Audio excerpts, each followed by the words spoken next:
I'm really hoping I didn't forget anything while we were setting up. That would be real bad. Hey, what's going on, guys, and welcome back. Today, we're back with some more for what might be the last time, at least this year.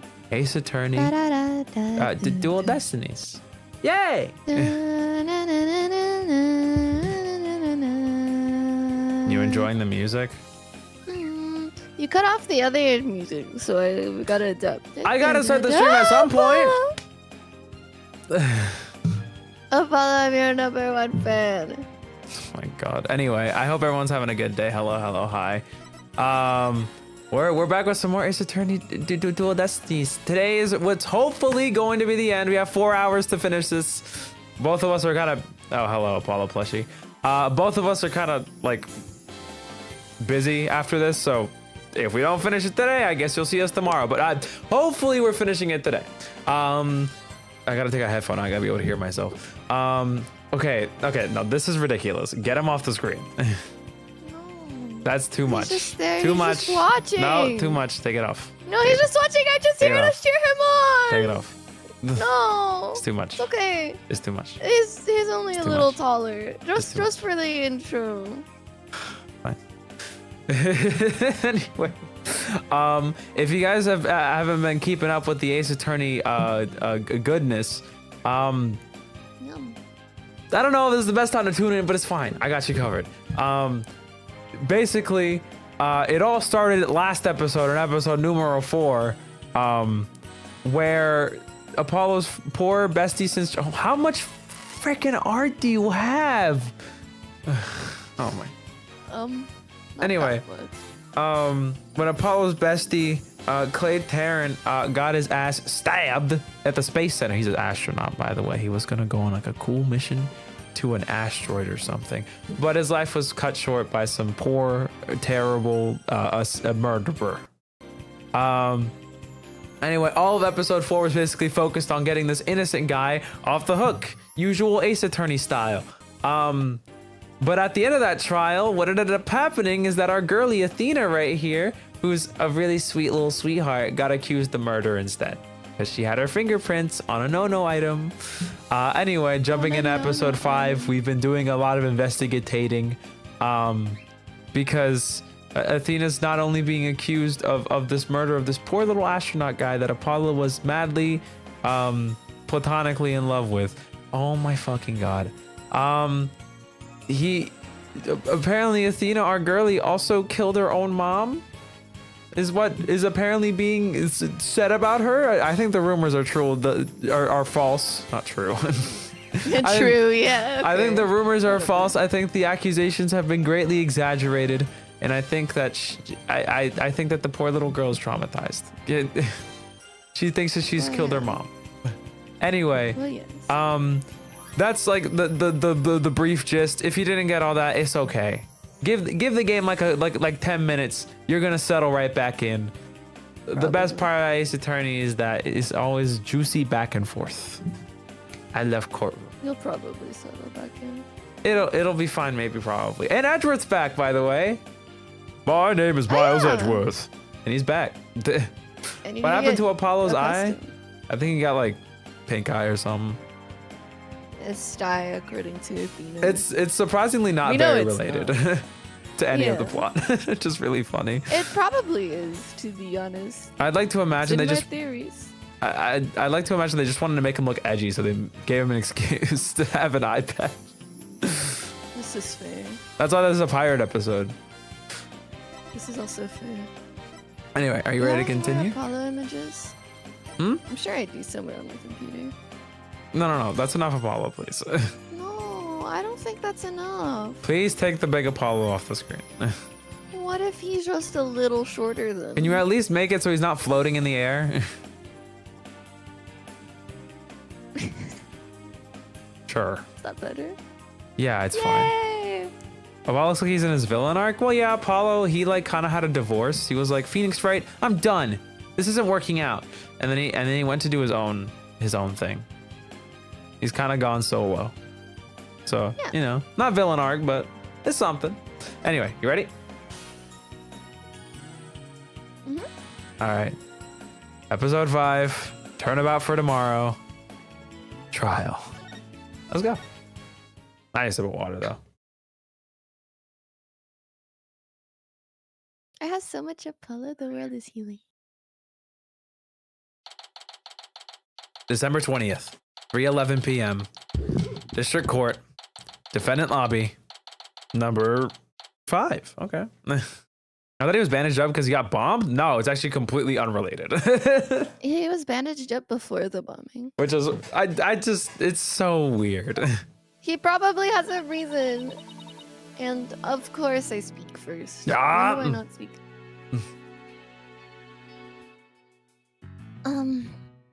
I did a little research. This team is so good. I looked into the special psyche locks you mentioned, Mr. Nick. You did. That's great. I really appreciate it. That psyche lock protects a secret a person is consciously trying to hide.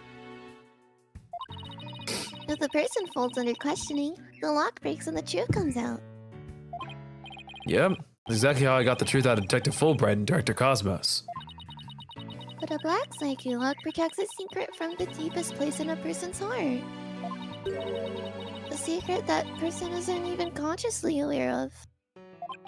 So even they don't know it's there. Athena isn't trying to keep anything from you on purpose. For some reason, part of her heart and memories are sealed off, even from herself. I think they like to call that one trauma. Okay. So all I have to do is break the psyche locks. No, Phoenix, that's not how it works. It's trauma. You don't get to break someone's trauma.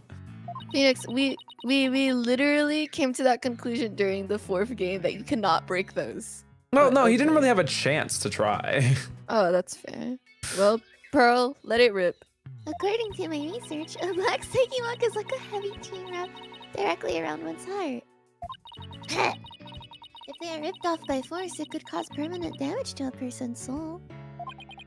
In other words, if I'm not careful, I could traumatize. I could traumatize Athena for good. Wow, that was a very audible gulp.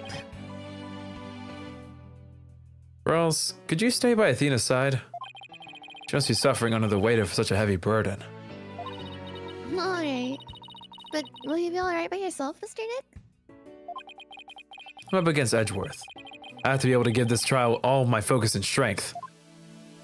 I'm sure. You can't do that if I'm there. I'll just hold you back. No, you don't get it. I always have to have someone to the left of me so they can speak some trash talk while I'm failing in trial. You don't get it. It's needed.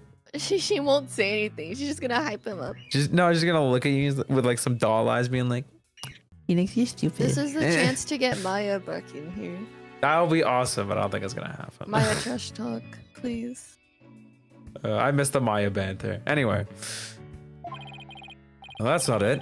I just meant I can relax and concentrate if I knew you were with Athena. The only one who can do it, Pearls. Alright. I'll do it then. Good luck, Mr. Nick. Bye! Good.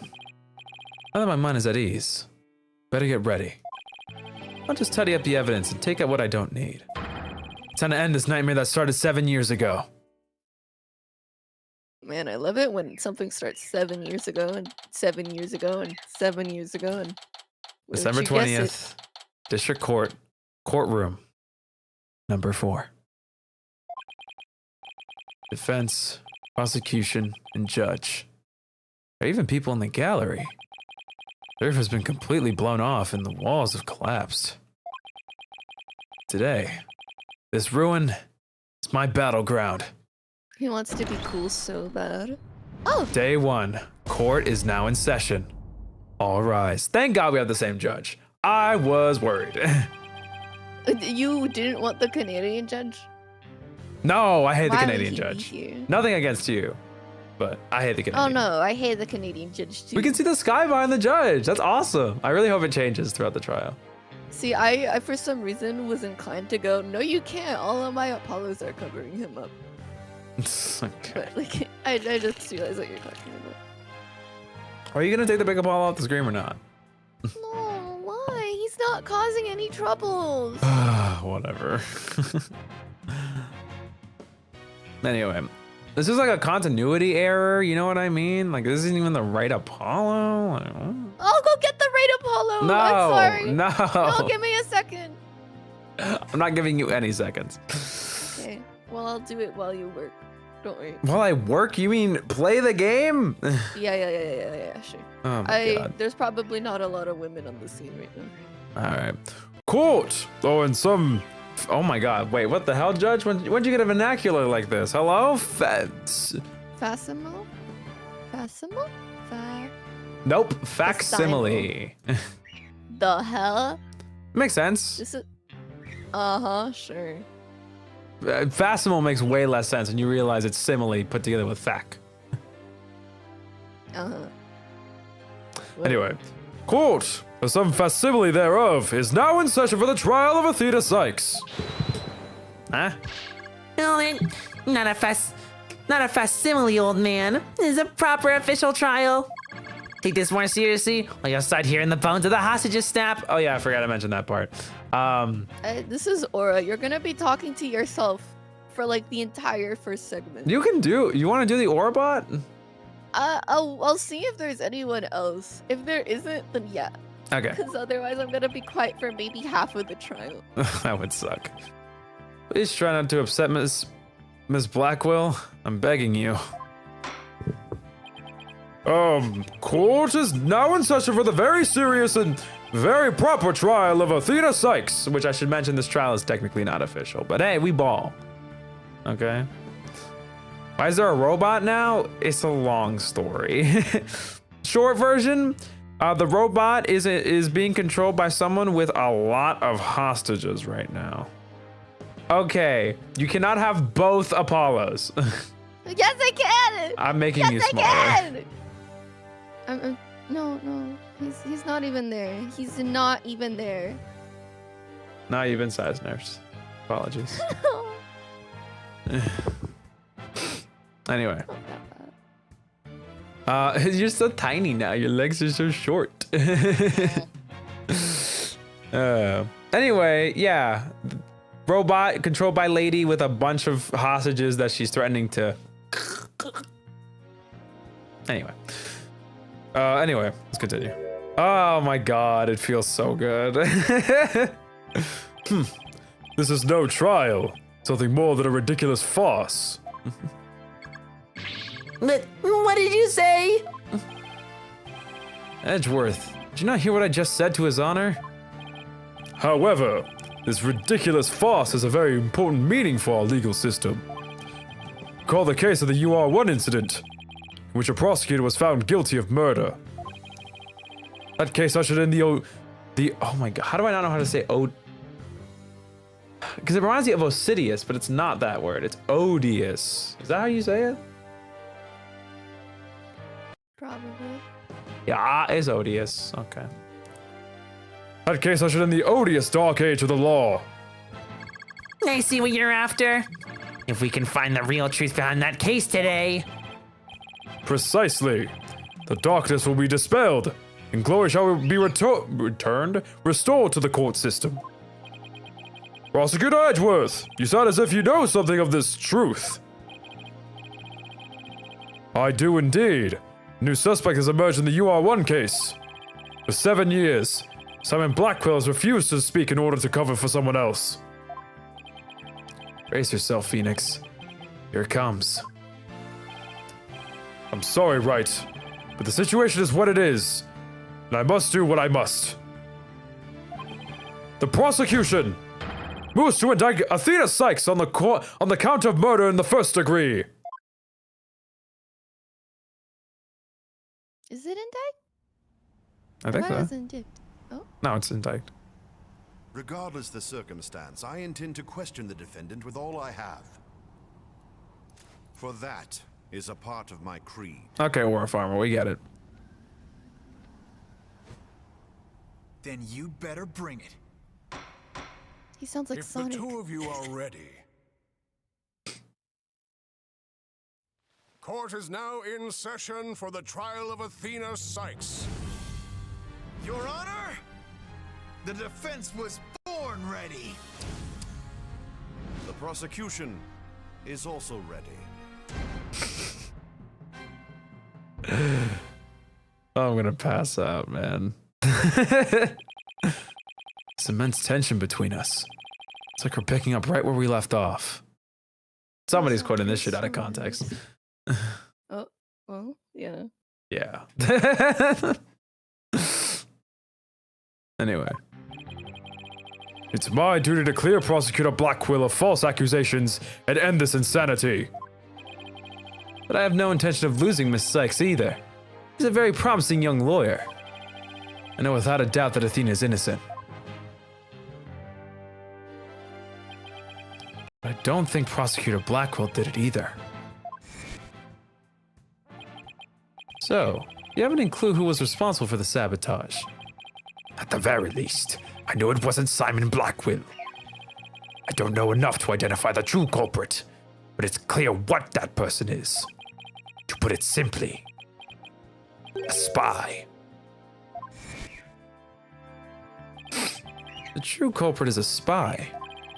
It's going to be hard to convince anyone of that when I barely believe it myself. I don't have any choice if I want to save Athena and Blackquill and expose the spy. Oh, yeah. Now then, Chief Prosecutor Edgeworth. Oh, he actually took off his glasses. No need for the Chief Prosecutor bit, Your Honor. I am here as a simple prosecutor. No badge, though. Prosecutor, no badge? Very well. Your opening statement, please, Prosecutor Edgeworth. Although I've been known of late to give an impressive opening statement myself. In all the trials I've ever seen, where the prosecution gives an opening statement.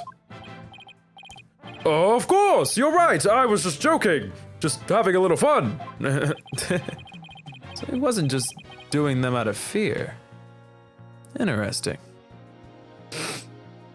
Okay, Phoenix. Let's start with a brief overview of the UR1 incident. What's up? I'm so happy right now. Why? Because everything's happening. Well, you're excited to be here? Yeah. Have you been thinking Happy to about this be here, trial? guys. Fantasizing?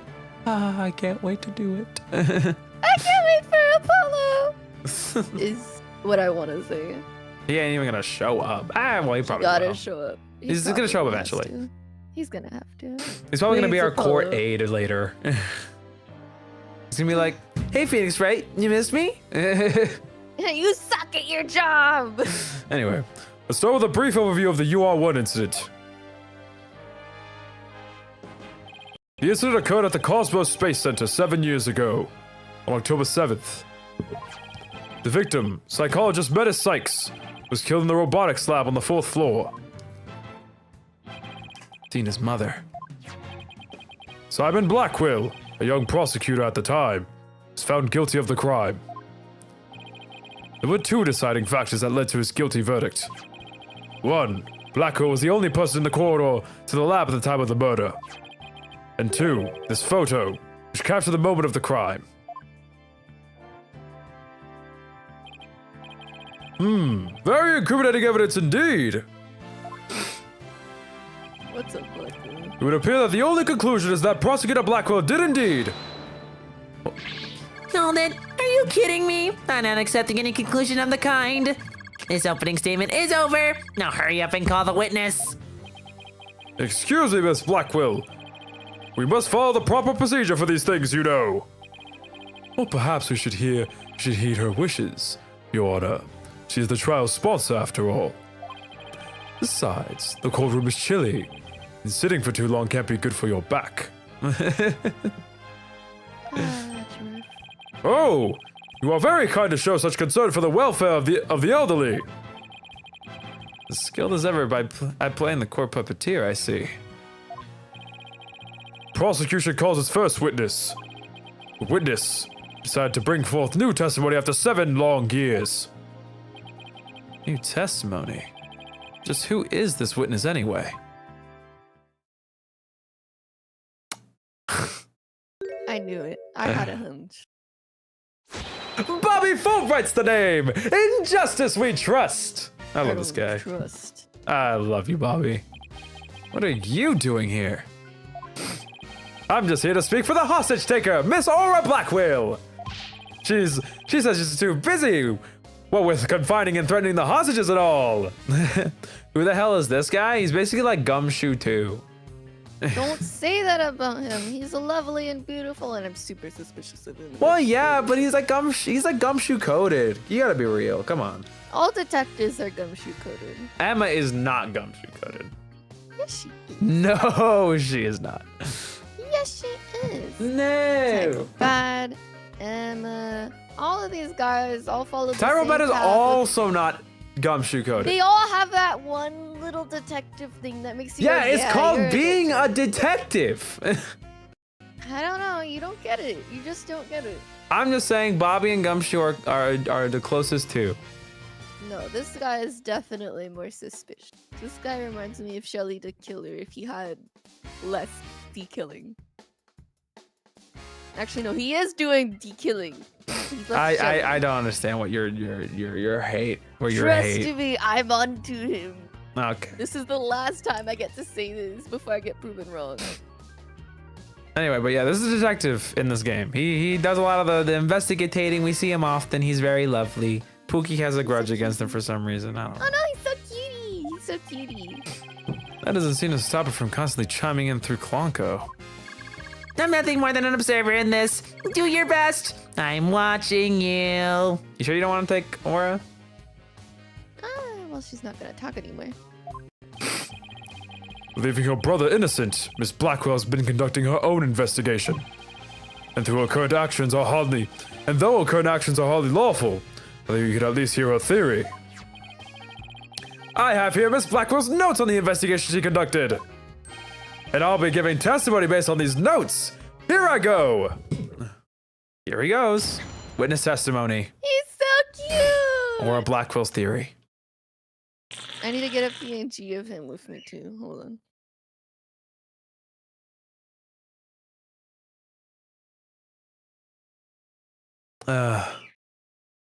Alright, let's go. Simon isn't the murderer. He was trying to cover for someone. Someone else was at the scene of the crime. Scene at the time they say Simon committed the murder. I mean, if he really was out to steal that moon rock, then why the rolling case? Because he was using it to hide someone inside. That's why. And the only person small enough to fit inside that case was Athena Sykes.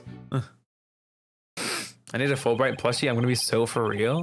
There we go. Wait, twist. I think it's He's just with us now. it'd be awesome. Anyway, and that's Miss Blackwell's theory. It totally goes in the face of the official ruling, huh? About the case she mentions, there were other rolling cases like that one in the lab. They're not for traveling. They're apparently for moving parts and equipment. Maybe I can remember seeing 3 cases, all different sizes. At the last trial, they thought that Prosecutor Blackquill used the case to steal the rock. And they had a perfectly good reason to think that too. You see, there's a security camera in the corridor that leads to the robotics lab. And that camera captured the footage of Blackquill leaving the scene with a case. It looks so weird from behind. True. You can see why that footage helped to bring his trial to a quick end. It's very convincing, that's for sure. 7-year-old video. Video showing the corridor to the crime scene. Blackquill was the only one to pass through at the time of the crime. Updated in the court record. You know, I've just been thinking about the second bullet, or like the fact that there was like probably 2 guns involved in the Cosmos Space Center. That's been bugging me a little bit. Oh, well, we'll see if that comes back Remember, around. There was a bullet in the drain, which we couldn't identify. I thought we did identify it. No, there was 2 bullets. Remember, there was like a 10 caliber one. Yeah, and a I know. 35 one. Oh, I guess we then- didn't. No, you're right. Oh, There's we 2 just knew it guns. was there was another firearm. Anyway, we're getting Yeah. distracted. We have limited time today. We gotta keep pace. Go, go, go. That case, by the way, was later discovered outside the Space Center grounds. Speaking of after the incident, where was the defendant Athena Sykes found? She was found on the... Oh my god, I have to remember the Edgeworth voice. My name is Miles Edgeworth. She was found on the 5th floor of the Space Center in the Sykes family residence. Prosecutor Blackquill most likely brought her there after the incident. In addition, it's unknown where Miss Sykes was at the estimated time of death. Miss Sykes was too confused by the shock of her mother's death to give proper testimony. And there was no witness or evidence to tell us where she might have been. So what you're saying is Miss Sykes didn't have an alibi. That is what the evidence is saying, yes.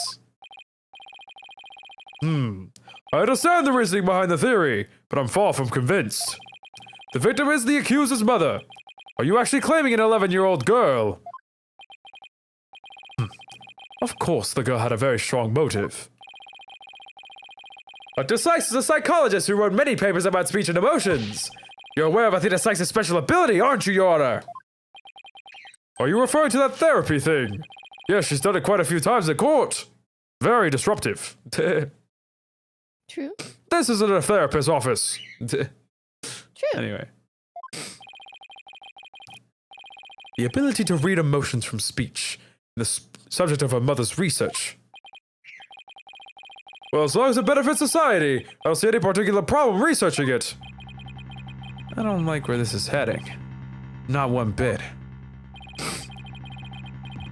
Dr. Sykes is so intent on her research, she forced her daughter to undergo experiments. Prosecutor Edgeworth, are you seriously suggesting?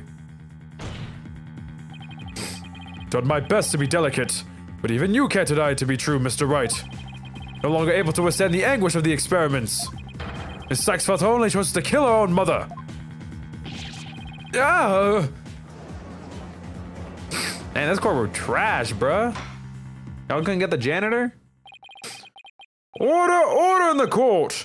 What a tragic story. I hardly want to believe it myself. But we must proceed. Mr. Wright, if you could. To Fulbright, please refer to the notes. Cross-examination. Or a Blackwill's theory. Alright, let's go. Yeah. Simon isn't the murderer. He was trying to cover for someone. So Prosecutor Blackquill willingly accepted a death sentence to protect someone else. Edgeworth projecting his own parental issues onto Athena is crazy. It's not what he's doing, but that's a funny way to put it. Anyway. My God, the cops are already out here to arrest Athena. Chill, the trial isn't over yet. Anyway. Yes, that is precisely what Miss Blackquill appears to believe. That is what I believe as well. My brain broke. I couldn't do the voice. That is what I believe as well. Prosecutor Blackquill is no murderer, Mr. Wright. But Athena Sykes certainly didn't kill anyone either, Mr. Edgeworth. So it appears neither of us can afford to go easy on the other. Fine. I expected no less. Oh, I remember this tense atmosphere. It's so invigorating. Okay, Judge. So I get it. He's in the cuck chair. That's what the judge is his chair for. Anyway. I'm happy you didn't comment on that one. I'm only reading notes here, but yeah, I feel extra invigorated too. So let's keep going. Someone else was at the scene at the time they say Simon committed the murder. Hold it. That's just speculation. Objection! No, Miss Blackquill has proper grounds for her claims. Objection! Then why didn't you say so in the first place? Objection! Oh my God. You're the one who screamed, "Hold it!" and cut me off. Fine, so maybe I jumped the gun by a teeny weeny bit. Ha ha ha ha ha. Now I know what they mean when they say close enough to argue. Moving on. Okay, this entire section is crazy. And if you really was out to see that moon rock, then why the rolling case? This rolling case. I suppose you mean the one that existed in the photo with Prosecutor Blackquill in it. It was absent when the crime scene photos were taken. Yes, that's the one. And Miss Blackquill has drawn a conclusion from these two photos. She has? And what is that conclusion? You're the one with her notes. Oh, right. Of course. Reading them now. So why the rolling case? Oh my God. Oh, because he was using it to hide someone inside, that's why. Alright. So you say. And how do you propose to hit a person inside one of those cases? Have you forgotten that we saw such as... Oh my god, I had a friggin' brain stroke. Have you forgotten that we saw just such a thing only the other day? At your own daughter's magic show. She fit a grown person into a small box. Oh yeah. Had to ruin the memory of a good day. That's Aw, they went together? That's so sweet. Maybe she's a stalker. What the hell? A magic show! I wish you would have thought to invite me! Actually, I would have liked to go too! My apologies. I'll invite you both next time. I promise. So, wait a minute. What were we talking about again? Prosecutor Blackquill was using the case to hide someone! And the only person small enough to fit inside that case was Athena Sykes.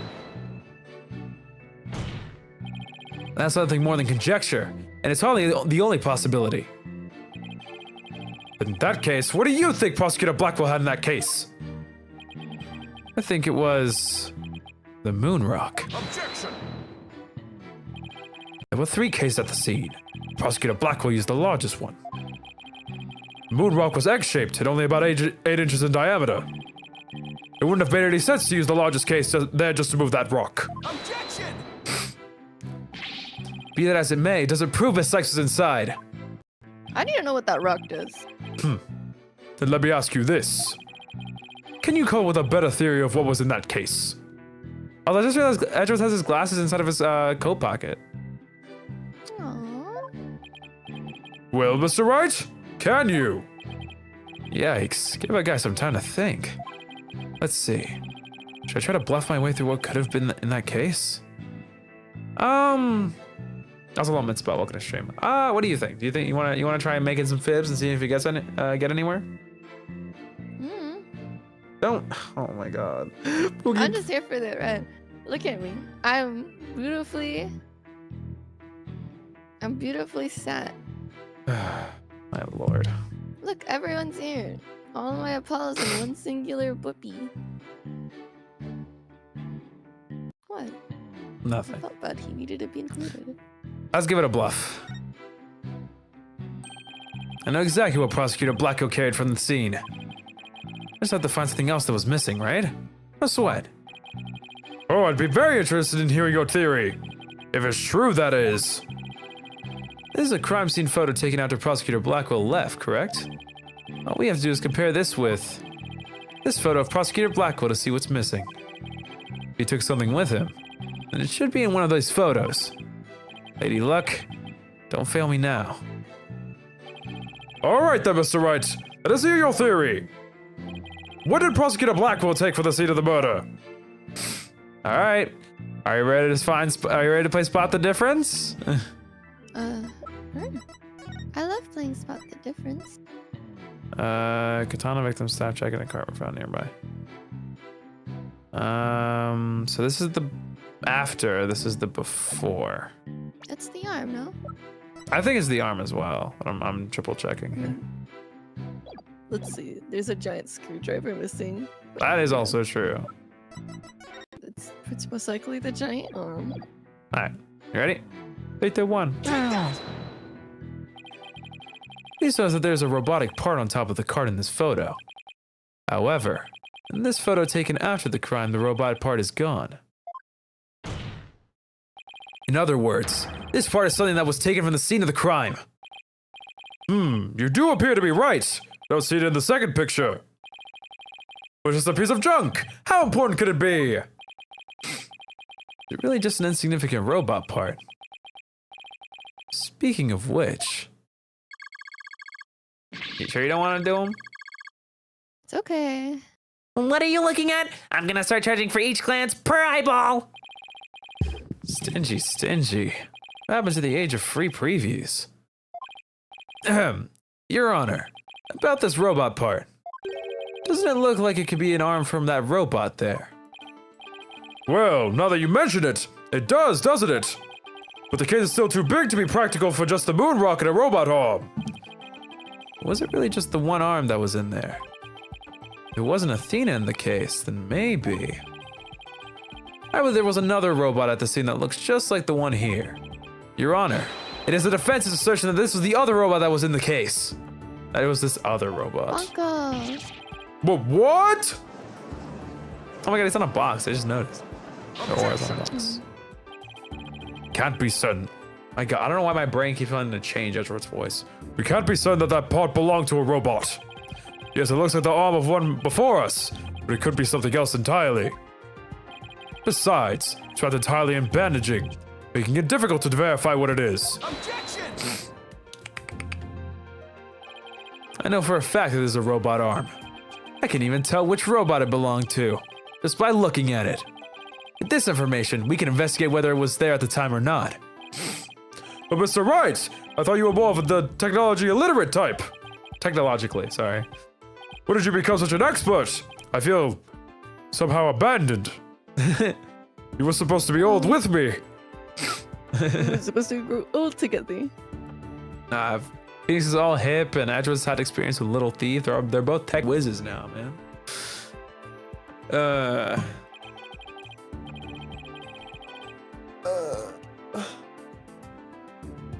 Not to worry, Your Honor. I still know next to nothing about machines. But I know this piece of evidence proves which robot the arm belonged to. What's that evidence again? No, I'm kidding. I know what it is. Hey. Take that! The robot in this picture is named Ponco. Take a look at Ponco's arm. It was Miss Sykes who bandaged it up like that. She must have thought that machines heal in the same way that people do. A shockingly on-the-nose guess. Damn, Judge. Please, Judge, if you know what I'm going for, we can bond right now, Judge. What an adorable, naive mistake. Reminds me of my own grandchild.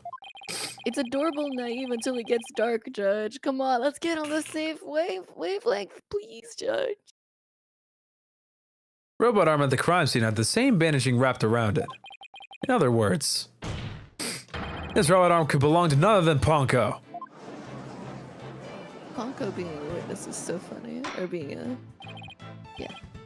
Order! Order in the court, I say! Prosecutor Edgeworth, what do you have to say to this? I can see that the robot is about the same size as a child, but it cannot grab its knees and curl itself up into a ball. Even if it was the largest of the cases, the robot couldn't have possibly fit in there. Case does come up to about mid-thigh on Prosecutor Blackquill. I see your point. The robot is much taller than that. They've got me there. So then, did Prosecutor Blackquill make Ponco fit into the case by dismantling her? Right? I mean, probably, yeah. Of course Ponco would fit. All Prosecutor Blackquill had to do was dismantle her. Once taken apart, the robot could have easily fit inside that rolling case. It appears to be a robot assembly device. Is he? Oh, disassemble anything with a flash. Push the dismantle button. That sounds pretty neat. Can I push it, Mr. Rick?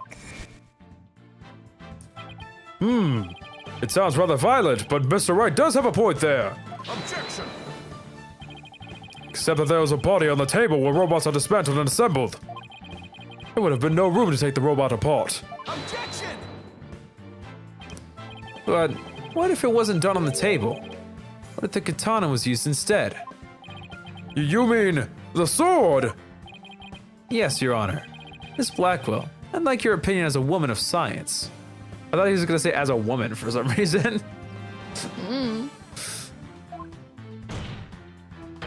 Isn't it true that the katana could have been used to take the robot apart? I suppose so. Their joints aren't made of a very tough material. A blade could slice through them. Thank you for your expert opinion, Miss Blackquill. Thanks to you, we now know that the existence of the severed arm in this photo proves that Ponco was taken apart. In addition, since the rest of Ponco was not found at the scene, we can conclude that the true meaning of this photo is very different from the original interpretation. You can't mean... That's exactly what I mean. This photo does not capture the moment of the murder. It is instead a picture of the moment after the robot was sliced apart. The blood you see where the arm was cut off was transferred by the transferred there by the bloody katana. Yeah. Most likely, the rest of Ponco is scattered around Prosecutor Blackwell's feet. Not hearing this. Therefore, what was transported inside that case was not the defendant, but a robot. Miss Sykes never was at the scene of the time of the murder. That was such a weird sentence. My head, my body. Where am I? See, if I was a lawyer, I wouldn't know where to go after making a statement like that. Like, what else do we tackle? I just forget everything and feel good about myself and walk away. You're high on the momentum. Yes, I did it. Goodbye, everyone. Oh, my hands are so sweaty. Why am I so nervous? I'm not nervous. My hands do this. My wrist also hurts. Oh, it's 'cause I'm Everything around. sucks. It's okay. Order in the court. It's true that Ponco was found in pieces after the murder. And I'll admit I repaired her myself afterwards. Photo of the crime. The photo shows Blackquill taking the robot apart. There's a blood stain on the end of the robot's arm, updated in the court record. Yes, finally making some progress. Hopefully I've got at least one step closer to proving both Athena and Prosecutor Blackquill innocent. Objection! Cut the music. Well played, Mr. Wright. You've made your point abundantly clear. I concede that it wasn't the defendant inside the rolling case, but the robot. All right. What's going on here? It's never good when you place things this straight. Does the prosecution withdraw its claim that the defendant was carried from the scene? No, Your Honor. My claim has not changed. Objection! Ponco and Miss Sykes couldn't have both been inside that case. Objection! The notion that the case was used to carry Miss Sykes was Miss Blackwell's theory. I have been of a different opinion from the outset. Now I finally have the opportunity to voice my theory.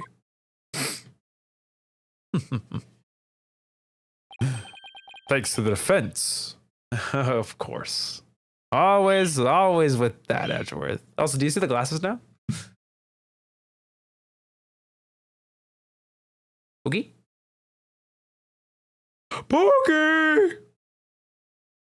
Hello? I guess are they dead? Who killed you? Oh, okay. Well, I'll wait. It's a fine spot to stop for a sec.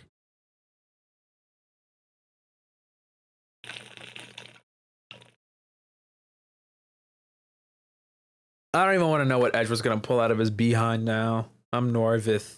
I don't like it when he's like, You better stop yelling at me. sorry. man. It's because sometimes you just like space on me. No. Anyway, I don't even know. Oh yeah, do you see the glasses now? No, yeah, I've seen them. I've Wow. been seeing them. Oh, I thought you didn't notice it when I pointed it out the first time. No, Anyway. I just said them because they looked weird. Oh, that's fair. Anyway, let's continue. Edgeworth. He's been one step ahead of me this whole time. In that case, how do you propose the defendant left the crime scene? Simple. Footage only shows Prosecutor Blackquill from behind. What's more, he's holding his arm in front of his body, as if he were holding something or someone. Okay. Brother, really? That's what you're implying? That Athena was somehow perfectly tucked behind his figure in the angle of the camera? Really? I mean, think about Verity and the bouquet of flowers. That's a bouquet of flowers. We're talking about a whole, like, human girl. What are we talking about? A human girl, clearly. Like a person with legs that would be visible. And a shadow that would be cast. It's Ace Attorney. Okay, Edgeworth, whatever. That's hardly evidence. I have proof. The surcoat of Prosecutor Blackquill was wearing. The surcoat? The victim's blood was found on the front of it. The stain had a highly distinctive shape. A blood stain with a distinctive shape. Please continue, Prosecutor Edgeworth. 7 years ago, the defendant was known to constantly wear a certain item, of which there is only one in the world, A special pair of headphones made just for her. Is you? She always wore those big, heavy-looking headphones. She said her mother made them for her as part of her research. Analysis showed the bloodstain to be in the exact same shape as these headphones. You can't really deny that if that's like fact. You know. In other words, this was no mere blood splatter. Blood went from the victim's body to the headphones and then was imprinted onto Prosecutor Blackwill's coat like a stamp. A most gruesome stamp indeed! Prosecutor... Oh, sorry, my brain instantly typed in prosecutor. Blacquill carried Miss Sykes, who had been hit by a splatter, away from the crime scene. This proves that Athena Sykes was, without question, present at the scene of the crime. And that concludes the prosecution's argument. Yeah.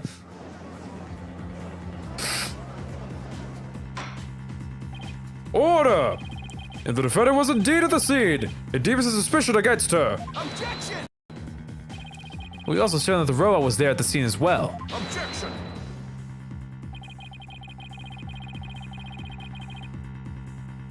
I thought it's feeling better, but it's still a little annoying. Ugh. I hope you're not making the ridiculous claim that a simple robot was the real murderer. I don't really think that, no. But you can't say the possibility isn't there. Detective Fulbright, was the robot questioned at the time? No, I don't see any record of it. I believe it was considered unrelated to the case. But as it turned out, the robot was actually integrally related. Your Honor, the defense would like to call Ponco to the stand. Oh, robot witness! Hey, you gotta speak. Ponco! Order in the court! Prosecutor Edgeworth, what do you think about this? Mr. Wright has called... My God. Mr. Wright has called all manner of witnesses to the stand over the years. So why not a robot? Nothing surprises me anymore with him. Very well, I will allow the witness. Bailiff, please summon the robot named Ponco. They walk around. Does anyone know a robot named Ponco? Witness, please state your name and occupation. My name is not Witness. My name is Ponco. Yes, I realize that. But when you are at the witness stand, you are the witness. Oh, I'm not. I'm Ponco. Say it with me. Ponco. What an utterly inflexible little robot. The last person who should be calling anybody inflexible. Haha, you remind me of my grandchild who just learned his own name. Oh, how precious. That's really cute. Are we gonna talk about how Athena was raised along with the robots? Hence why the robots act so childish, because they are based and trained off of Athena's own mind and body. They're kind of tailored to her too. All right, Hence the Ponco. headphones. I'm going to ask you some questions. Questions? You have questions? Hooray! What are your questions? You do a great job. I want to know if you were at the... oh my God. I want to know if you were there at the scene of the murder of Mrs. Sykes. It was 7 years ago on the 7th of October around 2 p.m. in the robotics lab. Certainly. Just a moment. Searching data. Search complete. Yes, I was there at the robotics lab. Man, they must got good Wi-Fi at the courtroom. And it's because the roof's open. Direct link. They got Starlink at the courtroom. Yes. Cosmos Link by Gary Cosmos. My God. Would Yuri Cosmos be the Elon Musk of this game? Yes. Yes, he would. It would see this robot's testimony is necessary to this case after all. This is great. I just knew Ponco must have seen something important. I have a strong feeling some stuff's been wiped from that memory. A murder committed right before this poor little girl's eyes. Is it excusable? Judge seems ready to adopt Ponco as another grandchild. So, little Ponco, You think you can give us your testimony today? So little Ponco. Witness testimony. What I saw. I went to the robotics lab about 2 p.m. for my regular recharge. Just as I was about to charge up, Athena came in and hugged Mommy Metis. And then Mommy Metis fell down. After that, I was recharging, so I don't know anything. After I charged up, I was cleaning the room, and Mr. Simon came in. He slashed me to bits. I was like, no! And then an error occurred. There is no data after that point. Well, it sounds like the defendant was, without question, at the scene. However, it doesn't appear that the witness saw the actual moment of the murder. Because it would always be too simple if that was the case. I disagree. Testimony shows that the defendant did indeed commit the crime. What? At the end of the day, we mustn't forget that this witness is still a machine. Being a robot, its understanding and capacity to express itself are limited. So what are you suggesting? The witness's statements need to be interpreted. For example, the terms hugged and then later fell down. Adults don't usually fall down after being hugged by a child. They don't, but... Yes, what this witness's statements are telling us is... that the defendant stabbed the victim with the murder weapon during this moment. What?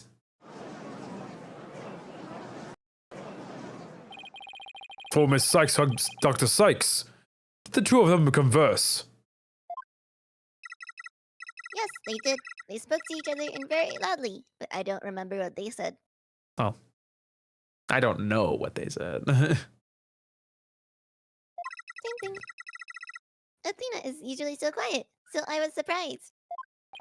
Spoke very loudly. We can interpret this to mean they argued.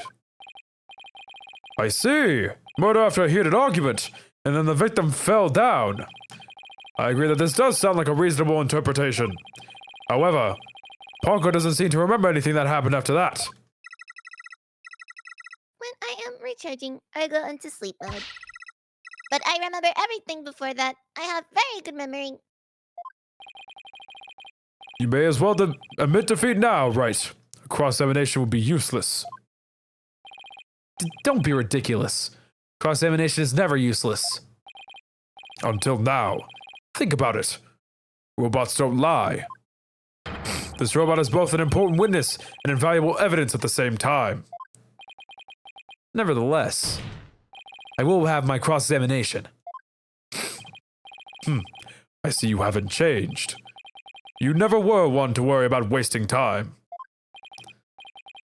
Very well, even if it may be a waste of time.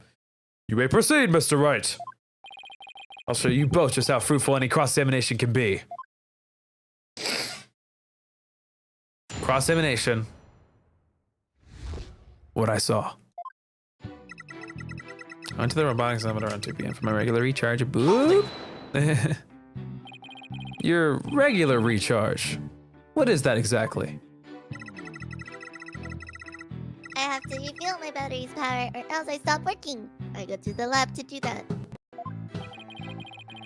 So that recharge occurred around 2 p.m., around the time of the murder. That's right. I go every day at 2 p.m. Or in military time. 1,400 hours. So the charge up, Athena came in and hugged Mommy Metis. Hold it! Hugged her, huh? Which Edgeworth took to mean stabbed her with a weapon. That seems like a bit of a stretch. I don't really... She could have quite literally hugged her. Hmm? She could have quite literally hugged her. Okay, like her dead body. I know... Yeah. She fell over after being hugged and she started screaming and crying because she's dead! I think... Yeah, that's a good point. I was thinking like, in my brain, like an easy way to refute this argument is like, hey, so when you're hugging someone, you're like doing this, right? So even if you have a weapon in hand, you can't really build up enough momentum to stab someone with anything unless it's like a really sharp blade. I mean, you can also stab forwards, and it looks like they're hugging. What do you mean, like? If the person's bigger than you and you stab forwards, like if you put both your hands on the handle and go, chick, and That does not look like a stab. hug. If the person's taller than you, yeah. If the arms go around someone when you hug them. Well, you know, you can just assume stuff. I understand the perspective of it, though. Anyway. And if Ponco was looking from behind, it probably looked like a hug. My boy. But also, Pongo didn't see no stabbing. Ponco didn't see anything, clearly. You said the two of them were talking before Miss Sykes hugged her mother. Is that right? Yes, they were talking very loudly, but I couldn't tell what they were saying. Couldn't tell. Even though they were speaking so loudly. I am only allowed to listen to voices that are directed at me. If you listen to every voice, it would be a little better than a mobile eavesdropper. Well, that explains why some of Ponco's testimony is so vague. It's a shame that our little friend wasn't listening in, however. We could have learned what they were talking about just before Dr. Sykes was killed. Now then, what happened after that? It's like word activation. You go Ponco, and then Ponco immediately pays attention. And then my menace fell down. After that, I was recharging, so I don't know anything. Hold it! I don't want to delve into. Oh my god, I don't want to delve too deeply here, but could you tell us how the victim appeared and acted at this moment? Mommy Menace was surprised when she was hugged. I heard her heart pound. Her heart. Mr. Wright, we've forgotten about this document we found in the robotics lab. These robots have a heartbeat detection system. Now that he mentions it, I do remember reading something like that there. They detect the presence of people by the sound of their heartbeats. But wait a minute. That means Dr. Sykes really did die at this moment. Ponco, how was Dr. Sykes after she fell down? You still hear the sound of her heartbeat. Let's see. The moment she fell, her heart was pounding. After that, I don't know. I started recharging just then. Of all the unlucky timing, if you had heard anything after that, could have possibly proved that the hug wasn't actually the moment of the murder. I'm very sorry. I'm afraid I don't know. I'm very sorry. The robot is designed to go into sleep mode automatically, so it can't be helped. But it does appear detected an increased heart rate at the moment of the stabbing. After Mommy Menace's heart started pounding, in surprise, she fell by the window. It was the round window on the workbench side of the room. The workbench, huh? Ponco must be talking about the table to the right of where that giant robot is now. Is there something critical in Ponco's statement just now? I think so. Probably. Your Honor, now that this statement is critical, I'd like it added to her testimony. Very well. Ponco, could you please add that statement to your testimony? That's a good little girl. He wants to be the grandfather so bad. Mommy Menace fell down in the round window on the workbench side of the room. Let's see. There are two round windows in the robotics lab. Which one did you mean? The one on the right, near the hanging scroll.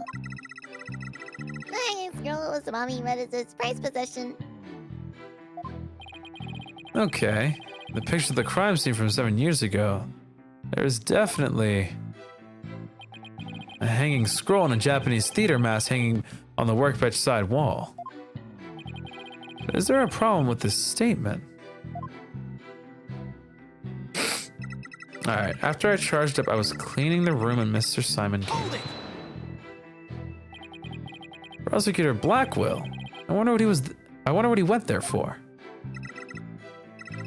His objective? I don't know. I guess I can't very well ask Ponco to speculate. So what happened after Prosecutor Blackquill arrived?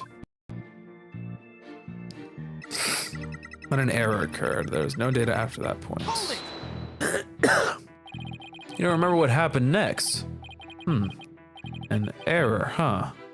I wonder if... All the data is certainly cut off at this point. I don't know anything after that. The answer to that question is right here. According to the defense's theory, this photo shows when the robot was being taken apart. Exactly. You can conclude that Ponco's error was the result of her being dismantled. Indeed.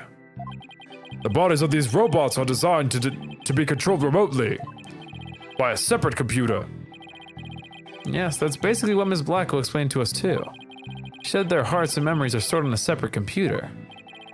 When the witness was taken apart, she lost the use of her body, but not her memories. That's how she is now still able to give testimony about the events of that day. Fascinating! It's as if she can be seriously wounded, but her soul still burns. Kind of poetic, his writing fire. There are a few parts of Ponco's testimony that are hard to interpret. Petro chose to interpret hugged as stabbed. But I'd better try to iron out who did what, where, and to whom for myself. Who did what, where? What a sentence. That's a lot. Hold on, Athena. I'm going to save you. Alright. That's what you're trying to know. Bow down to the round window on the workbench side of the room. So there's a contradiction somewhere in this statement. I just do not know what. So the right window, so not this one. That's Blackquill.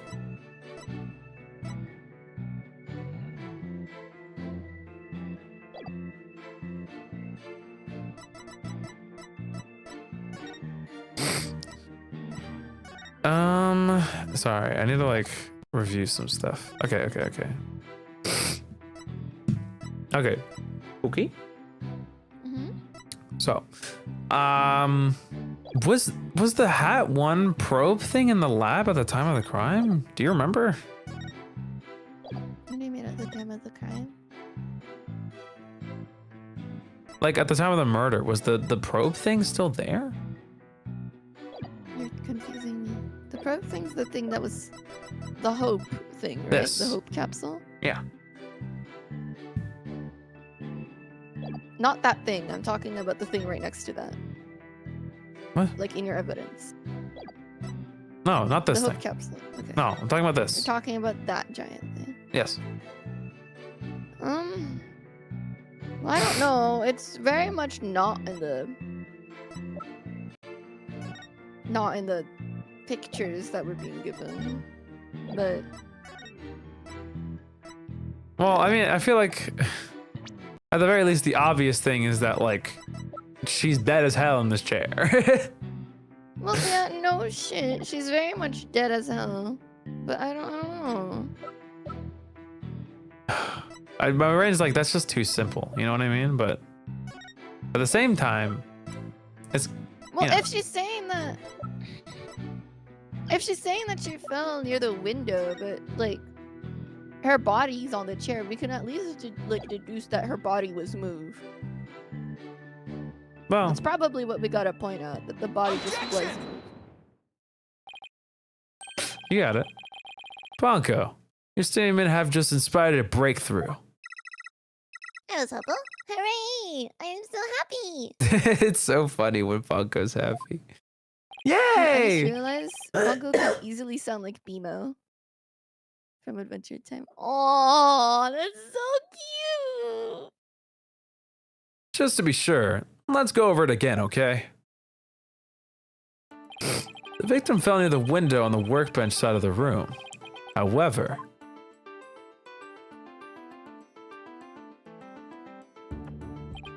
her body was discovered on the operating table. But the operating table and the workbench are two different locations. Two different sizes of the room as well. Exactly, Your Honor.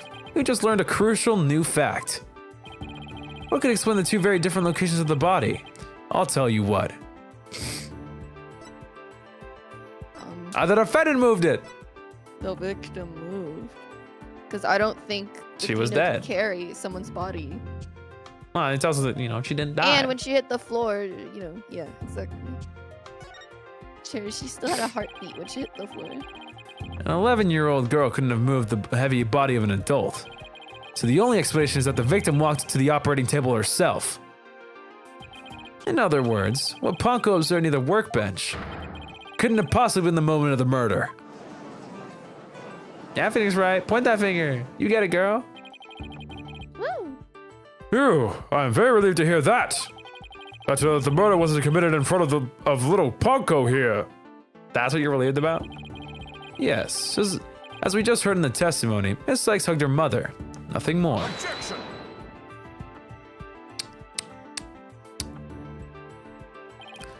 Right. It's been 8 years, but you're still just as green as ever. Green? Green Phoenix, right? But I can't recall ever seeing Mr. Wright in anything but a blue suit. Hey, blue's my favorite color. What can I say? Basic. I was about to say the same thing! Everyone I know likes blue! Cal It's likes so blue, overrated! He likes blue, Code likes blue, everyone likes blue. My mom likes blue, my dad likes blue. Phoenix. And there's nothing wrong with blue. Blue is definitely like, you can't go wrong with blue. All the shades of blue are pretty good. It's just, there's too many blues now. Too many people like blue. Phoenix right in the 512th slot in the Buzz Lightyear aisle. I like blue. Why blue is the best color slideshow by Phoenix, right? Who's the best? Guys, I'm so unique and quirky. I like blue. Blue is Anyway. a fine color. If the defendant could have moved the body herself, she could have had it moved for her. Moved for her, but Miss Sykes and Dr. Sykes are the only ones there.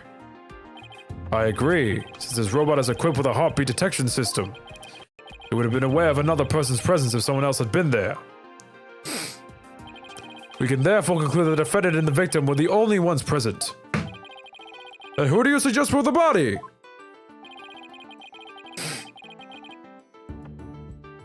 Don't you know it's in the nature of a robot to help people do things? Miss Ponco, allow me to ask you a question. My name is Ponco. Say it with me, Ponco. I believe you said you were cleaning after Dr. Sykes fell down. Did you happen to move something large onto the operating table? Yes, I did. Athena asked me to. Athena asked you to. And what did you move, little Ponco? I don't know. Unless something has an ID tag, I can't tell what it is. She would have an ID tag. She's an employee. She would have been registered. She doesn't need like an ID tag. It's the ID tag that's given after she registers a face, I'm pretty sure. And if she can recognize Metis Well, as someone- either way, that means she would be recognized. I know. I just specifics. An ID tag, you say? Nope. Fuck you then, Ponco. Whatever. You voice It's ID tag Ponco. or facial recognition. But no, you voice Ponco. Whatever. What? I No. can't believe you betrayed me. Yes, a tag with a barcode on it. We robots scan them to tell us what a thing is. That paper in the lab did mention something about that. Clearly, I wasn't paying attention, but Recognizes people by scanning their spacesuit or uniform jacket ID tag, it said. clearly I wasn't paying attention. It's okay. So it would appear that Miss Ponco here can identify what had moved. My name is Ponco. But we humans have the power to imagine what it is, do we not? We do? Well, I do at the very least. Miss Ponco, on the defendant's command, move the body onto the operating table. Yeah! I think it's awesome that a dwarf is just illiterate. Ponco. Psycho Did you- block. He's not illiterate, he's just dumb. He's not dumb. Like, I don't know what's his issue. He's it's British? Like Miss Monkey or like He's Psycho Block. dyslexic. Dude, it would be lovely if he was, but I don't know how you're dyslexic through hearing. He's here lexic? Eh. He's got earwax. Anyway, Ponco, Yeah. did you really move Dr. Sykes' body? This is really important. Isn't there any way you could tell? I don't know. With an ID tag, I can't tell. Give it up, Wright. The victim's heart was stopped. The robot's detection system will be useless. Furthermore, Dr. Sykes usually wore her white coat while she was working.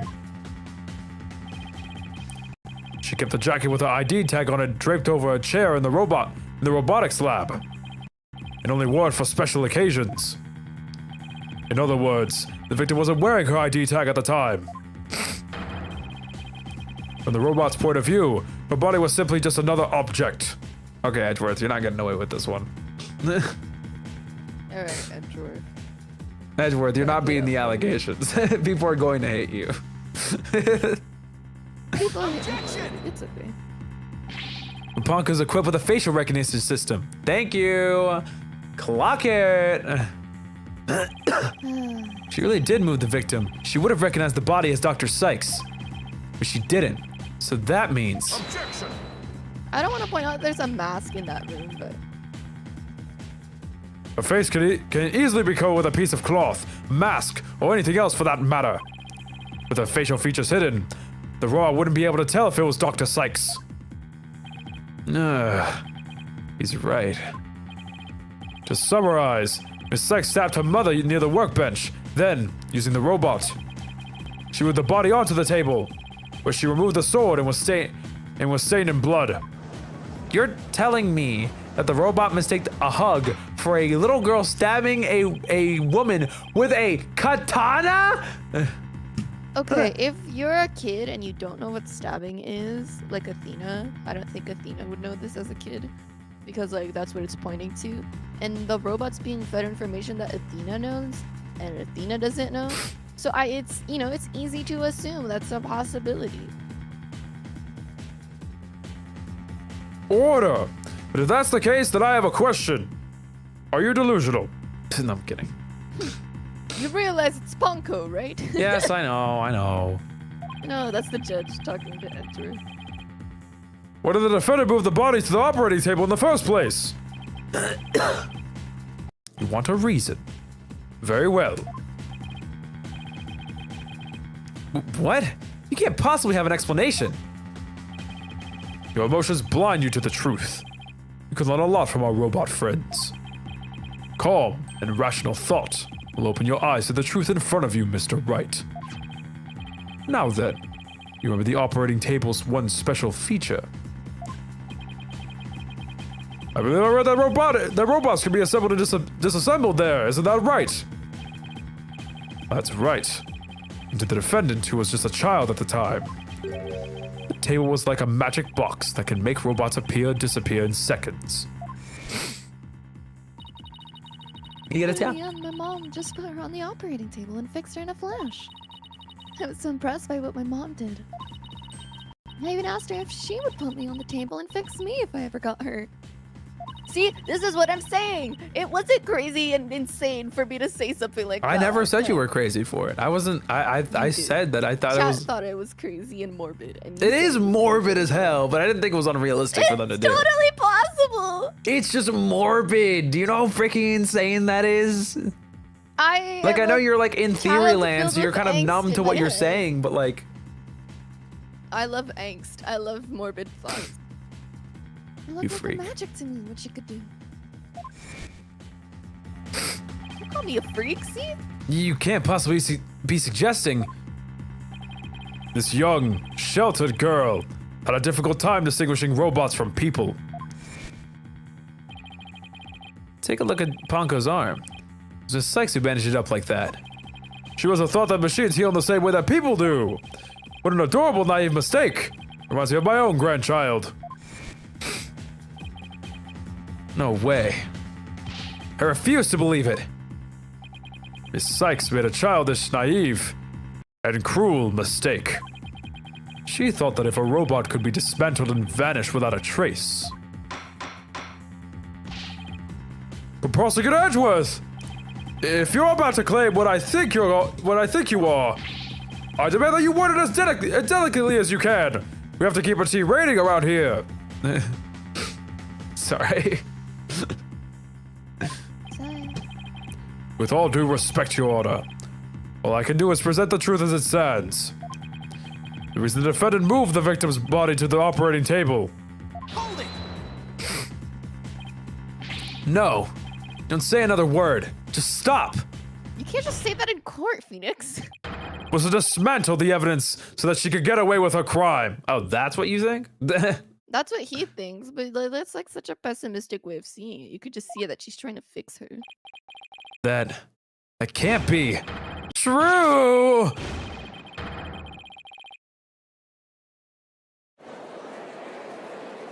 Phoenix, I'm going to rip your hair out.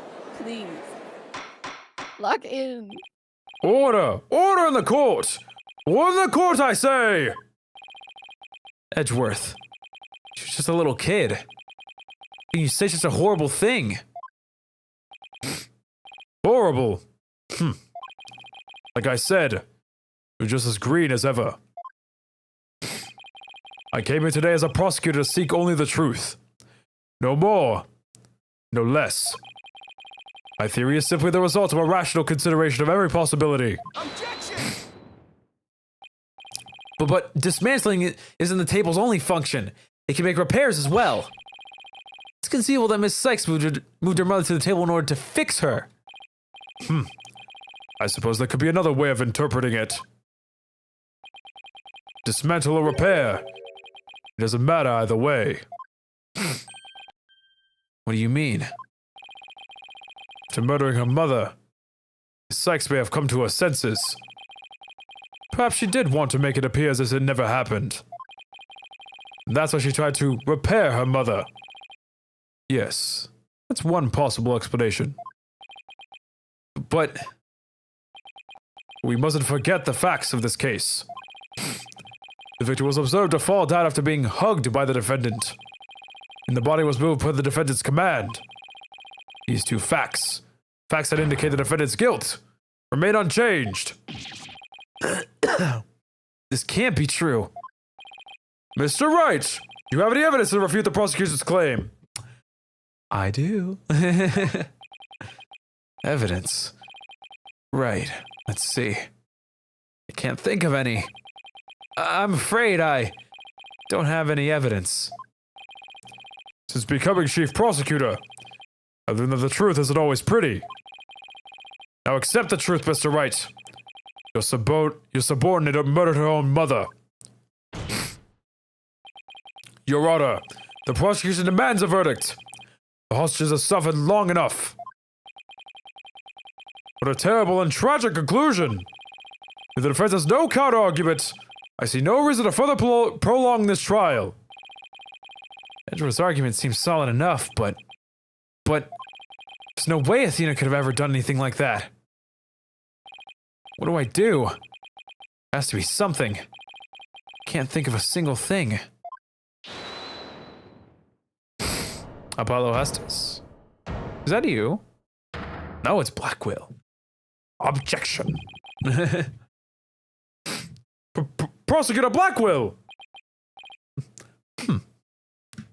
It feels so good. The Rizzler's back. Oh, he's so pretty. Of course you'd say that. I mean, he is. I know you're editing his fan cam. Well, Anyway. This is quite the farce you are conducting here. I could die from laughter. Prosecutor Blackquill, what are you talking about? What I'm talking about is that your argument is based on an entirely false premise. Go on. We're listening. This be the miracle I need? What is Prosecutor Blackquill trying to pull here? 7 years. For 7 long years. This case has been on my mind.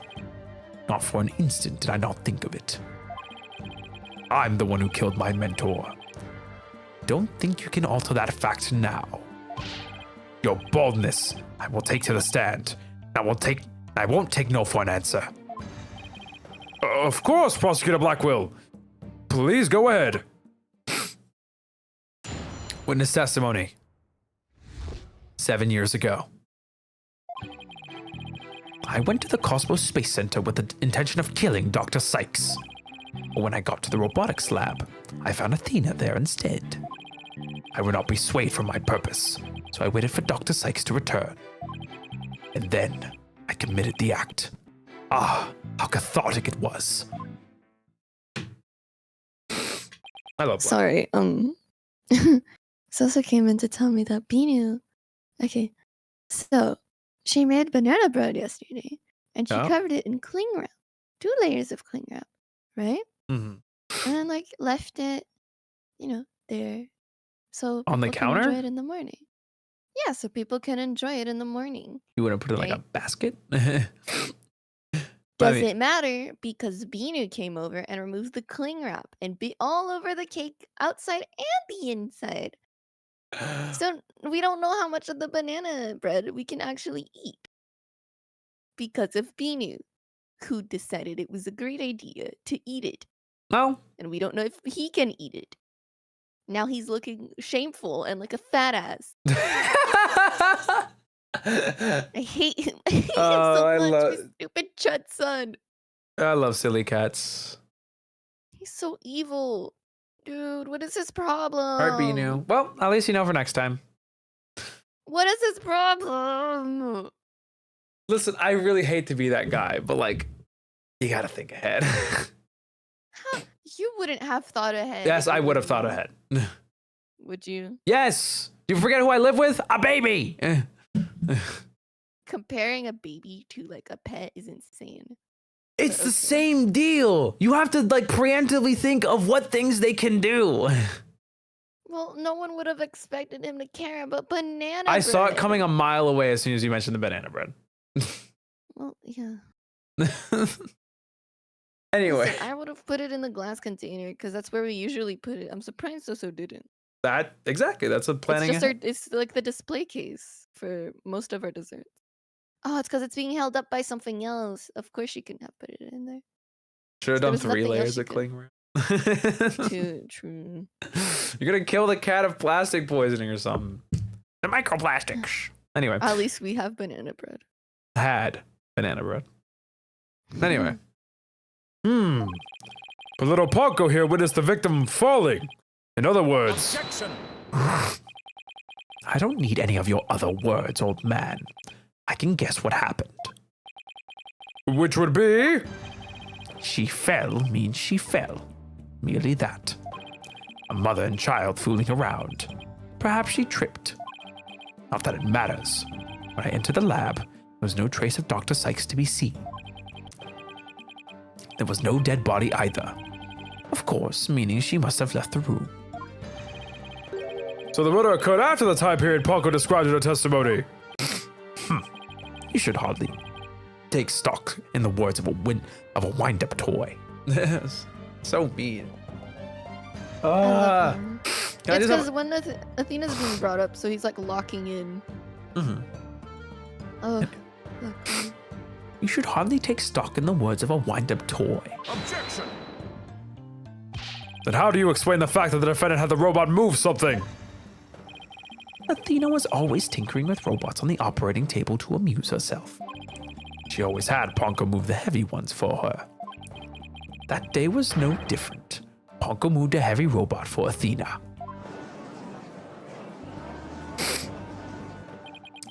This is awful. What he's saying seems to make sense, and yet... Okay, game. Thanks for breaking my audio. I just went...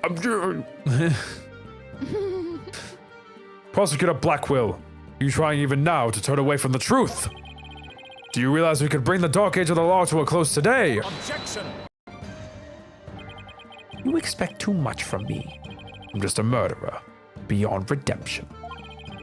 Why don't you just let me go so I can settle down into hell? Ugh. Prosecutor Blackwell's execution is tomorrow. If the truth doesn't come out now, it's all over. Are you saying that the little girl and the robot had nothing to do with the murder?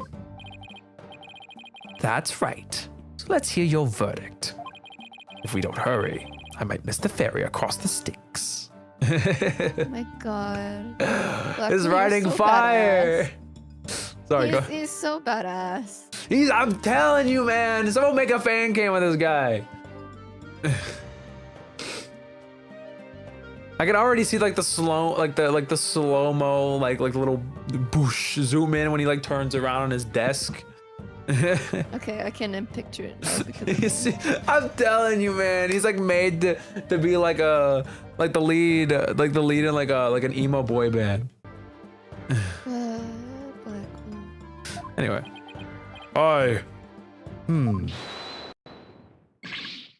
Hold it. Don't you dare judge. Don't forget I have hostages over here. And Simon, how long are you going to cover for her? Miss Blackquill. Forgive me, Aura. I never wanted you to do anything like this for me. But you agreed to this trial. And if you have a counter argument, then present your evidence. That's the rule of the courtroom. Isn't that right, Chief Prosecutor? Blackquill, you selfish. Well, to be frank, I don't like this, but it's my duty to make a decision. If no one has a counter argument, I will announce my verdict. Look at me, I have my gavel. I'm gonna announce a verdict if you don't do something. It's so big. It's bigger than my head. No, it's not. It's slightly bigger than my head. You have to keep in mind the perspective. His head looks smaller because his hands farther forward in the frame. Like in 3D space. I just imagine him to like hold it vertically and be like, "No, you see me. No, you don't. No, you see me. No, you don't." Like, Yeah. I do this with my grandchildren all the time. cry. Is this really happening? Is it really going to end just like it did 7 years ago? I wanted to do it so bad. Even now, I want to fly out here and go save him. No, can't tell her. How can I lie to Athena? Can't prove Prosecutor Blackwell's innocence in this trial. Don't think Athena will ever forgive me. Can't let this happen. Just don't have the evidence to counter Prosecutor Blackwell's testimony.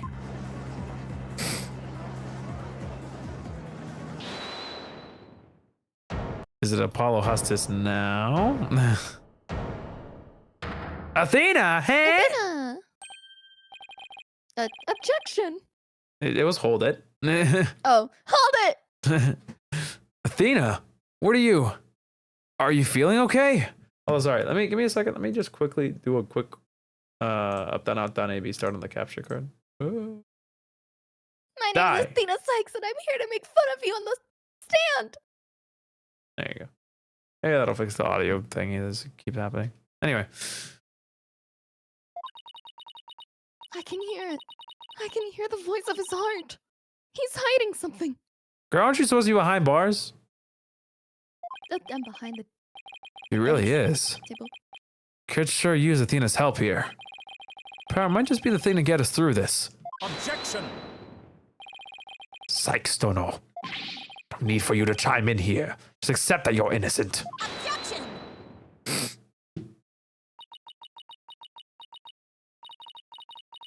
These past 7 years, they've been just this hard on me, you know? What are you talking about? Do you remember that horrible, horrible trial?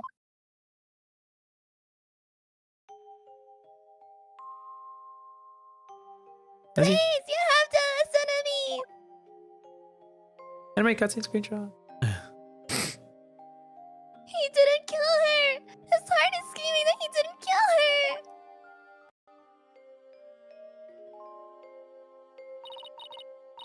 Even now, every time I stand in a courtroom, it comes back to haunt me.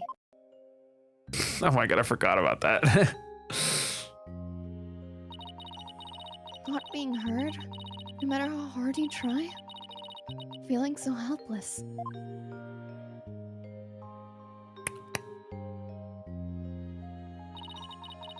Caught in people's stares, so scared that it feels like your chest is a vise. In a vise, alright. I'm terrified of the courtroom. I want to run out of that door even now.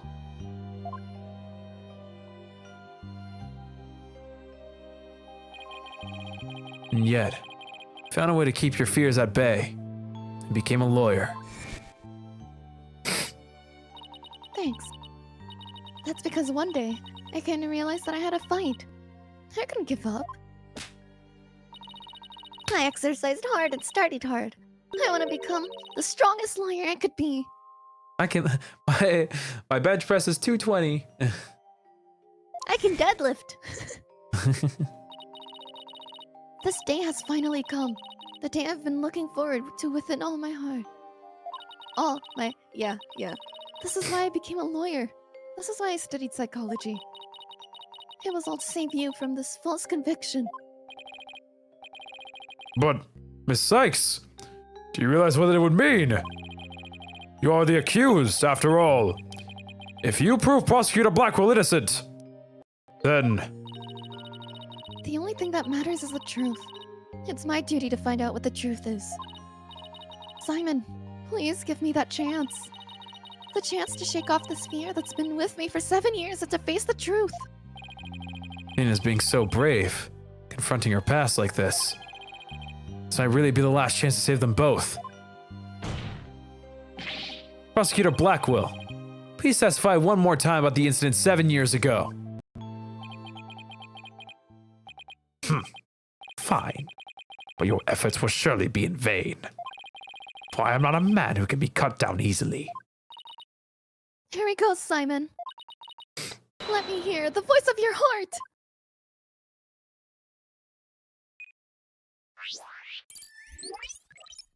Where's the nearest McDonald's? Okay. Finding the nearest McDonald's. Yo.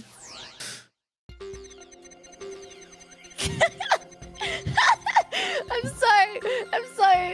sorry. He slid so weirdly. It really was weird. You're right. It was just a tween. Right. That scared me. Can you go back and then go back? I will later. Okay. All right. Okay. I went to the Cosmos Space Center with the intention of killing Dr. Sykes.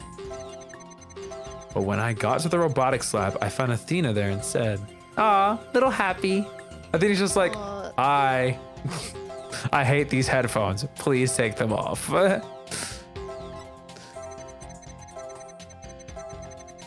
I would not be swayed from my purpose, so I waited for Dr. Sykes to return. Happy, crazy? Athena's just like, la la la la la. He's like, oh, Athena, you're being so silly. You're distracting me.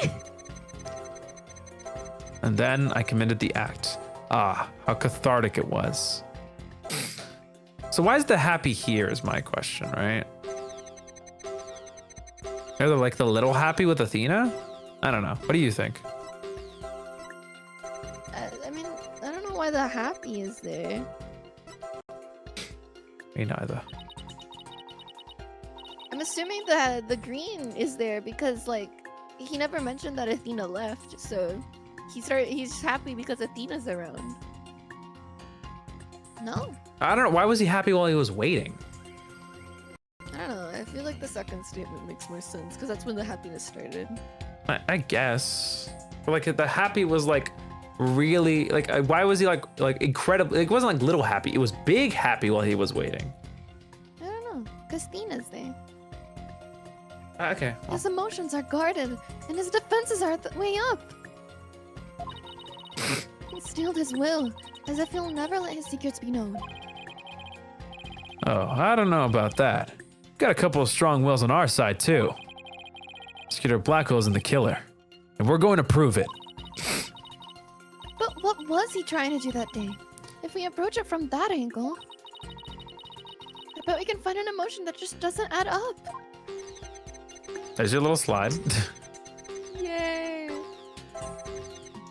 So I think it's this. Yeah? I think it's the second happy. This happy? The happy. This happy? Yeah. Alright, run it. This feeling of happiness, even though the person you were looking for wasn't there, you felt happy. Why is that? Simple. When I was looking for Athena and hadn't found her yet, I grew worried. So when I saw her in the robotics lab, I was happily relieved. Merely that. Noise level, 40%. Just now, you said that you went to the Space Center to kill Dr. Sykes. The first thing you did was look for her daughter instead. I had no intention of harming Athena, so I wanted to confirm that she was safe first. It was just a part of my plan. Nothing contradictory about that. Yeah.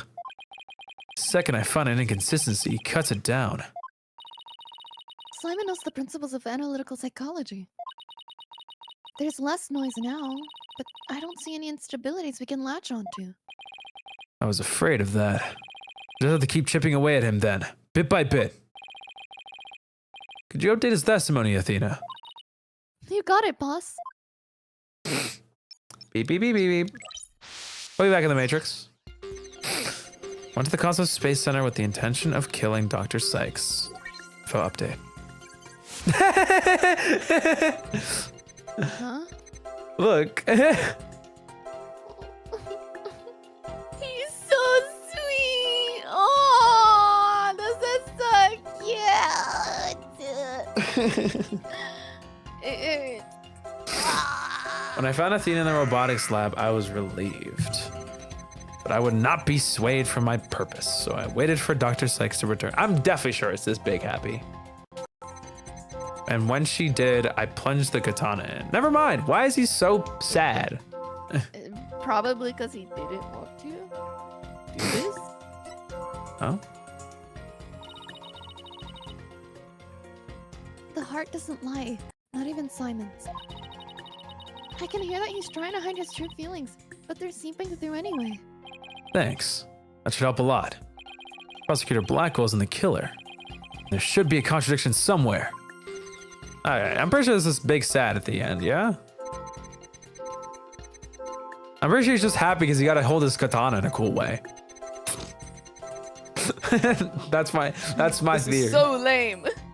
That's my theory. He's like, yes, I gotta swing my katana. Anyway. It's over?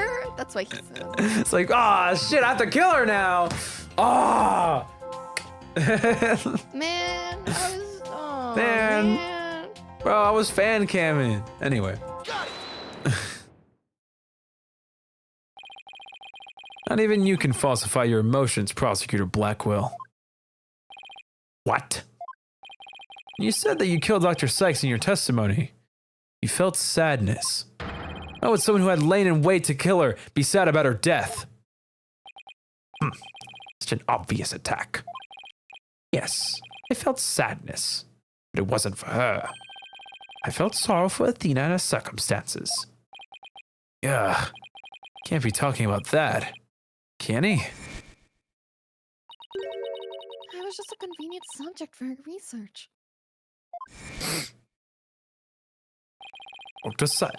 Dr. Sykes was so intent on her research, she had forced her daughter to undergo experiments. My objective was to save Athena. I'm an obsessive scientist who treated her own daughter like a research subject. What? I went to the psychology lab first. That's where I would usually find Athena playing. But that day was different. I heard someone crying in the robotics lab next door.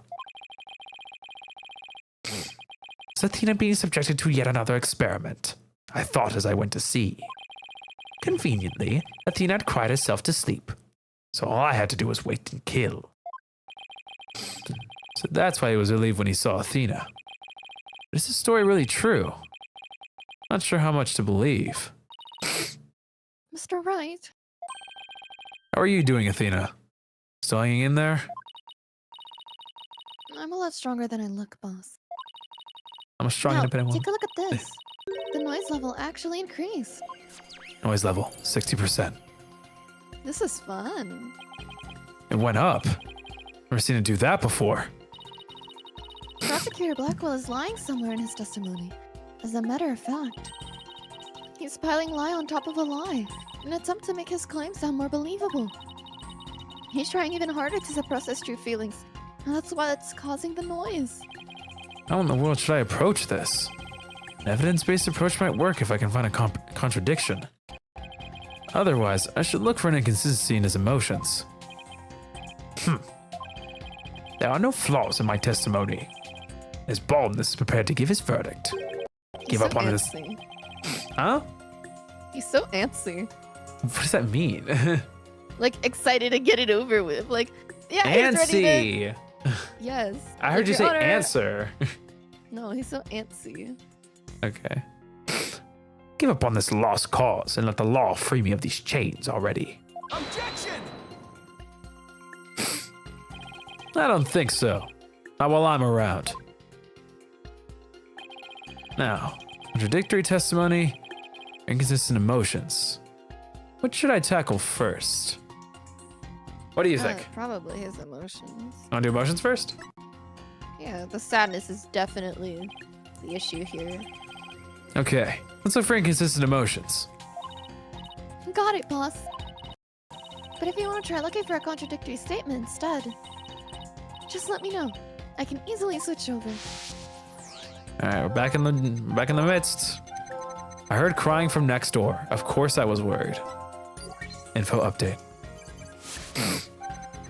I hurried over and opened the door to the robotics lab. Before I could lead Athena out of there, cursed my luck, Dr. Sykes came in. I refused to hand Athena over, so I had no choice but to kill my mentor. This seems like pretty consistent, you know? I guess. Like, do you see anything that's out of place here? Not much. That's what I'm thinking. I think we should do the statements first then. Because these all look incredibly, sensical. If you see an unusual or out of place emotion, just point it out. Is there really an inconsistency in his emotions, though? We could take a break and go back looking for contradictory testimony. Okay. Let's compare the testimony with the evidence one more time. Oh, that's cool. I heard a cry. Oh, we can't press, though. You only get to present. Okay.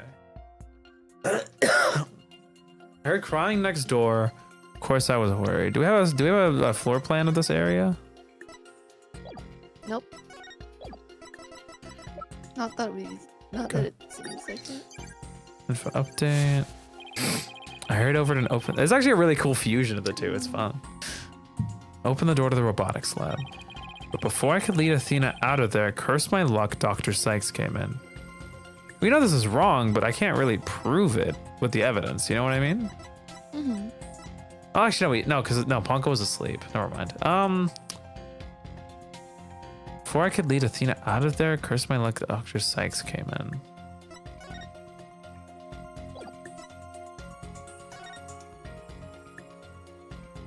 Oh god, this is really hard. I still think it's his emotions in this case. You think it's Because now I'm curious about why he was surprised. because you know he didn't think she was gonna come in so quick. No, like the big surprise. Refused to hand like, Athena over, so no choice to kill If he did expect her to come in at some point, he wouldn't be that surprised. But he was like overwhelmingly surprised. All right, we can switch back. Because it's a statement and present evidence to the contrary. Is there really a contradiction in his testimony, though? Mr. Wright, if you can't find any contradictions, then maybe we can try looking for suspicious. Okay, maybe we'd better look for inconsistent emotions now. Coming right up. Okay, so you're talking about this one? Yeah. Got it! How odd. How would you register surprise at opening the door to the lab? Right, fine. I'll explain if I must. What surprised me was Ponco, that toy figure, attacked me. Dr. Sykes knew full well of my plan to rescue Athena, but she couldn't stand guard over her daughter 24 hours a day. So Dr. Sykes had Ponco do it. That's right. She ordered Ponco to forcibly remove me on sight. So I slashed Ponco up with the katana that was there in the lab. The rickety old puppet wasn't worthy of that fine blade. Mr. Wright, it's happening again. There's even more noise now. Noise level, 100%. Eesh. It's at 100% now. What's going on here? Whenever we find an opening, he covers it up with lies. We'll never get rid of this noise at this rate. It's pretty hard to keep telling coherent lies like that. His mind and will really are sharp and strong as a katana. Alright, what should I tackle first this time? Probably his testimony, no, because of Ponco. Wasn't like Ponco charging? Yeah. I think there might be an inconsistency in Professor Blackwell's Prosecutor Blackwell's testimony. Sorry. All right, let's give it a thorough check then. Alright, with a feeling of dread, I open the robotics lab door. Just then, info update. Ponco attacked me. I retaliated by cutting it into pieces. Before I could lead Athena out of there, curse my luck, Dr. Sykes came in. I refused to hand Athena over, so I had no choice but to kill my mentor. Do we have the evidence needed here? Earring. That might be what we need to present.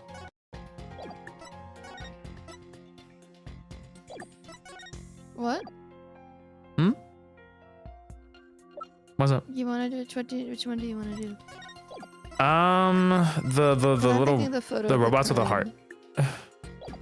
Not on this statement. Hold on. I don't know actually. I thought it would be like the photo of the crime. But this one? Yeah, Why? because there's blood on the katana already. Oh, good point. Objection!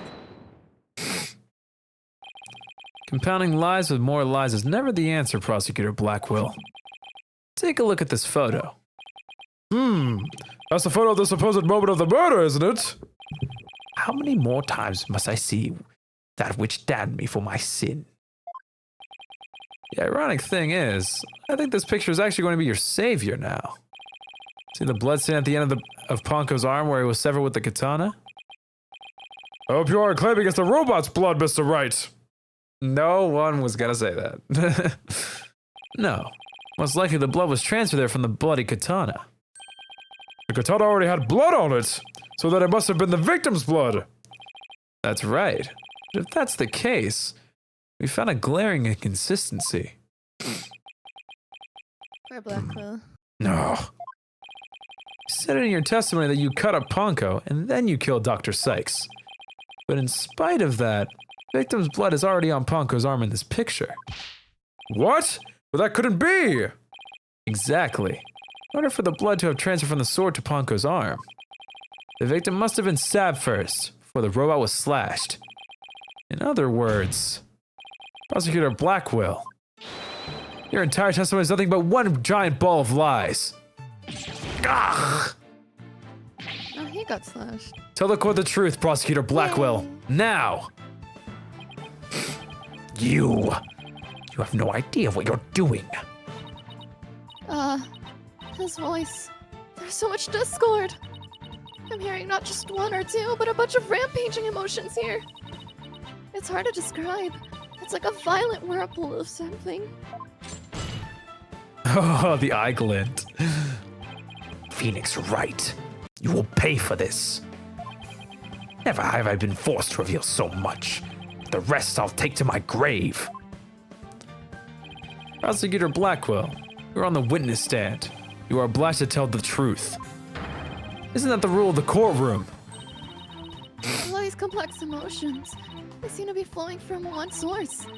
I think wherever he really saw that Jay is causing these feelings. Here we go. Oh, this is cool. Following the sound of crying, I open the lab door, and then, info update. I saw it, a terrible scene. But before I could lead Athena out of there, curse my luck, Dr. Sykes came in. I had no choice but to kill my mentor. The wording changes. It's really cool. This voice. It hurts even to listen to it. He's been living with this pain inside him for all these years. The root of it all is hidden somewhere in his testimony, isn't it? Oh, look how it's like a blue. It's sadness, dude. Oh no. Yes, that's right. Please hurry. Please set him free, Mr. Wright. Following the sound of crying, I open the lab door and then This is so cool. it has to be this. But what? I forgot that this is how this section works. Okay, so that. Where's my luck? I'm assuming it's Athena. Yeah, that probably makes sense. The terrible scene had to have been Athena. She had to have been crying because he saw something and she was crying over that something. Right? Bye bye music. Oh, yeah, you're probably right. Aw. When you opened the door and saw Athena, you became overwhelmed by your emotions. Isn't that right, prosecutor? You should know better. Though it's pathetic, I admit I'm terrified to speak of it. Prosecutor Blackquill, Miss Sykes is innocent. I always believed that with all my heart. Now, can't you find it within yourself to believe in me too? Athena is innocent, huh? Can you honestly say you believe that to be true? Right, Dono? I give you my word. Now tell me what you really saw when you opened that door. Curse you, Phoenix Wright.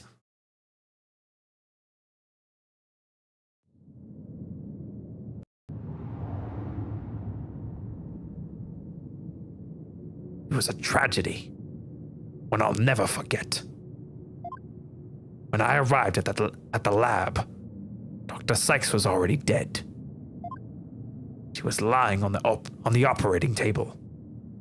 The bloody katana lay on the floor. Standing between the two, covered in blood, was Athena. She smiled, the far-off look in her eyes, as she sweetly said, "Info update.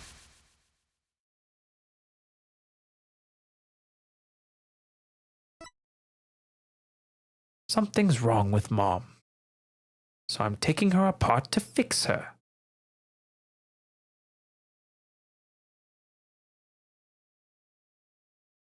That's so cool. And morbid.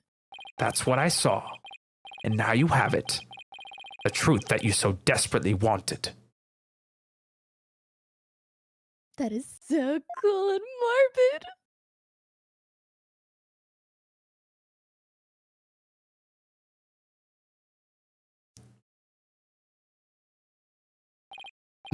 No. Prosecutor Blackquill finally tells the truth, and this is what it is? It's beyond devastating. I try to take my mother apart. I am.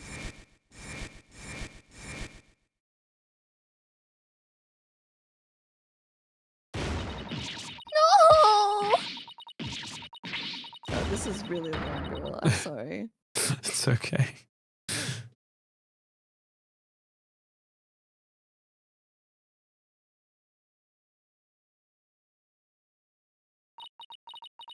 So it was me.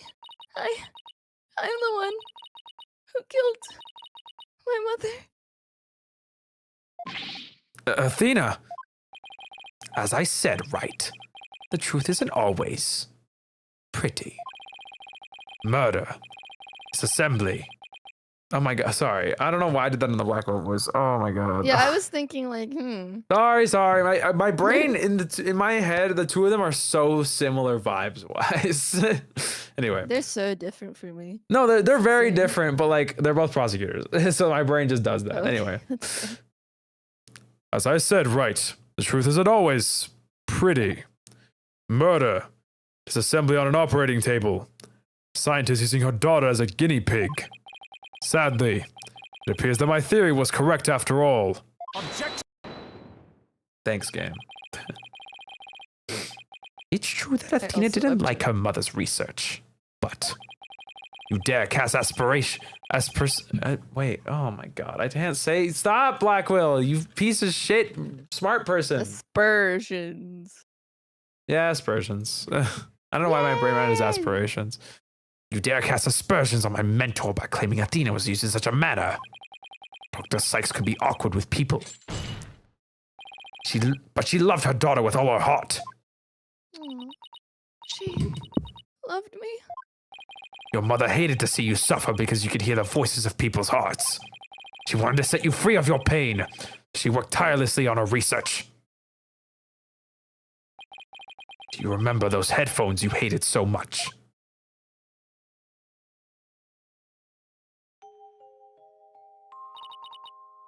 Yes, my head hurt every time I wore them.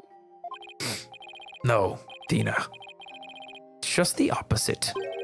They emitted sound waves to nullify emotional input from the voices of people around you. Your power was much stronger then than it is now. Those headphones were what enabled you to carry on with everyday life. No, that can't be true. Then why? Why would I have done something like that to somebody who loved me so much?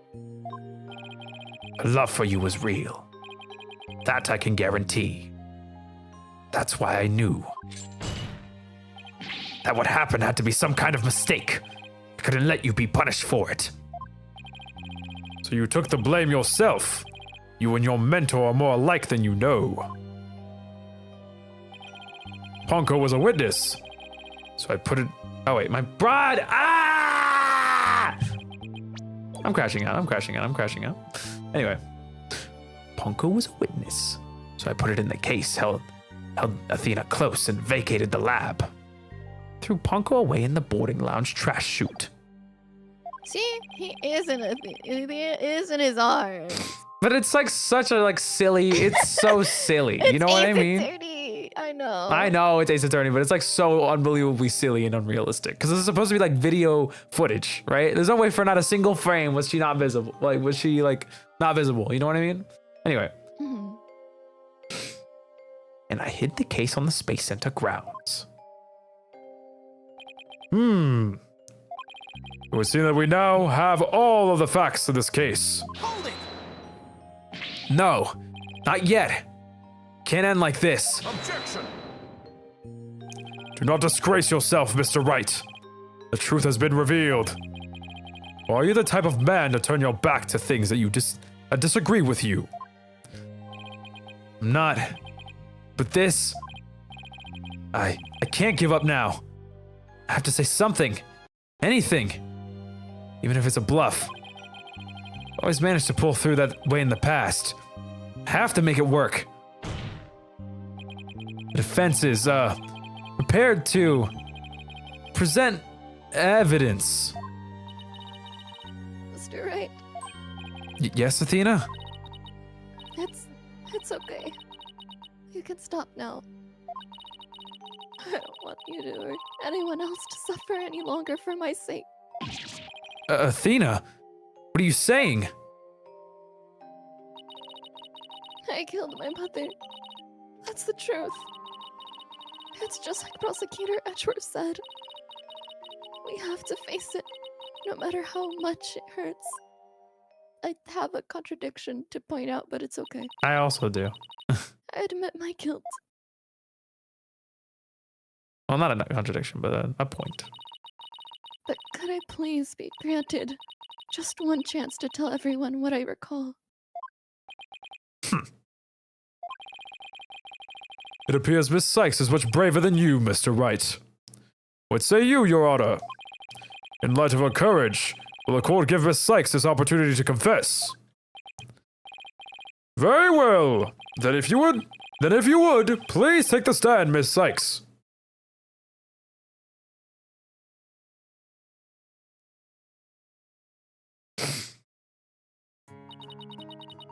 Thank you for letting me do this, Prosecutor Edgeworth. And thank you, Mr. Wright, Prosecutor Blackquill, for letting me the truth be known. Now we can finally move forward and everyone's suffering can come to an end. Athena. Prosecutor Blackquill will be cleared, and the dark age of the law can come to an end. Yes, admit your guilt, and bring everything to its conclusion. I killed my mother. My memory is still a little hazy, but there's no question I remember. I remember the weight of the weapon in my hands, and the feeling of it stabbing deep. Me when I make up things. She's super empathetic. I'm only remembering Blackquill saying, oh, she's so empathetic, she could feel exactly what people felt even if she's never experienced it before. So, girl, sorry to tell you you're an empath, but that's what you're good at. Whatever. Your Honor, she's an empath! Dun dun dun dun. Anyway, I okay. remember the warmth of her blood as it flowed down the handle onto my fingers. I really want to say something. Your Honor, please find me guilty. I dare say, these are all memories that no one but the murderer would have. I need to say something. Go ahead. There's no blood on the handle. And if she did have blood on her hands, it would have been on the handle. I'm just saying. But, Got a good okay, point. Okay, Athena, empath. Okay, girl. Me feeling the knife stabbing into my mom and watching her fall to the floor. I'm an empath. Me when I'm a lawyer and I'm an empath, so I end up in jail instead of my fucking client. I did this for you.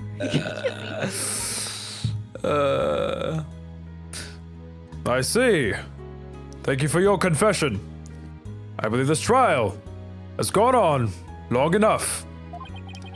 But before we conclude, does anyone have a counter-argument? Damn straight. Objection!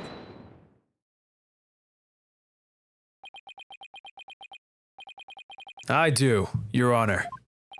But Mr. Wright! Oh, Mr. Wright. Why?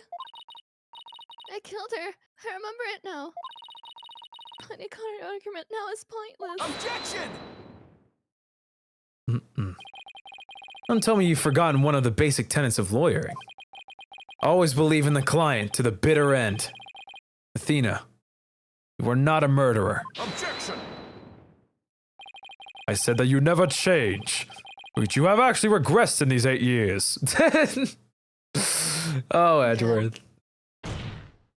I won't stand for your childish emotionalism getting in the way of the truth. Emotionalism?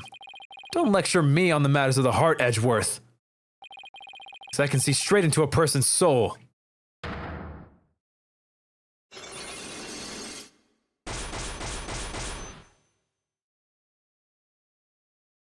Okay, kind of raw. I did a little research. I looked into the special psyche locks that you mentioned, Mr. Nick. Oh, where'd my Joy-Con go? Athena isn't trying to keep anything from you on purpose. She's just an empath. For some reason, an empath, part of her heart is memories are sealed off even from herself.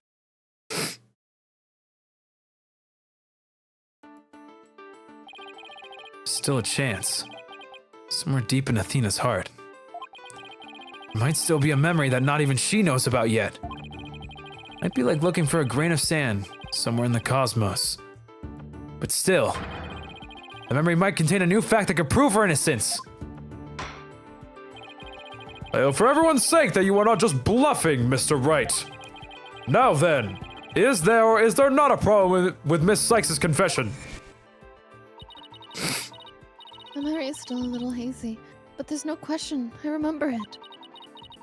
I remember the weight of the weapon in my hands, the feeling of it stabbing in deep. I remember the warmth of her blood as it flowed down the handle onto my fingers. There's definitely something wrong with her memory of the event. I can just tell. If there is a problem with the confession, Please prove it to this court now. Well, Your Honor, if you look at the blade here, it was only found on the blade. If you didn't notice, it was. Take that!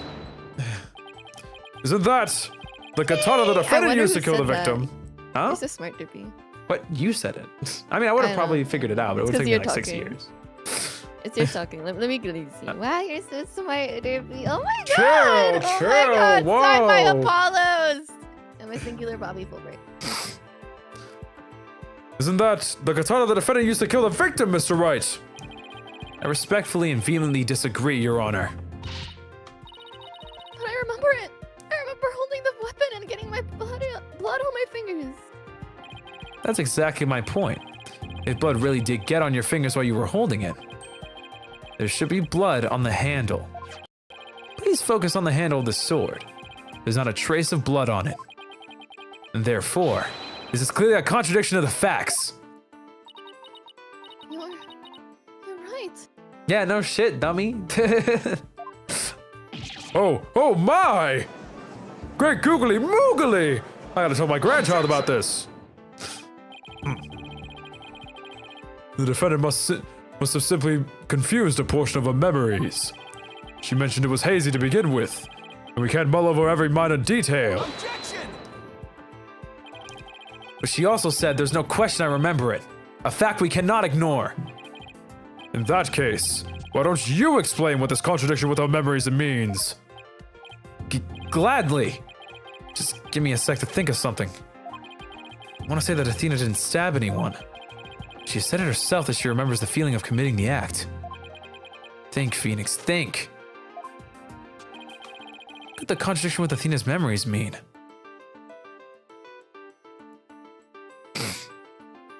The defendant used a different weapon? Maybe Athena did stab someone.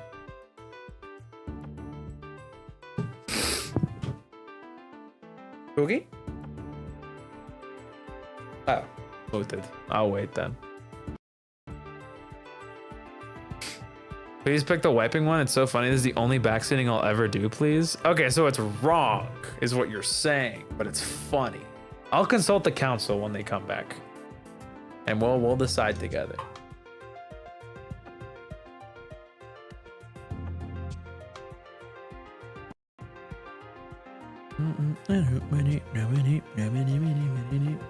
Hope we're making good enough pace to finish this today. I'm worried because we're already halfway through, and there's supposed to be a save point before the end of the episode. So, pointy fingers. I hope it ends shortly after that save point or something.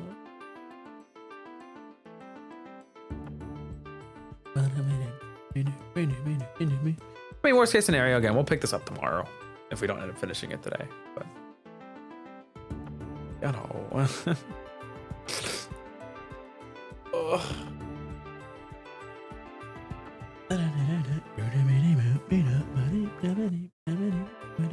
Sorry. Welcome back. I was prying so for what kind of cake she wants for her birthday tomorrow. Oh, that's I right. had to do it suddenly. Oh, so I God, can about mukbang videos. No, we really gotta finish this today because I don't want to make you stream with me on her birthday. Oh, that's true. Oh, Let's go. All right. Well, sorry. Someone in chat was saying that this option's really funny. Well, Do you want to see it or do you want to do the right answer? I feel like if we, you know how like in What's up? every Are you thinking like our meter's gonna be like on the line? Oh, brother. I gotta wait more. I think I would if it wasn't the final case. All right. Because every final case has always had a bad ending to it. How about this? If we have time at the end of the episode, I'll come back to this point and we'll do it. All right. Sounds good. I think I could do this at any statement that was relevant. TBH. Huh? The chances of getting a bad end in this case seem very high, That's also true. All right. especially with Blackquill. It's like said blood flowed down the handle, but the katana's handle is spotless. So, doesn't it follow that the defendant must have used a weapon other than the katana? What are you up to this time? This is it. This time, I found just the thing to end Athena's nightmare for good. The weapon that took Dr. Sykes' life was the katana. That much is for sure. So if I can show a possibility that Athena didn't use the katana, it could help me prove her innocent. A different weapon, you say? What would that be exactly? Right, of course he would ask that. I can see you're floundering, Mr. Wright. You speak without thinking again, as always. Does he do that? But I can't back down. Not here. Not now. That's right. I did. It's so obvious, it doesn't require any thought. What did you say? Okay, so maybe that was an exaggeration, but there has to be something. Is there some other bladed weapon in the robotics lab that day? My chiseled jaw. Maybe there's something in one of the crime scene photos. My chiseled jaw. Wait a minute. There is something. There's a high probability that that was in the lab. My god. I don't have that particular weapon here in the evidence right now, but I do have a piece of evidence just like it. Other than the katana, there's another blade that may have been at the crime scene. Yeah, utility knife. It's from a set of utility tools used by the Space Center techs who were working in the room that day. What do you think? You think it's a good idea? I think this is pretty fire. We're on it. But that's the murder weapon in the Clay Terran case. Yes, this is the knife that took Mr. Terran's life. But there must have been a knife just like this at the scene 7 years ago as well. Toolkits containing utility knives like this are issued to Space Center employees. And robotics lab especially naturally have one of these around. Objection!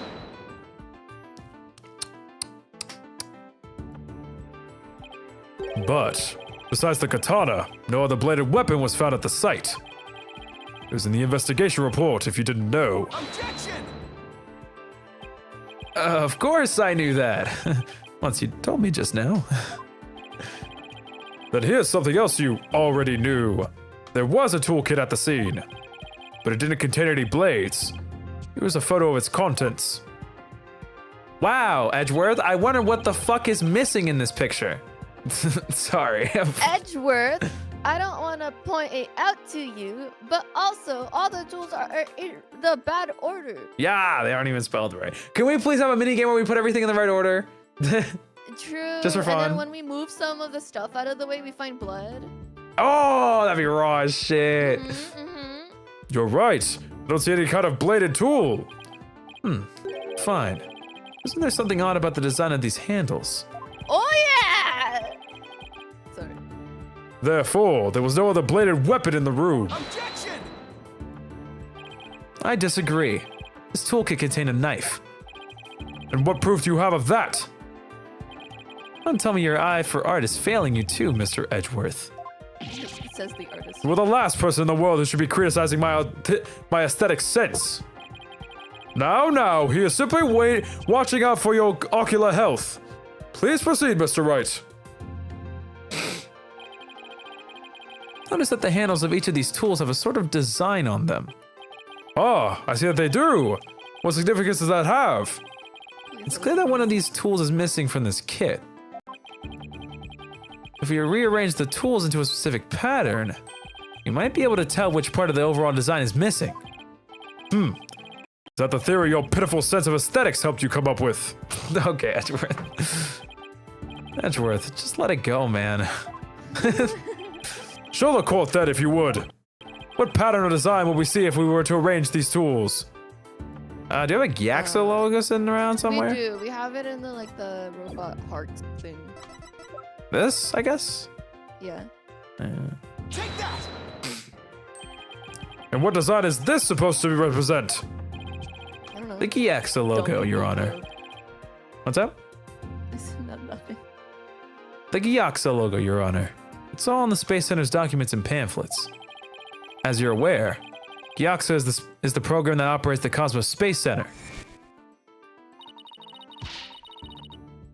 Look at how brightly the Gyaxo logo shines in the sunlight above the entranceway.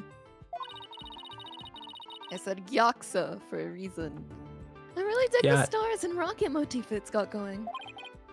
Gyaxa, huh? Is that the new Gyaxa. name of the Federal Space R&D program? Ah, I think I see it now, but Yes, but just the tool shown in this photo. The red A part of the logo is missing. And this is where the murder weapon from the Terran case comes into play. If we were to place the utility knife in the open slot, No blood. it would complete the Gyaxa logo. so it would! And that means... Admitted, Mr. Edgeworth. My aesthetic sense is keener than yours. And while you're at it, admit that the weapon Miss Sykes used could have been this one. Ugh.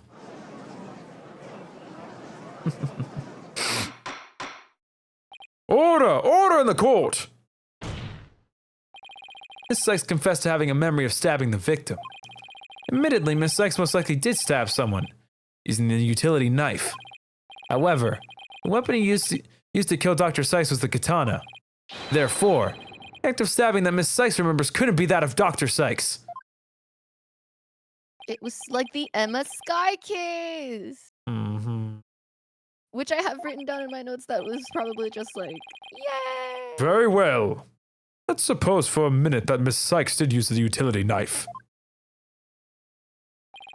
Tell me, how does that change anything? Come again?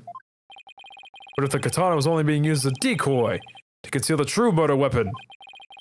What if the real weapon that took the victim's life was the utility knife? Don't be ridiculous. Are you changing the premise of your entire argument? I'm merely offering a hypothetical situation derived from your logic. Miss Sykes could have put blood on the katana to make it look like the murder weapon, then concealed the knife on her personage until Blackquill carried her away. That does clear up the contradiction between Miss Sykes' memories and the evidence. If in fact the murder weapon is a utility knife, then fate has dealt you a cruel hand. For you have just proven the knife's existence to the rest of us with your own logic. Objection! The prosecution is attempting to lead the court. Objection! You're the one attempting to lead the court, Mr. Wright, by forcing us to forget the facts of this case. And to remind you that there were only 2 people in the lab at the time of the murder. That the defendant herself recalls stabbing someone with her own hands. Wow, who could it be? Who do you think, Mr. Edgeworth? It could have been someone else. We don't know who she stabbed. She could have stabbed Blackquill. Oh, please tell me it's Bobby Fulbright. Shut up. Okay. No. It matters not whether the murder weapon was a katana or a utility knife. As long as we know that the victim and the defendant were the only ones there. You cannot escape the fact that it was Athena Sykes who killed her own mother. Or I don't believe it. Why? Why does this keep happening? Every time I find a contradiction, it vanishes and the suspicion keeps coming back. It's almost as if... Now you're finally starting to get it. The contradictions keep vanishing because the charge is true. The suspicion keeps coming back to the defendant because that's where it belongs. Phoenix Wright, when will you open your eyes and accept the truth? Ah! Ah!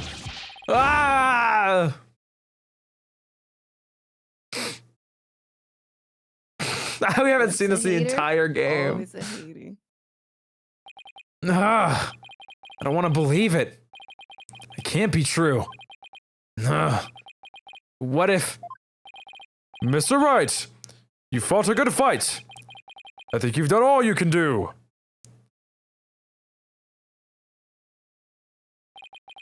Is giving up really the only way?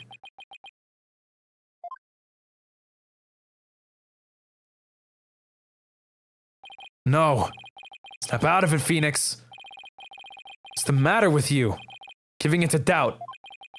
Can't look back. Forward is the only way to go. No, Your Honor, not yet. It isn't over yet.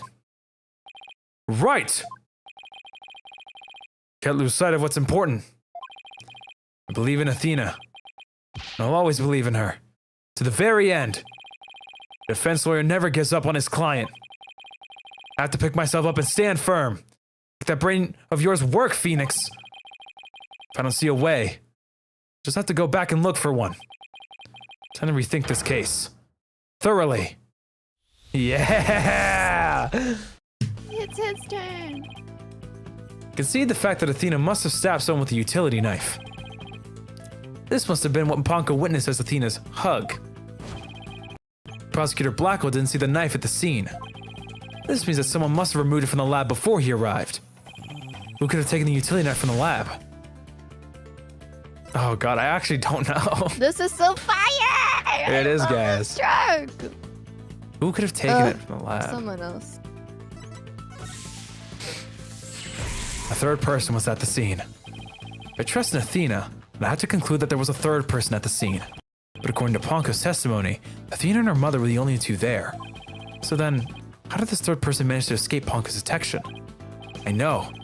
This person must have fooled Ponco's facial recognition feature by covering... Their own face? Yeah. The person hid their face. Wait a minute. Ponco has a heartbeat detection system too. If they covered their own face, Ponco would have still detected their presence. She wouldn't have been able to tell who they were. Wait, that's it. The culprit could have covered their face and posed as which person to avoid detection? Matters. I was thinking the same thing. So it has to be the Phantom. The person posed as the victim. Right. Well, let's see where we go. I'm only saying this because I've been saying there's the third person has to be the Phantom in every It single makes time the I've most mentioned sense if it is the Phantom. I agree. Please! The culprit posed as the victim. That would explain why Ponco thought only she and Athena were there. All they had to do was take advantage of Ponco's basic recognition features. Culprit used this in order to pose as the victim. Her jacket. Yeah. And it makes sense because if you look at like her jacket, she had like a little Yeah, a little. jacket. And it's not like on her chest, it's on her side. The victim's jacket. Surely you noticed that too, right? I don't know what you're the talking about jacket. at all. The Yaksa jacket that has her ID, Mm-hmm. the tear on it that's supposedly Metis is on her side, lower side, and not on her chest. Well, yeah, but I So, mean, we don't really know what that. Someone else was wearing it. Yeah. I mean, I want to say we don't really know where that's from, but beside the point. I mean, I thought it was. I mean, It could be from the knife. It could be from the knife. I will tell you. I think I kind of like implied it. I don't think it's implied, but okay. No, that it was her jacket. It was. Listen, everyone thought that the whole eye patch thing on Apollo's eye was implied from the explosion, but it wasn't, so. It wasn't implied. Yes, it was! Say that. It wasn't. Athena said He it was had from the at the start of the sky. game, he had a fuck ton of injuries. Why would it be unreasonable to assume that those are from an explosion? Because Athena said it was from a star. Like 3 episodes after. Oh, that's what you mean. Then yeah. Okay. Anyway, I rest my case.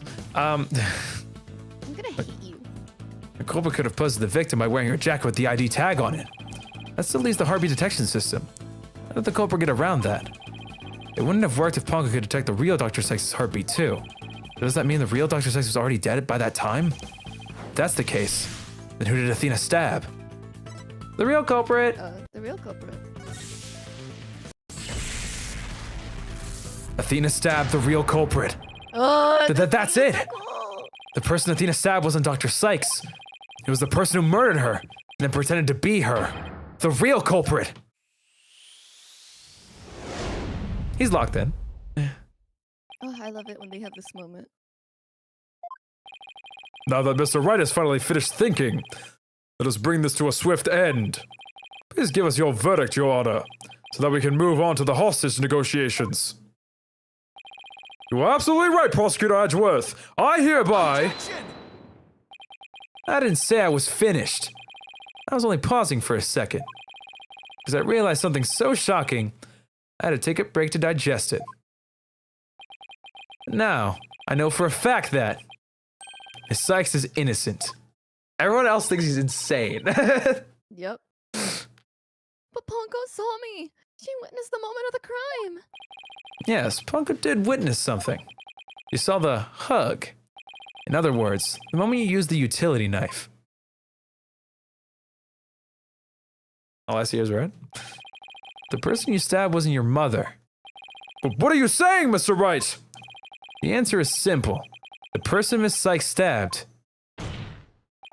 was a third person, posing as Dr. Sykes. What? Blackquill is so proud and heard. Do you really expect us to... Oh, sorry, my brain. Do you really expect us to swallow that, Mr. Wright? According to the robot's statements, there was no third person there. There was no third person there. I'm gonna be English. Do you really think I wouldn't see through your ludicrous grab for time? Objection! After all we've been through, Mr. Edgeworth, I'm disappointed. Don't you know by now that this smile of mine means I have absolute confidence? Ha! You make that pose all the time, regardless of the facts. Like a strange malfunction. Mr. Taryn, you look pale. Shall I help you to the sick bay? Still fucked up at people. Mr. Taryn? That's Apollo you're talking to. I can't believe I never realized that. You probably did, Oh, yeah. because you're smart. You get a voice, pretty lady. Oh, this hunk of junk here is mistaking Apollo for Clay. Maybe Apollo is possessed by Clay's ghost. I think I got so wrapped up in her ghost fake story that I just forgot. I was just thinking about his jacket the entire time. Like, That was another "Aw, case. That's so sad. That was another case of mistaken identity caused by a jacket ID tag. All because Klonga couldn't read Apollo's facial features due to that eye patch. Mr. Edgeworth said, Mask could nullify the robot's facial recognition. And then, all the person would have to do is wear a jacket with the victim's ID tag that poses her. Objection! All the ridiculous theories. What good would a silly disguise like that do? We've forgotten that the robot also has a heartbeat detection system. If there was a third person at the scene, the robot would have detected them. Not if she was I'm dead sorry, on. Mr. Edgeworth, but that doesn't count for much, I'm afraid. Because, at that time, Dr. Sykes' heartbeat had already stopped beating. What? So does that mean? Yes, Your Honor. Person Miss Sykes stabbed. This third person was posing as Dr. Sykes. Is her mother's real killer. But that's... I'm impossible! I should have said im. I'm so stupid. It was no apostrophe. A mask? The person I stabbed was wearing a mask? Order! Order in the court! Miss Sykes, did you say something? A mask? Yes, I remember. Ah! Athena! What is it?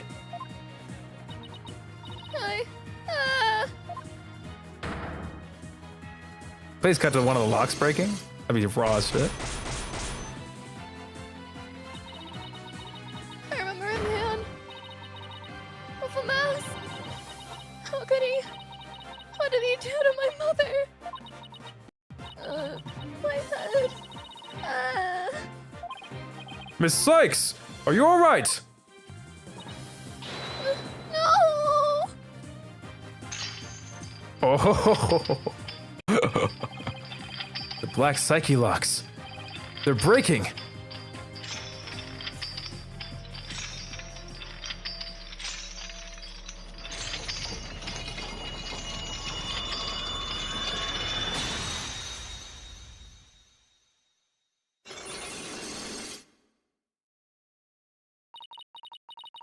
It's all coming back to me. Everything that happened the day my mother was murdered.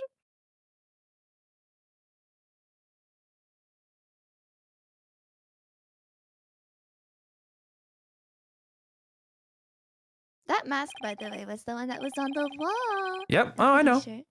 It's so cool. They're gone. The black psyche locks are finally gone. You didn't really stab your mother, did you? It's all right, Athena. Just tell us what you saw that day. I was drawing a picture. When I was done, I went to show it to my mom. I opened the door. And then...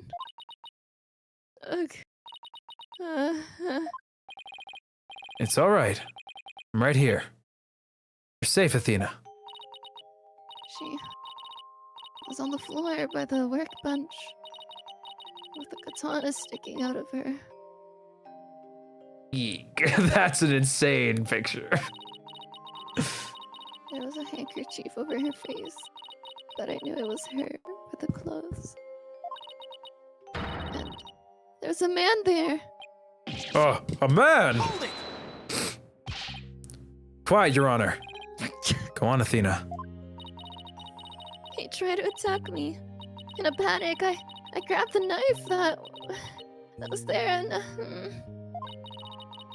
he dodged at first, so I only got his clothes. But I tried again.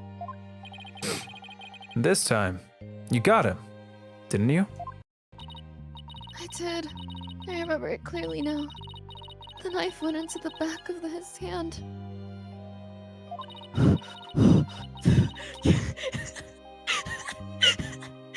Okay.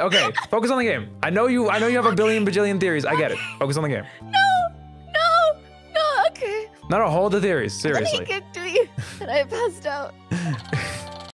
Utility knife. The murder weapon used on Terran. Athena also used one of these to stab the Phantom's hand during the incident 7 years ago. Oh, I'm so lightheaded. Updated in the court record. I'm so lightheaded from laughing.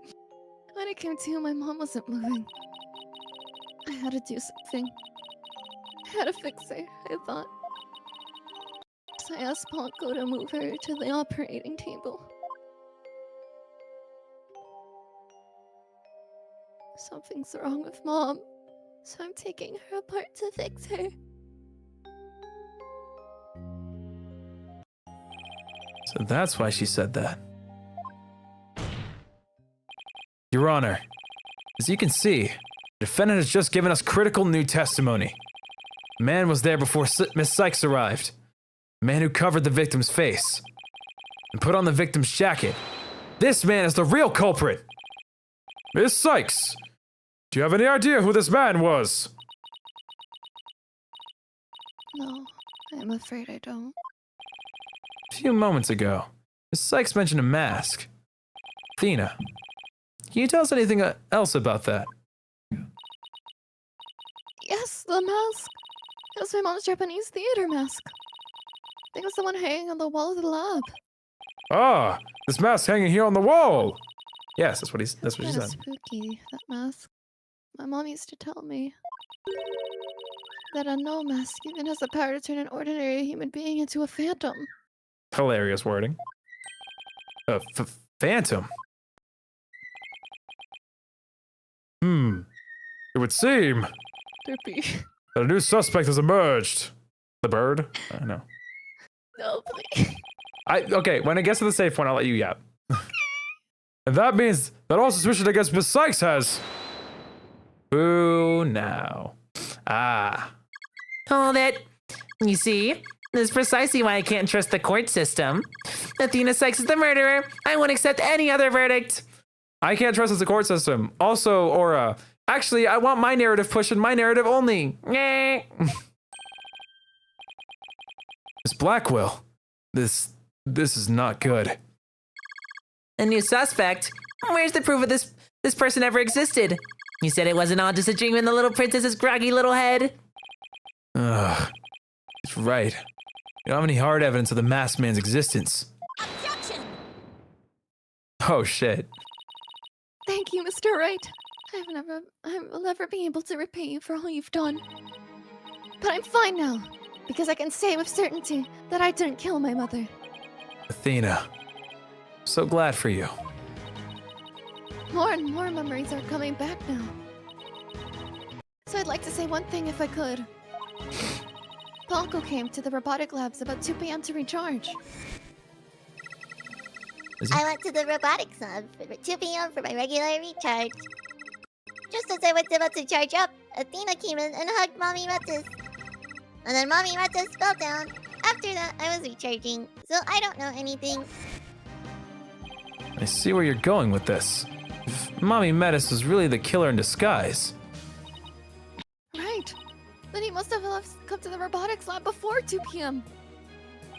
Do I have anything here in the evidence? Can help me find this person who came to the lab before 2 p.m.?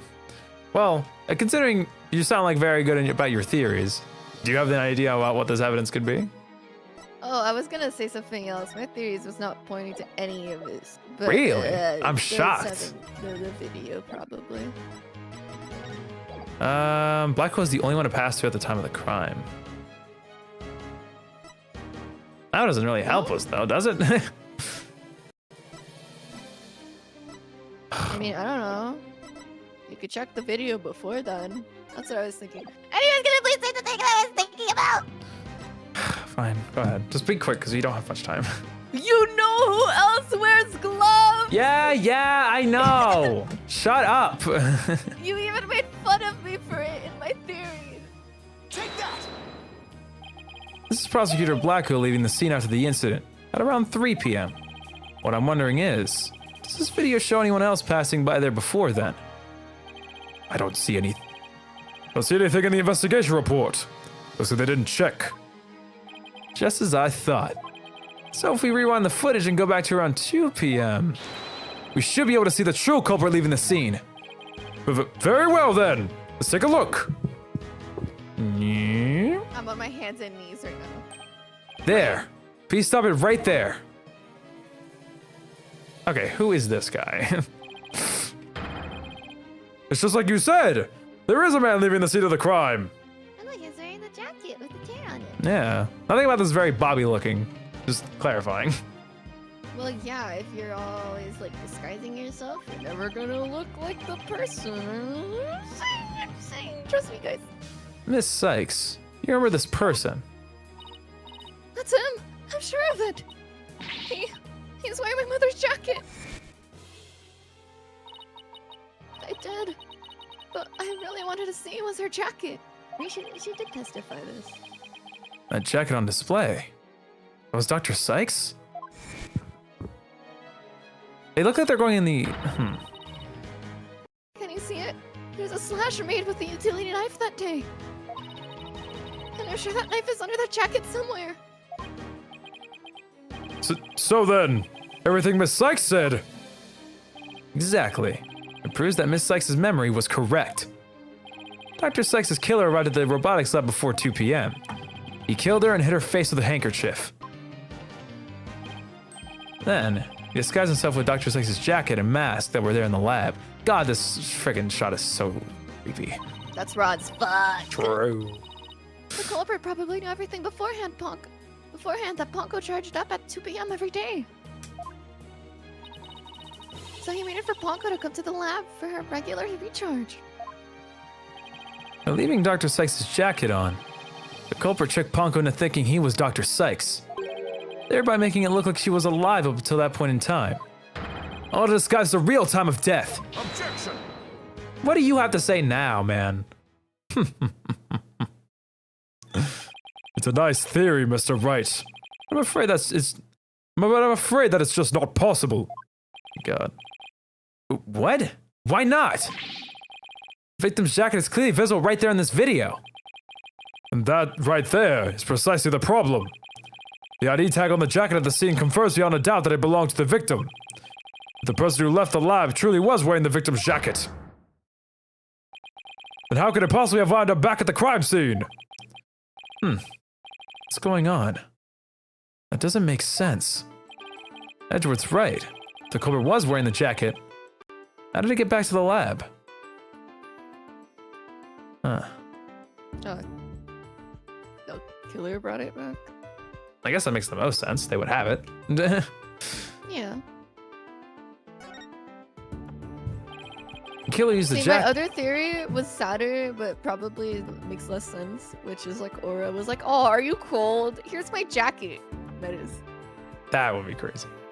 The killer used the Yeah. jacket as a disguise to make his escape. But in order to conceal that fact, He had to get the jacket back to the crime scene. So the culprit simply returned to the robotics lab later and planted it there. Contradiction resolved. Objection! Except that it would have been impossible. The only people who came to the robotics lab after the killer were Prosecutor Blackquill and the people who reported the body. They claim that the jacket was there when they arrived. So, when do you propose this mysterious man of yours had the chance to return the jacket? A puzzling question indeed. When did the culprit have the chance to bring the jacket back? Well, the only answer is that when the body was found, right? The other one just doesn't make sense. Yeah. The only time the culprit could have returned the jacket was when the body was found. Mr. Wright, do you realize the implication of that argument? I do. Most people, when they come across a murder, focus their attention on the body. The culprit could have taken advantage of that split second to plant the jacket. In other words, the true culprit of this case, the man known as the Phantom, was one of the first people to discover the body. I would have never thought of that. So now they're gonna be like, let's see who discovered the body first Yeah? in our record. Order in the court. What is the meaning of this, Prosecutor Edgeworth? The body was oh my god. The body was discovered and reported by a group of 3 people. They were there to collect the Space Pro's capsule in preparation for the Had-1 launch. One of those people had a special bag to transport the capsule in. Oh, you mean the shock-resistant bag? Correct. Suppose that if the jacket was in that bag, it could have been returned to the scene of the crime without anyone noticing. I'll see to it that you get the reports on those 3 people. You will? You should also check the facial recognition database for that robot. This person felt the need to hide his face with a theater mask. It might mean that his facial data was once registered. Oh. Prosecutor Edgeworth, does this mean? I have to admit, I believe Miss Sykes' memories to be credible. You win, Wright. Not that this was ever an official trial anyway. Okay, you salty so-and-so. Don't say that! Don't say that. You might have deceived me. Prosecutor Edgeworth, are you actually conceding? Just don't rub it in, asshole. Rub it in. Is it true, boss? Does this mean I'm... Can't believe it. It's over. I won. Well, okay, slow your horses, Aura's buddy. still here, or still has hostages. Prove that both Athena and Prosecutor Blackquill are innocent. Your Honor, I see no need to further prolong this trial. Objection! Hold on, Mr. Wright. Forgotten who's in charge of this trial. That's right, I'm the one who's supposed to say, I see no reason to further prolong. Not you either, Your Honor. Now silence. Sorry, I haven't talked about this yet. I really like the little animation of Edgeworth winding up to do his death slam. Yeah. His hand, the way the hand is posed is really satisfying. The little princess who was truly beloved by Metis, and he repaid that love with death.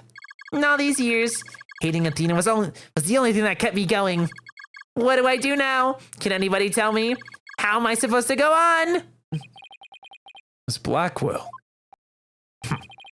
How unlike you, Aura. Metis was deeply passionate about her work. She chose you as her partner. Isn't that? Shut up, Simon. You know exactly how I felt about her. Her respect as a co-worker wasn't all that I wanted. She wanted love.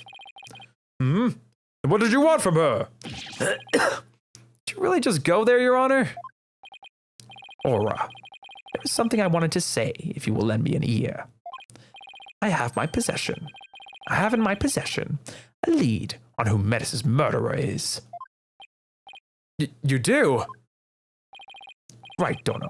You asked me about the identity of the Phantom of 7 years past. That's right. The Phantom. Person Blackwell's been looking for. Even from behind bars. 7 years ago, somebody hatched a plan to sabotage the Had-1 rocket. The spy.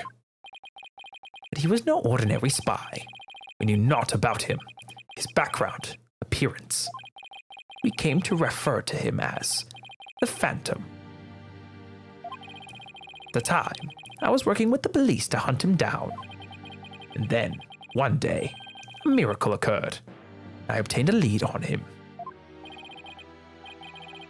Oh, how exciting!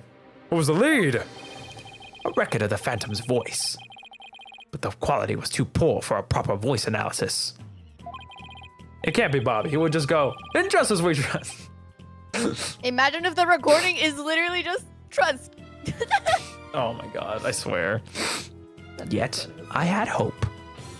Aura's co-worker was a scientist who could analyze human emotions.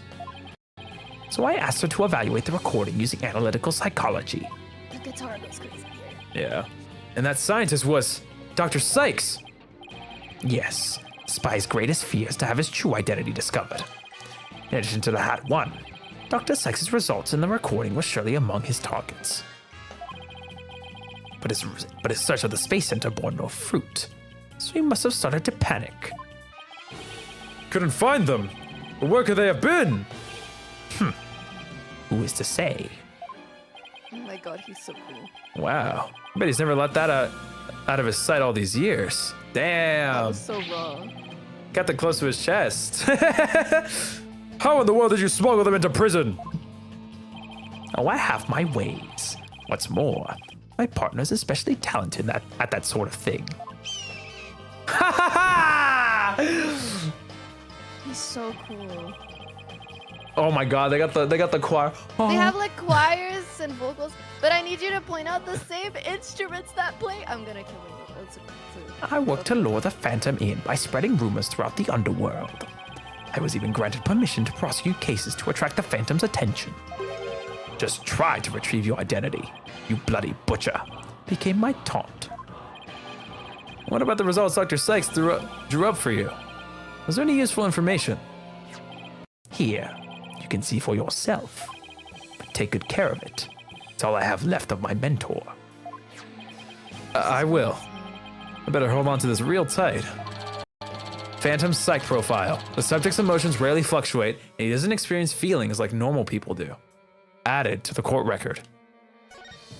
I'm so excited! This is so good for me! Psychological profile. Classified. Emotional output of this voice extremely weak compared to typical voices. Subject deemed to have unique psychological makeup with almost no emotional fluctuation. No emotional fluctuation, huh? A spy who experiences no emotions, not sadness nor anger, and naturally, no fear. He is the very definition of a phantom, a monster with no heart. Don't you see? This creature is the rot that destroyed our lives and set what ails us all into motion. The Phantom indeed. A fitting name for the one who has brought darkness to our world. Well then, it seems a faint image of this man has started to take shape. Based on what we have learned, I'd like all of you to conduct further investigation. It's not a formal trial, but I do want to follow protocol.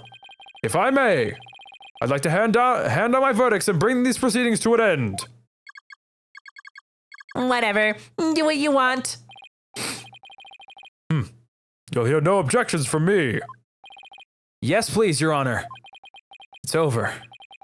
It's finally over. Very well. In that case, Prosecutor Blackquill, could you please take the stand? He was already there, guys. As a result of this trial, your innocence has been proven. The verdict handing down 7 years ago is hereby overturned. And now, the defendant of the current trial, Miss Athena Sykes. Yes, Your Honor. Mr. Wright, thank you. Thank you for everything. Athena, you're more than welcome. If everyone is ready, I will now give my verdict. Of course. Who now? You! Oh. Objection! That ass. Apollo! What is the meaning of this?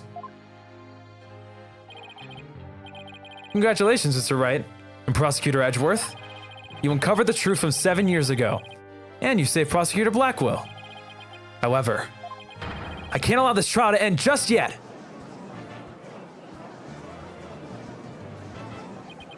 Why, Apollo? Why would you do this to us?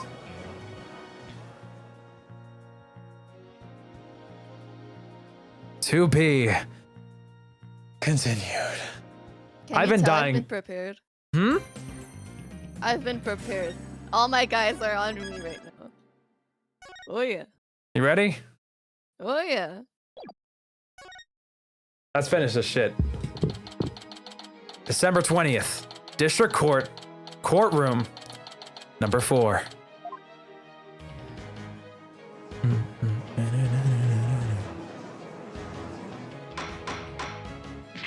Mr. Justice, please explain yourself.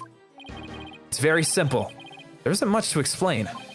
The defendant, Miss Athena Sykes, might not be innocent. Shut up! What are you talking about? The case from 7 years ago has been settled. I'm not talking about the past here.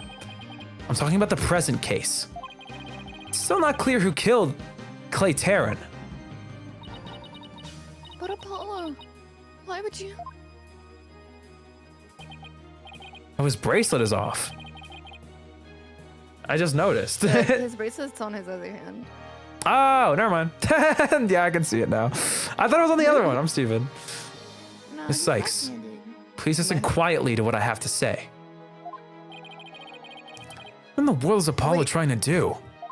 I'm pretty sure he's just trying to keep the case open so we can also find like the Phantom at the same time, right? Your Honor, please allow me a little of the court's time. Guys? But there's a trial for the case from 7 years ago. Miss Blackquill, I'd like to ask a favor of you. Just as you lost someone close to you, I lost someone close to me too. I'm sure you want to know the real truth of what happened as much as I do. Apollo. Hee Sure, you know I'm all for the truth. Now let's see you expose the princess's guilt. Judge, I give my permission. Continue with the trial. Very well. Is that all right with you, Prosecutor Edgeworth? The prosecution has no objections.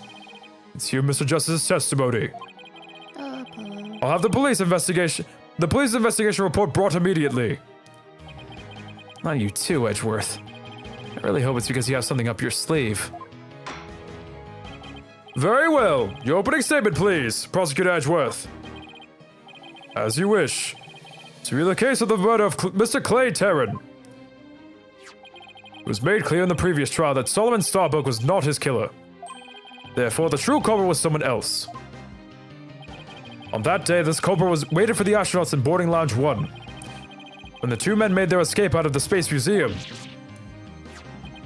the killer attacked Mr. Terran with the same type of knife that was used 7 years ago.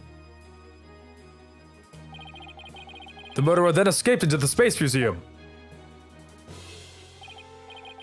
Next, Director Yuri Cosmo switched the launch pads. After that, culprit exited the Space Museum and escaped via boarding lounge 2. Therefore, this trial must make clear who Mr. Terran's true killer was.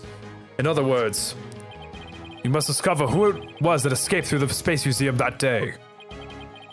Thank you, Prosecutor Edgeworth. Mr. Wright, is the defense ready? Yes, Your Honor. Better rearrange my evidence. Relevant evidence swapped into the court record. Oh, that's nice of you. Now then, Mr. Justice, your testimony if you please. Witness testimony. Apollo Justice's accusation. I suspected Miss Sykes of the murder. What? He's so awesome. I thought you were freaking out because it's Allegro. Oh, well, no. I don't care that much the way that you do. Ah, I was freaking out more about the music when it sounded more like I know. something else. But But I'm gonna it's stop because- being annoying about that right now. no, it's okay. I was just like, I like hearing the Allegro thing. Is it's like, we're nearing the end. Oh God. It usually means we're like on the second to last testimony. Anyway, I suspected Miss Sykes of the murder of Clay Terran. My growing suspicions were confirmed when this incriminating evidence presented itself. In addition, she's the only one who could have utilized the launch pad to switch to escape. That is why I wish to indict Miss Sykes on the charge of murder.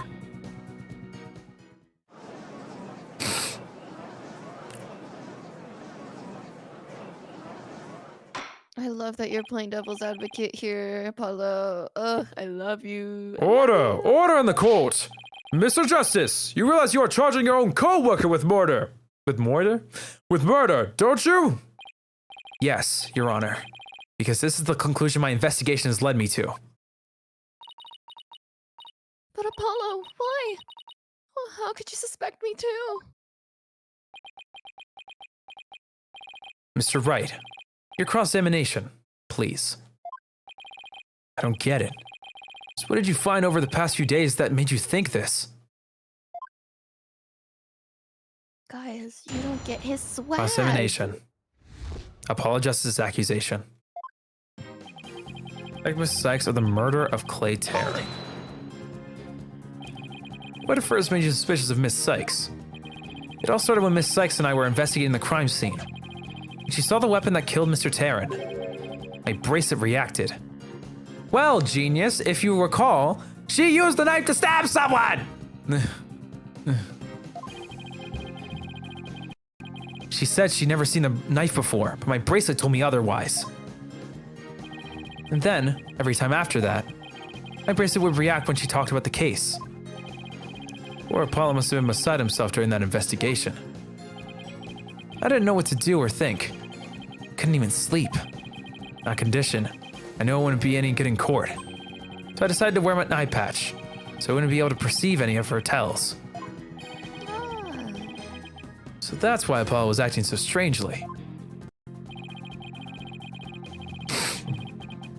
The reason Miss Sykes unconsciously reacted to the knife that way is because she stabbed her mother's murder with one identical to it 7 years ago. But that knife was also the murder weapon that was used to kill Clay Taryn. My bracelet could have also reacted to her because she knew she was the killer too. I am gonna punch the shit out of you. Yeah, he's definitely doing this on purpose. I love him for this. I guess he has a point. But my bracelet wasn't the only reason I became suspicious of her. My growing suspicions were confirmed when this incriminating evidence presented itself. That's the lighter that was found in the Space Museum with her fingerprints on it, right? Even if it seems decisive, there must be other facts we don't know about it yet. If that's so, go ahead and prove it then. Look, honestly, I don't want to believe it's true either, but Miss Sykes is the only one who was in the Space Museum at the time of the murder. But Mr. Justice, Miss Sykes had absolutely no motive to kill Mr. Taryn. 7 years ago, Miss Sykes lived at the Cosmos Space Center. It wouldn't be strange if she had some kind of connection to him. Besides, people sometimes kill for motives we can't even imagine. I know you've seen plenty of cases like that in your own career, Mr. Wright. Still can't believe this. You actually suspect Athena, Apollo. In addition, she's the only one who could have utilized the launch pad switch to escape. Isn't it possible that somebody else used that same escape route?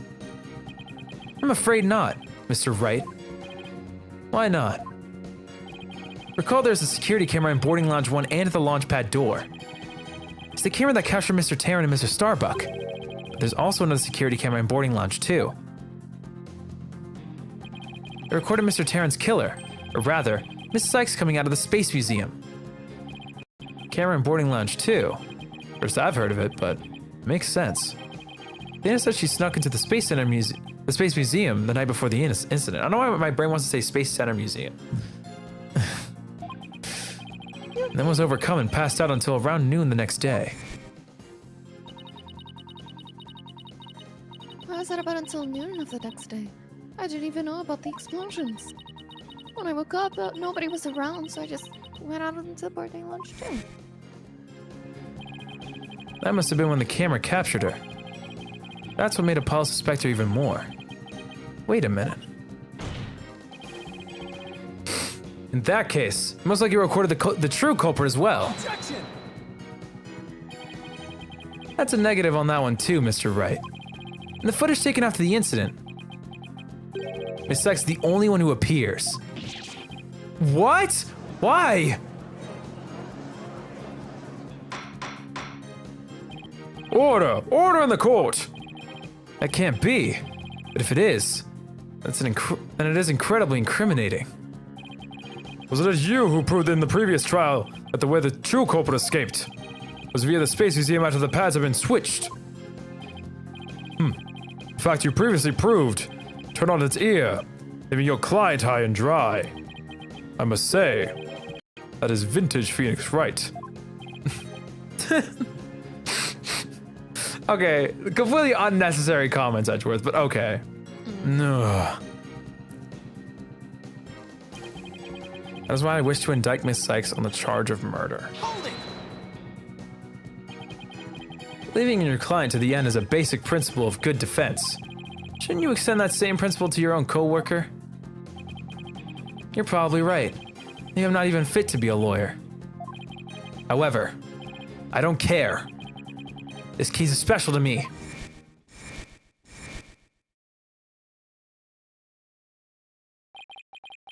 He was my friend. That's why I just have to know the truth.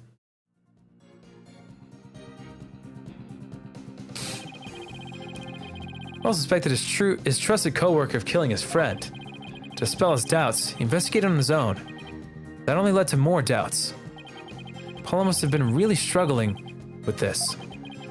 Well, Paula may have doubts, but... I'll say it again. Dina Sykes isn't the murderer. And I have only one thing to say. Evidence is everything in court. Man. Well, Mr. Wright, think you have the concrete proof to knock down my arguments? Your arguments have been very clear, Mr. Justice, and your facts appear to be indisputable.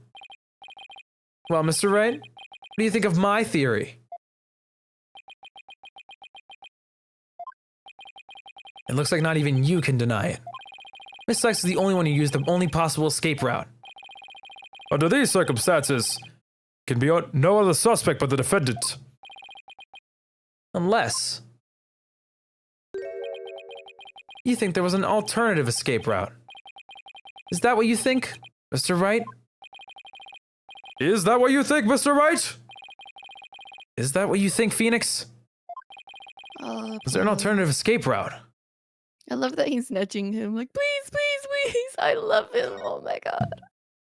Well, if we recall, Launchpad 1 and the museum are actually kind of like the same place, bro. So like, what if bro's like in the rocket, dude? What if he's like in the lower level, bro? What if he's still there? Kind of fucking wicked. Sorry. Listen, that's actually like kind of valid though, right? What is? My theory. He's just still there. He never left. I mean, if he was the Phantom, he could have stayed there. And you know who stayed there to investigate? Bada bada bada. You know who was there when we visited the day with Athena? Bada bada bada. You do realize that like he would have had to pass it the camera, right? Well, I can just cry about it then. It's okay. I feel like Edgeworth. I just want to be an asshole. I'm sorry.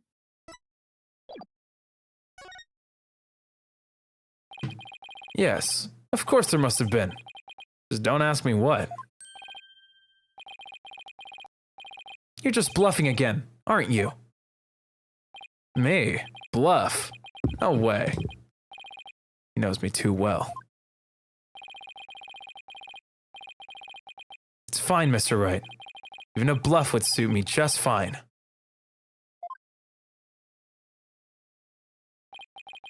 As long as you can. Clear up this doubt inside me! Aw, that's cute. Wait, so is this what this was all about?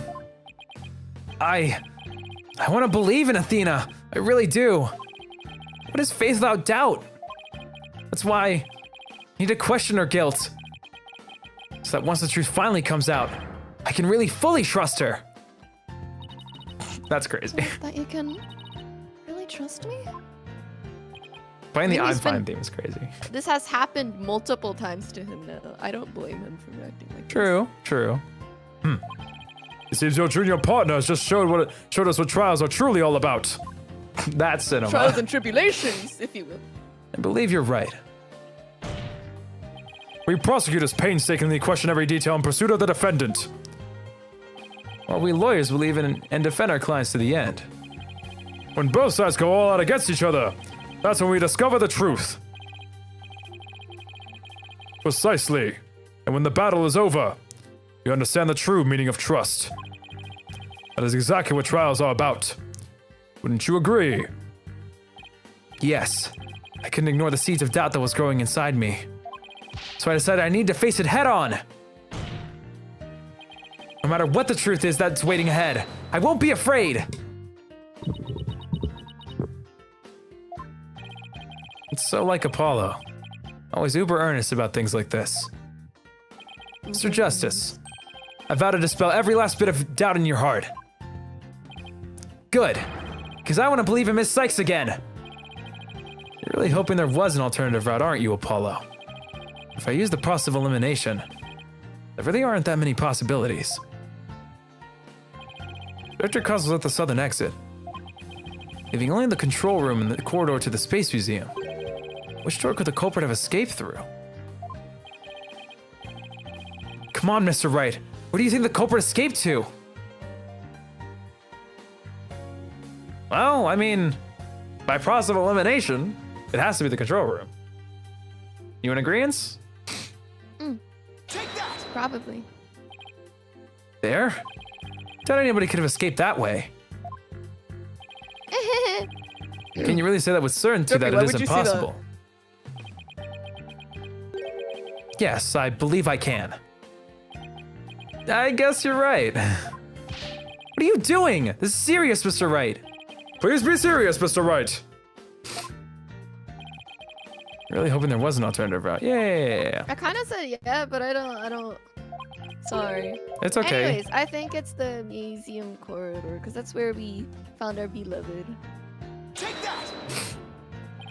It really only could have escaped to the corridor to the Space Museum. If I'm being honest, I thought this said the Launchpad 1 corridor. I don't, because I've seen this map so many damn times. So I was like, oh, that doesn't make any sense. Fair. It really only could have escaped to the corridor to the Space Museum. All they had to do was use the unconscious Mr. Starbucks Prince to get to the door. Objection! It appears that all you're trying to establish is Mrs. Sykes' guilt.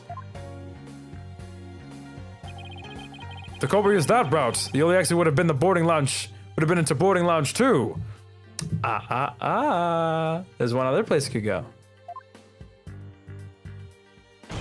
The logical conclusion of your argument is that the killer is none other than the defendant. My God, so many words. I knew it. It's the only way it could be, huh? The culprit escaped into the corridor that leads to the Space Museum. And I guess it's true. The only exit would have been into boarding lounge 2. Miss Sykes was the only person captured by the boarding lounge 2 security camera. Investigated the crime scene thoroughly. But the only place the culprit could have escaped to was the Space Museum corridor. There wasn't any other secret corridors or anything. So that leaves us with no other conclusion to draw but that Athena Sykes was the culprit. What could the answer be? Is there really no other escape route?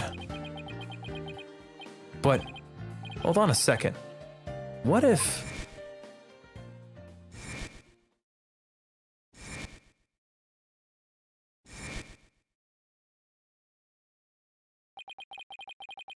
Where did those mysterious leaves you saw in the corridor come from? What if they're a clue to the culprit's real escape route? I think it is possible that the culprit escaped into the Space Museum.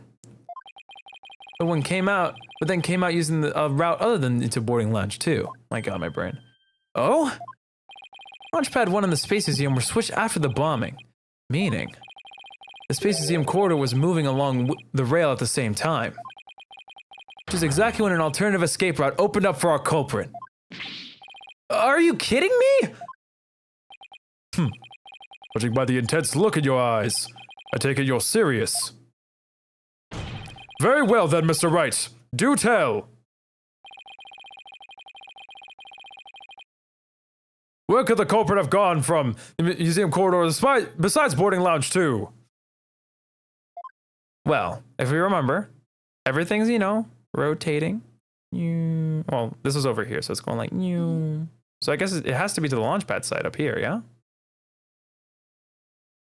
Huh? Did you not see anything that just happened? I don't quite understand it. Oh, it's okay. I got you. Okay, so the whole idea the Phoenix has is that like when the two things uncouple, right? They bring the corridor with them, right? Mm-hmm. And while they're rotating, you can leave while it's rotating. So, I mean, yeah, this would make sense, considering the leaves came from outside. Take that! I found something odd while investigating the museum corridor this afternoon. Namely, a few dead leaves on the floor. Considering where dead leaves come from, they point us to exactly where the culprit escaped to. Yes, I remember seeing some leaves myself. Ah! Do you mean... Yep. The space museum was in motion, just beyond the corridor's safety door. There's an alternative place that the culprit could use to escape. In other words, the culprit's real escape route was... the area outside the Space Center. You're freaking insane! Thank you, Apollo, for censoring your swear. Do you know how impossible that would be? That corridor is level with the 3rd floor. Even if the culprit tried to leap to the outside wall of the Space Center building, it would fall to their death. Objection! Ordinarily, yes. But after the bombing incident, the culprit can make use of a certain item. And what item was it exactly, Mr. Wright? Alright. This is what the culprit used to leap to the outside wall of the main building. A parachute. He had one of those, right? I'm kidding. We obviously are talking about the... parachute. We're obviously talking about the emergency exit ladder, yeah? Yeah. Take that! Every time I see that box, it makes me think of Lethal Company and the amount of times we've killed Sosa with it. An emergency ladder! There was an emergency ladder in the 4th floor robotics lab, and it was used that day after the explosions to help evacuate people. Ms. Blackquill herself used that ladder to escape down to the ground level. Recall the launch pads were switched after the ladder was lowered. Spit on my monitor. Oops. The corridor would have passed by the ladder while the pads were being switched. And that's when the culprit literally sprang into action. Like a little animation on that. And leapt onto the ladder. What? Who would have imagined?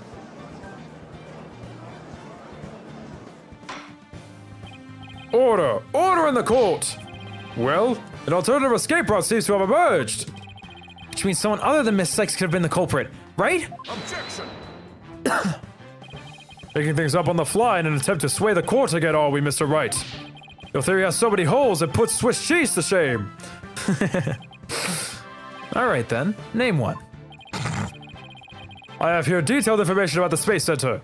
According to this, the distance between the museum corridor and the main building during the movement is... a full 20 feet. That's a lot of feet. 20 feet? You're pulling my leg, right? In addition, the corridor is 3 floors from the ground, or roughly 50 feet. What's more, the culprit would have been leaping to a precarious place. An unstable ladder.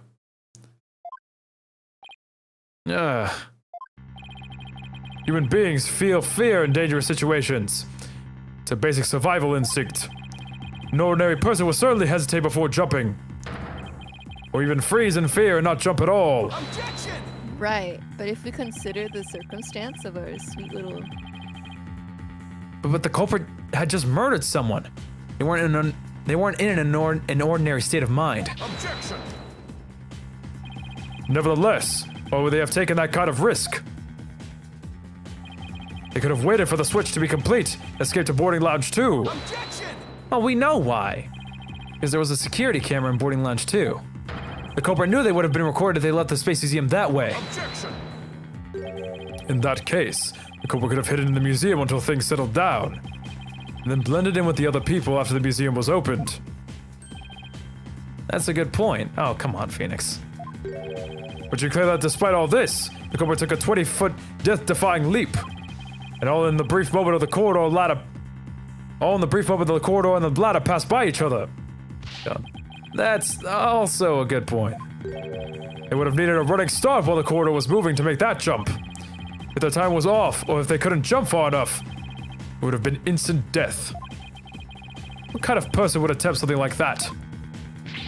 Stop bringing up good points, Edgeworth. Guys, this is a court, please. This true culprit of yours is nothing but a figment of your imagination! Why do you always have to point out every flaw? Mr. Edgeworth's right. That does sound pretty insane. The culprit would have had to be someone who feels no fear. Like a stuntman. But everyone feels fear on some level. Right? Wait a minute. Ah, I've got it this time. I can prove that there's someone who could have used this alternative escape route. Oh, can you now? This proves the possibility of a person who could have used this alternative escape route. La la la la la. Take that! What's that, Mr. Wright? This is a certain person's very interesting psych profile. The subject doesn't experience feelings like normal people do. In other words, this person doesn't feel happiness, sadness, or fear. Doesn't feel fear? Right! You can't be serious! Without the constraint of fear. He could easily do what an ordinary person wouldn't dare. God. Just as you or I could do a broad jump on the ground without the slightest fear.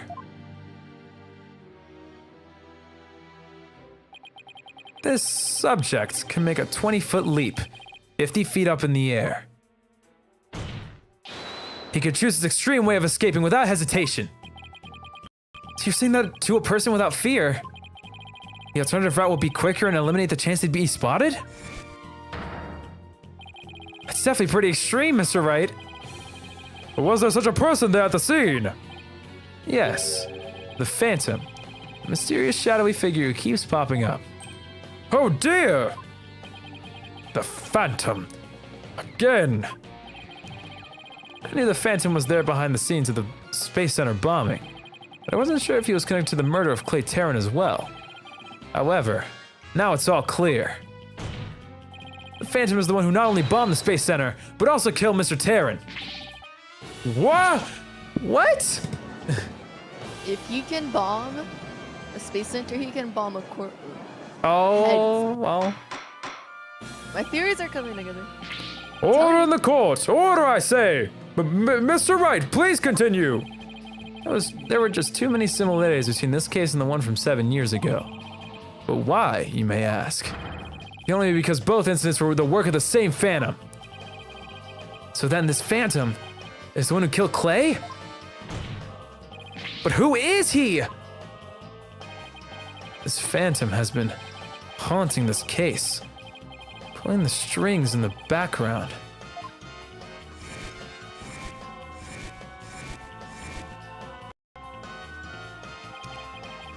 Who could this unidentified international spy be? Right. This escape route must have been a part of the Phantom's plan from the start. As was tricking Director Cosmos into switching the launch pads. The bomb on the second floor was meant to make the elevators and stairs unusable. That's why he gave advance warning and planted the bombs where he did. Yes, I think you're right. But it doesn't explain this one last thing.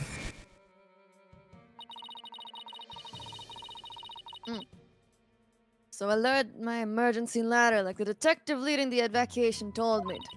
It was such a pain. Why couldn't they have just used ladders in the other rooms? The robotics lab wasn't the only room with an emergency ladder. But he couldn't have made that leap unless he was certain which one it would be. So you mean... the Phantom must be someone who knew that particular ladder was going to be used. That's right. Who could it be? Wait a minute. So I lowered my emergency ladder, like the detective leading the evacuation told me to. He led his own evacuation. Let's go.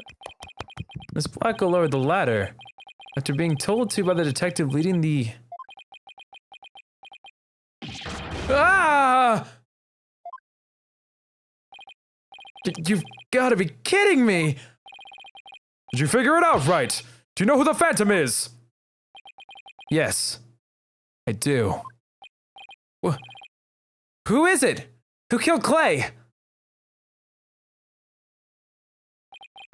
A mystery spy, known as the Phantom, is none other than...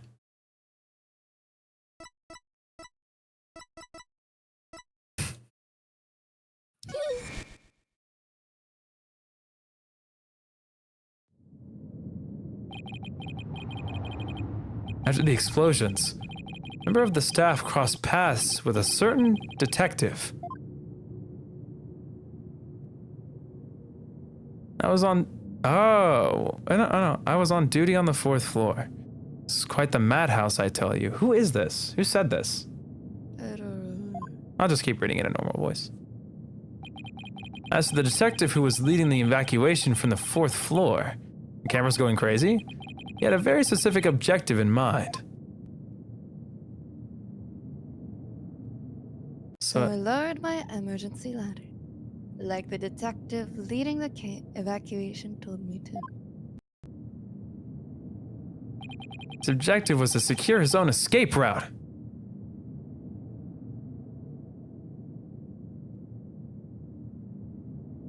Lowered an emergency ladder from a 4th floor window and escaped that way. Once everyone else got out safely, I made my way down too and headed to the shelter.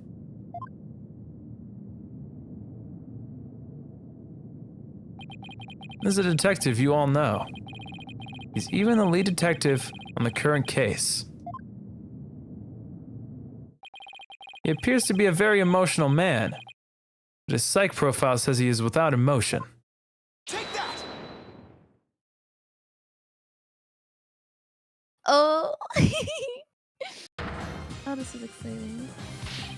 What are you saying? You mean the Phantom is...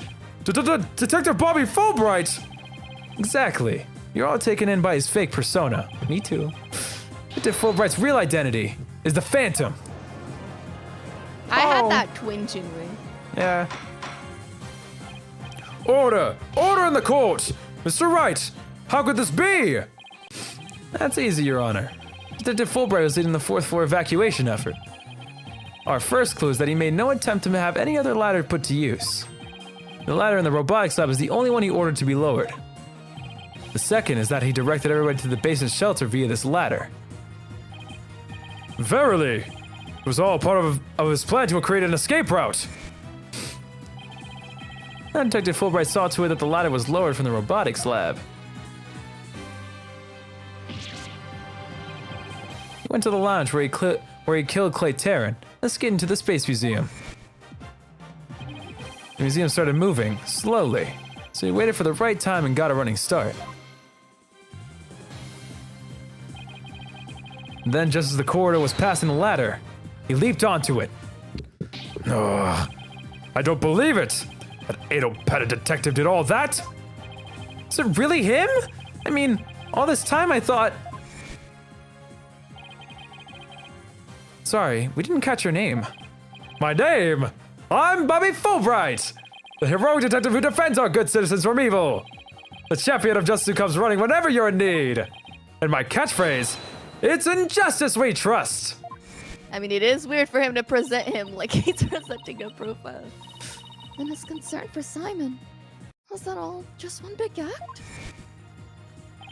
I sort of reform Prosecutor Blackquill and make him a valued member of society again. So I can't just sit by and watch him give in to his emotions and tear the defendant apart. That monster killed Clay? He had me completely fooled. To think of it, he's the one who brought that bloodstained lighter to court too. The scumbag even made me turn on Athena. Damn it! How the hell did I fall for all that? For him to have wormed his way into the police department as well. Ugh. Get Gumshoe back on the case.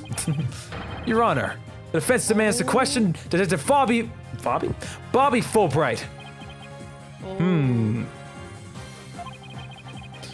Yes, I agree we need to hear from him right away. What's up, Skelly? Sorry, I'm reading one of the messages. Yeah, no, injustice So does we trust is We good. trust. Was he trusting Apollo to like go against everyone and still blame Athena, so he gets away with it? You know? Bobby Fulbright, swoon. The court will take a short recess and the Detective Fulbright will take the stand.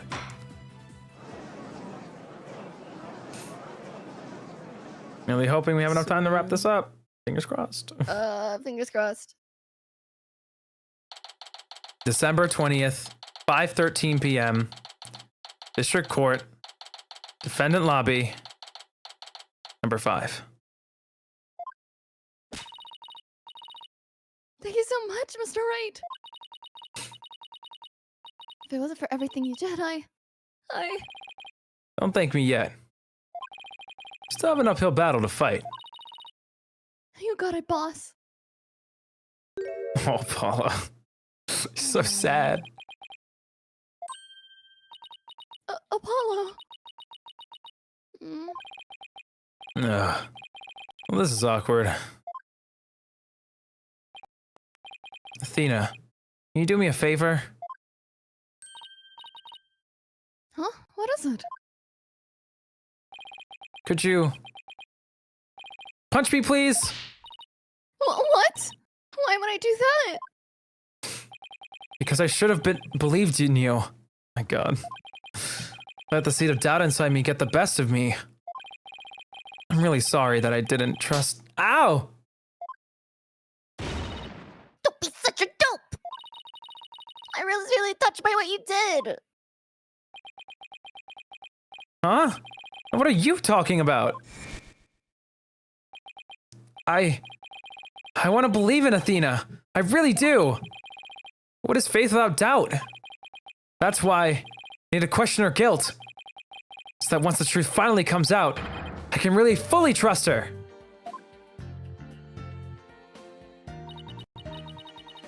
You took time for an effort to generally think about who I am and what I'm made of. After all that, how could I punch a true friend like you, Apollo? I'll slap you instead. You didn't have any trouble slapping him a second ago. Thanks, Athena. Thanks for waking me up to reality again. Guess I know now who to call if I ever get sleepy in court.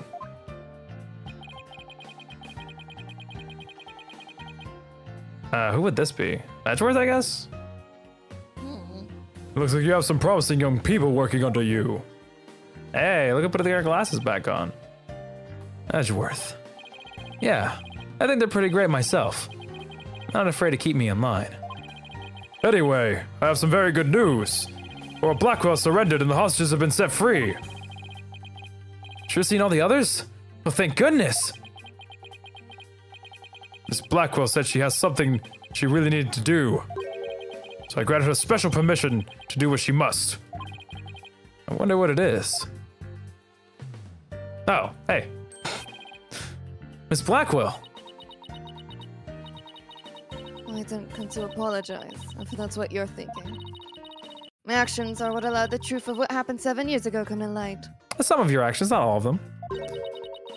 But I did come because I had something to say to all of you. Miss Aura. You better not be here to complain about something. Everyone's acting like it's over, guys. Well, no one's acting like that. No, they're like, yay! Wow, happy music. Well, they have We're all reconvening and they have them apologizing. cornered. Is my point. Miss Blackquill, I want to apologize to you. The fact that you couldn't trust the court system is our fault. Yeah, it's true. The courts are filled with incompetent idiots. Still, I suppose I could let you handle the rest of this case for me. Oh, Miss Aura, does this mean you're starting to trust the system again? No, of course not.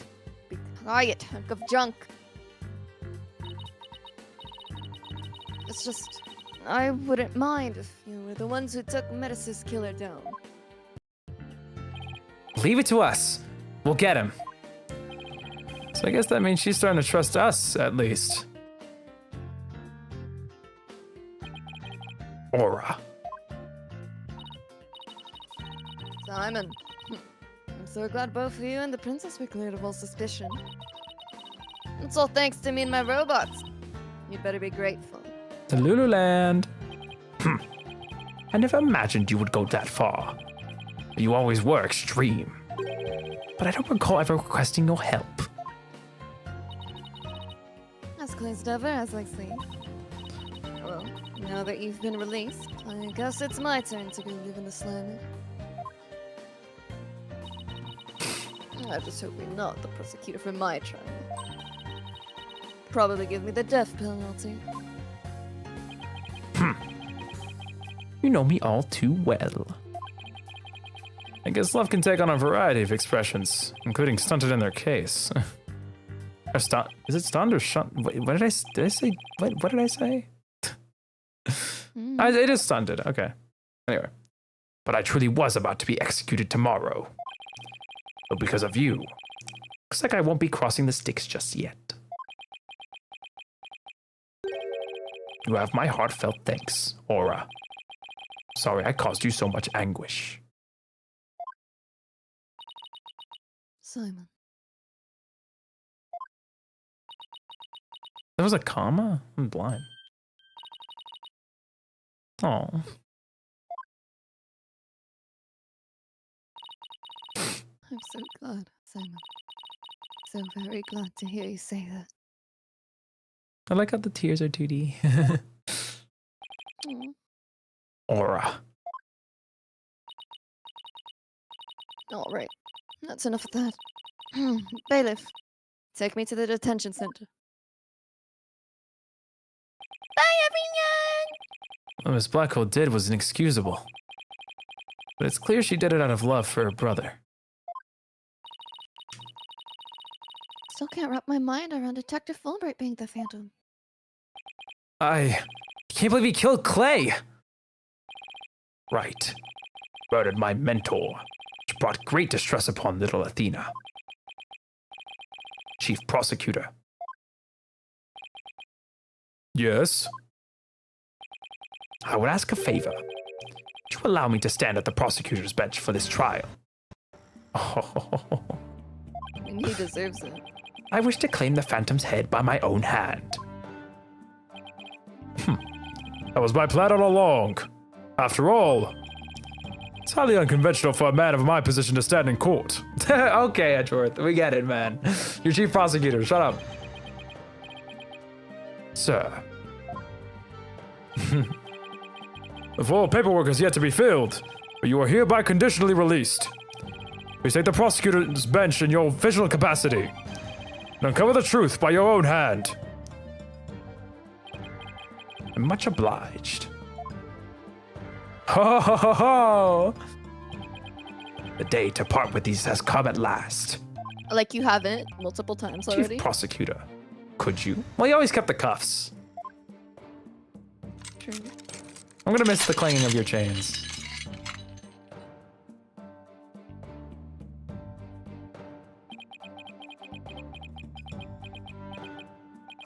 How long have I waited? Maybe it's the sense of freedom, but even the air seems fresher. Light, brighter.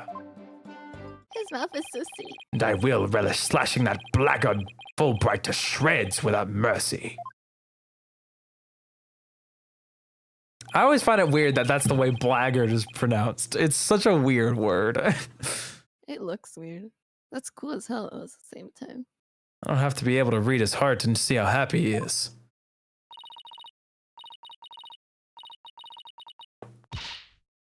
As you? I'm so glad, but I won't cry. Not just yet. After all, we still got a trial to finish. It's okay to cry, Athena. I promise. Prosecutor Blackquill, Mr. Wright, please avenge Clay's death for me. What are you talking about, Apollo? You're coming to the defense's bench with me. I am? Well, I can't expect Athena to assist me now, can I? She's the defendant. That leaves you, Apollo. But, are you sure you want me? I took a leave of absence and everything. Aww, Well, boy. our office is so pretty cute. short-handed. And you're all I've got. Thank you, Mr. Wright. Apollo. Athena, I can say it with all my heart now. I believe in your complete innocence. Now, we're going to prove it to the world. Thank you, Apollo. I know you can do it. So, you won't be needing that eye patch anymore, right? That's what I was thinking. Right. Because I'm fine now. I don't want to skip it, chill. Hey, put that back on. He's still dead. But okay, it's cute. Are you gonna pick that up, or? Is he gonna be like, I'm fine?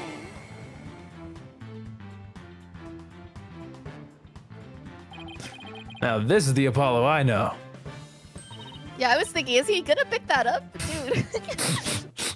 Welcome back, Apollo. Put it on the waste bin or something, man. It's almost time for the trial to restart. Though it looks like you have things well in hand. Yep. Should head back to the prosecutor's office. But why? I want to look into a few things. Namely, the first people on the scene of 7 years ago, the facial data registered by the robot, and Detective Fulbright's background. Sounds great, Edgeworth. Thanks. I expect to be repaid with a victory right. Now, if you'll excuse me.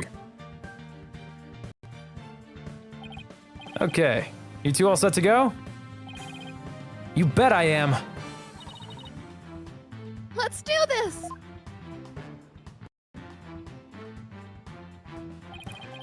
This is it. The final battle. The murder of Apollo's friend. A courtroom bombing incident.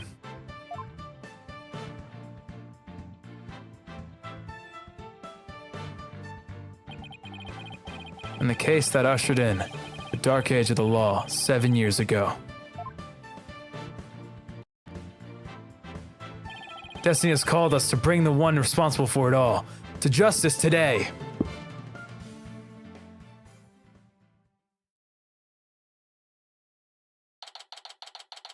All right. This is the last opportunity we have. Do you want to Yeah, save this let's for lock- another day? I really It's- want to do this. Hmm? I really want to do this. But you have things to do after the stream, so we cannot go over this time. No, I don't. What? My plans were cancelled. Really? Believe that. Yes. Well, mine aren't, is the problem. Oh, well, don't blame it on me. I'm not blaming it on you. I thought that was the condition you were dealing with as well, so I just said you. Harumph. I really want to finish this today, but I don't know if we have enough time. At most, I can do like another 45 minutes. We can look in, probably. Okay. December Chances are this is going to be our only witness as well, so. All right. December 20th, 5:27 p.m. District Court, courtroom number 4. Look who's back. Let us now reconvene. The defense is ready, Your Honor.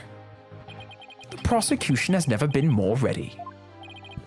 You know, this is the first time we've been at the defense bench together since I debuted. Now that you mention it. Although back then, I thought you were more loud than you were reliable. My God. You really have come a long way since then, Apollo. You've grown a lot.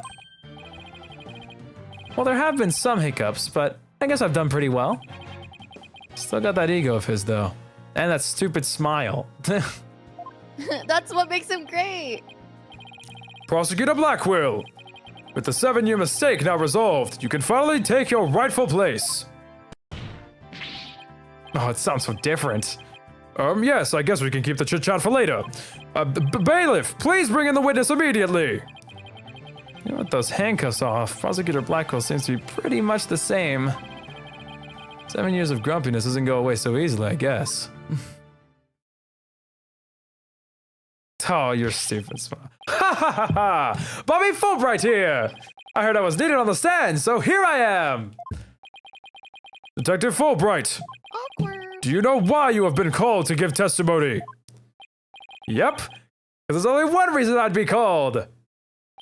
And that is because it's time for justice! In justice we trust! Do you hear that the instruments are the same as the Phantom's theme? I did not That's notice what that I at was all. gonna point out. It's so lovely. You can't fool us with that act anymore. Your justice is nothing but lies. What? Are you questioning the integrity of my sense of justice? I mean, sure, sometimes I make mistakes, but hey. It's acting exactly the same as always. Tell me about it. You must be feeling awfully confident. Fulbright, if you wish to dispel our suspicions, let's get to your testimony. All right, fine. You want me to prove my righteousness? I can certainly do that. He's gonna yap about how he saved a kitten, a puppy, a baby, stopped a burning building. I'm justice. The embodiment of justice. Witness testimony, I forgot that part. Ha ha ha! I'm the very embodiment of justice itself. I won't have you make me into a villain with your far-fetched arguments. And this bit about the escape route is only a theory. You don't have any proof. What we do have is proof that Athena Sykes is a culprit. This lighter with her prints on it. I'm sorry, but no one's looking at you favorably. So you're saying the suspicions against you are completely false? That the defendant is the real culprit? That's exactly right. My lawyer's escape route is totally circumstantial. Sorry, Mr. Lawyer. I don't know why I said my lawyer. He doesn't have any proof I made a big leap onto a ladder. We don't have proof. You are correct about that. However, you don't have any proof of your claim either. No, I guess you're right. But you can't define justice with evidence. Who can define it anyway? Justice? Justice! I love him, but at the same time, I'm so happy. Don't make me break out a dictionary on you. No! Please don't throw the book at me! Ugh, tell me the Phantom didn't just make me set up a stupid pun for him. Let's just try not to lose focus, alright? Oh my god, my ears so itchy. My justice is crystal clear. What's not clear are your eyes. Wake up and smell the justice. Silence. Jesus. God, where are the clanging chains, man? Enough of your rubbish, Fulbright. Do you have even an ounce of justice, and you will answer the court's questions and prove it. Prosecutor Blackquill.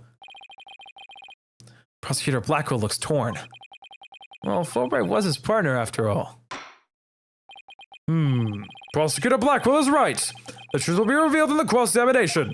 Suspicions against Detective Fulbright are, at this point, only suspicions. As is my duty, I will judge the claims against the detective as impartially as I can. I'm so stupid. Does anyone have any objections? That's fine, Your Honor. Ha ha ha! Now ask away and don't hold back! Well, there don't appear to be any objections. Very well, Mr. Wright. Please begin your cross-examination. Cross-examination. The embodiment of justice. I don't like that. I don't know. Alright, let's run through this as quick as we can. The embodiment of justice. Those are just empty words. But they say if you keep something, oh my god. But they say if you keep saying something, it can eventually become the truth. Isn't that how people make their dreams come true? By wishing it over and over. All right. Let's just move on. I won't have you make me into a villain with your far-fetched arguments. My arguments are hardly far-fetched. There's careful reasoning behind my theory. Yes, well, apparently there's reasoning behind even a tofu burger. What we have against Miss Sykes, though, is not just reasoning, but solid evidence. And it's called the lighter with Miss Sykes' fingerprints on it in the victim's blood. Yes, that's true, but wait. Mr. Fulbright was the one who brought that evidence to the trial. If you have any suspicions, I suggest you ask Fulbright, right, Dono? God, the no chains is hurting my soul. I miss the sound so much. It's okay. Especially about that lighter. He's right. What exactly should I ask about? What do you think? Position or number? I think position. Probably more telling. Please tell the court about the position of the prints on the lighter. They're on the same spot on either side, as they would be if she were holding it up. My God. I suppose if it was used to light the room, it would be held that way. Would you please add that statement to your testimony?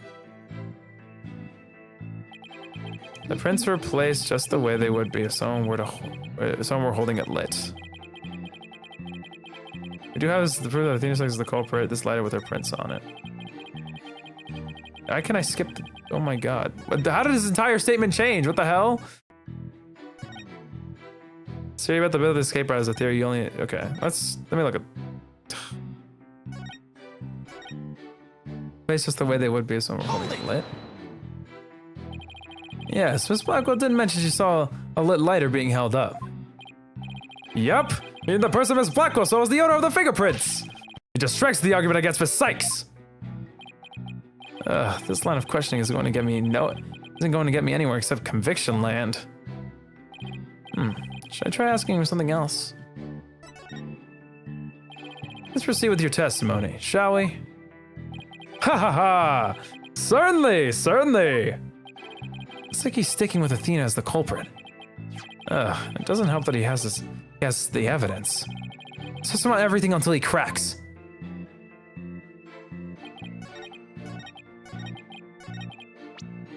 Let me look at the lighter again. Has Athena's prints on it in the victim's blood? Holding. I'll look at the other one. So how about, so how many prints were found exactly? 3! The thumb, the index finger, and the middle finger of the right hand. Your Honor, that is an important statement. Will you please have it? This wasn't in my testimony. You got it. He beat me to it. Ha ha ha. Be an investigating or testifying. Speed is the key. Oh, Lord.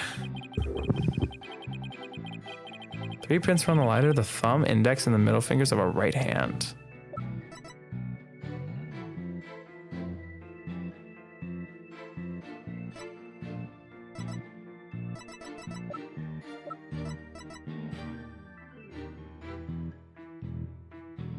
Objection! Okay, buddy. Say the prints are from a right hand, is that correct? That's right. Very clear prints. Are you okay, by the way, Pookie? You've been very quiet. Okay, just checking on you. Sorry.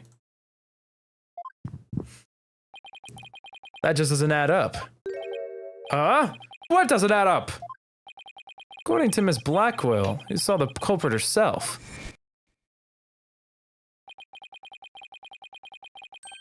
this person held the lighter in their left hand. Oh? So here's the dilemma before us.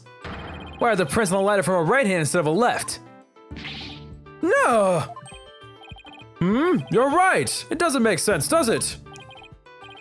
Your Honor, this lighter can hardly be called incriminating evidence. The witness's claims don't even hold water. Senator Fulbright, I hope you have a good explanation for this. I just can't understand it. They're definitely right-hand prints. But then, why are they inconsistent with Miss Blackquill's statement? I've got it. What have you got, Detective? The mirror! The witness has seen a reflection of the culprit in the mirror. Go on. Miss Blackquill was looking into the window of boarding lodge 1, wasn't she? I believe so. In a little window in the back and to the right of the room. That's right! And across the room on the opposite wall. It's a large mirror. I do remember seeing it. Ah! So are you saying... Yes, the color Miss Blackquill saw must have been a reflection of that person in the mirror. Oh, I see. In that case, right and left would appear reversed, wouldn't they? Ha ha ha! Now do you see? That's the logic of pure justice. Objection! Your argument is only conjecture. You don't have any proof that what Miss Blackquill saw was a reflection. Silence. Right, don't know. You'd sooner nick yourself than him like that. Put some more muscle into it. Huh? Ha ha ha! That's right! Besides, the lighter couldn't have been in the left hand. And why not? Miss Blackquill said she saw an earth emblem on the lighter, didn't she? That emblem was only on one side of the lighter. You're right. There's no emblem on the other side. Exactly! As blank and smooth as the judge's fine scalp. The judges, my bad. The culprit held the lighter in the left hand, they would have covered the emblem. God, I'm getting so hungry. Uh-oh.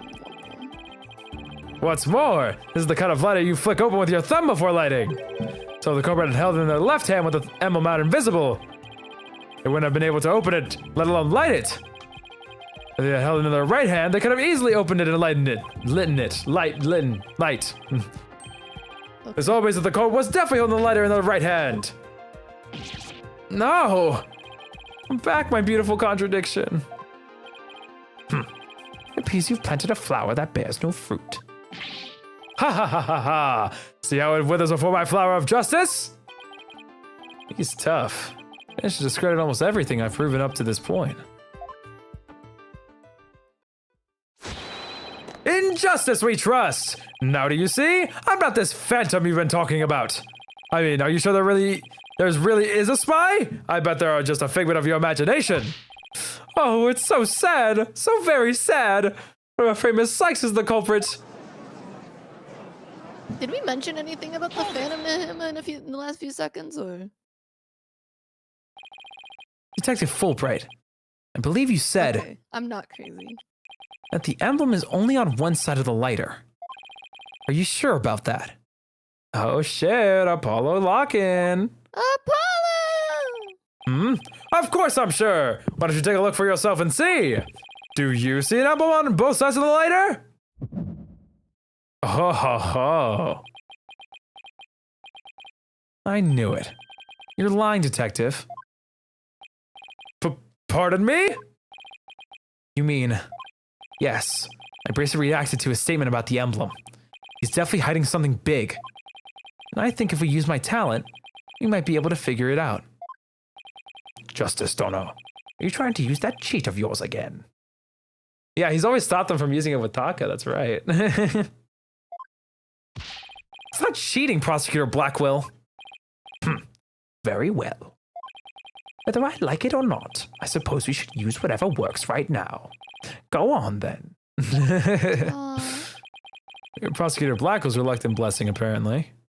Okay, Apollo. You're up. Here goes, then. Detective Fulbright, could you repeat that last statement one more time? What in the world are you up to? All right, fine. I'll say it as many times as you like. Listen carefully.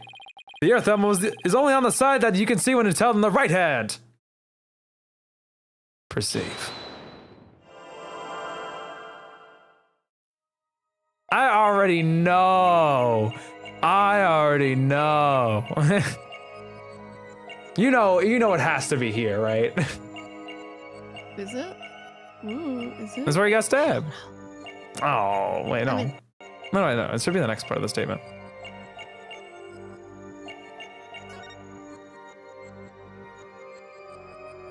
How is it not the hands, bro? I'm gonna tweak. Is it his face?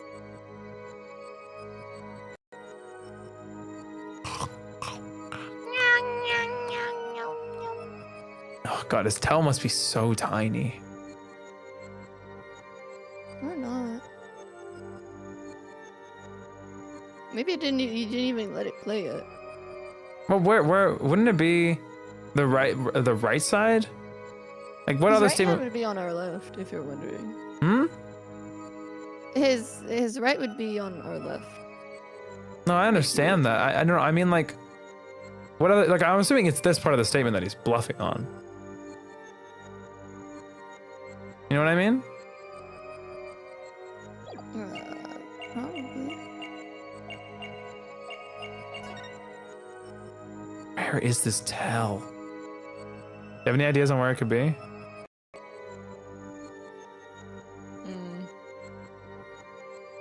I think with his Not hand. really. No, shitter. I didn't mean to press the button. Your boobs! Aha! I spy a nervous tick. A tick? Maybe I should squash it then. I hit the wrong button. I meant it be. It's not the kind of tick I had in mind. Could you please repeat your statement? I'll say it. Yeah, this is the same. I misclicked. Leave me alone. Let's look at his beautiful face.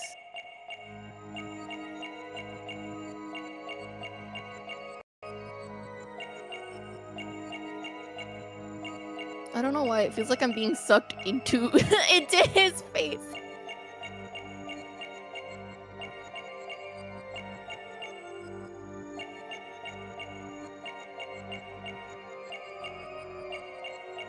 Something with his face. So it has to be, Well, you know. It might not be his face. His neck. Maybe he swallows. It could be an idea. What if it's like he has no tail? Should be terrible. We already checked his hands. There's nothing different with his hands. I don't think. Nothing here, I don't think. I'm like convinced it's his hands though. It has to be. I mean, it makes sense. Let's check his other hand then. Oh wait, his oh it's thumb. right here. Okay, my bad. I thought it was the wrong statement though. I really thought it would have been the last part. I love that expression so much. Detective Fulbright, might not be aware of it yourself, but whenever you say the phrase the Earth emblem, your left thumb moves. In fact, it appears as if, oh my god, it appears as though you're running it along the edge of your holster. Mr. Lawyer, I don't have the foggiest notion of what you're talking about. It's scary that he's running his hand against his holster of all things. Be that as it may, I know it has something to do with the lighter. Let me examine it. But why? I mean, but why? Sorry. But why? You're not making any sense. You can't just. That's a little curiosity, man. Be still and do as you're told, Fulbright.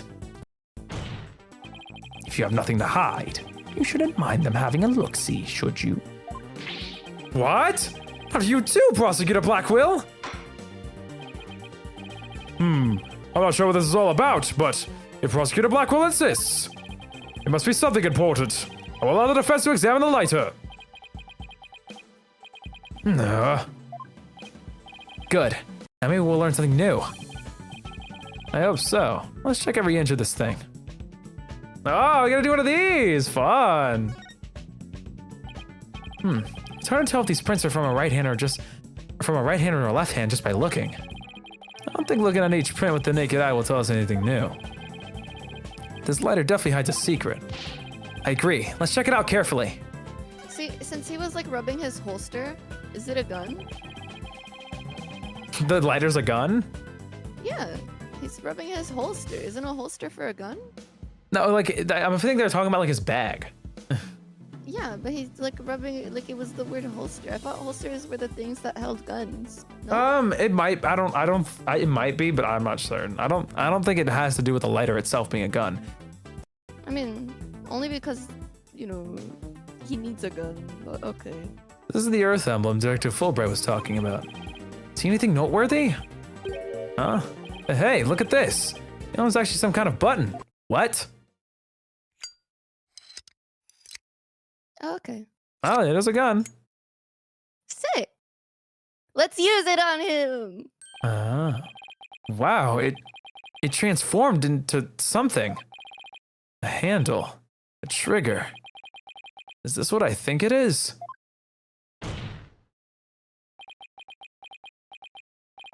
There is no question, it seems. What you have there is a gun. A what? Fair reaction. Very Gun. good reaction. So that's it. Your Honor, please recall this morning's trial when Director Koss was on the stand. The bullet that hit the oxygen tank was extremely small, maybe a 10 caliber. This little compact gun probably takes bullets of that caliber. Almost like this gun was fired at the scene. I'm flabbergasted. The lighter was a gun. So Detective Fulbright would touch his holster. That's right. Whenever he mentioned the Earth emblem, he must have subconsciously thought about the secret behind the lighter. Yeah, so like the... Okay, yeah. In other words, he knew it was a gun from the very beginning. A lighter that transforms into a gun seems like a spy gadget to me. It's not the kind of thing that any ordinary person can get their hands on. In fact, I'd say it's strictly in the domain of elite spies. Detective Fulbright, you will explain yourself. Ha ha ha! There's nothing for me to explain. I didn't know the lighter could transform. I mean, it was found in the Space Museum, and then I brought it straight in. I didn't even have time to check it out. Objection! Whenever you mention the Earth emblem, you touched your holster. You subconsciously did that because you knew it was a gun. Accuse me all you want, but where is your proof? You have any evidence that I knew the lighter was a gun? Not exactly. And whose prints are on it? Miss Sykes' prints. Proves that she's the culprit who fired the gun at the scene. Ah. It would appear the detective is right. Are you guys really trying to prove your client innocent or what?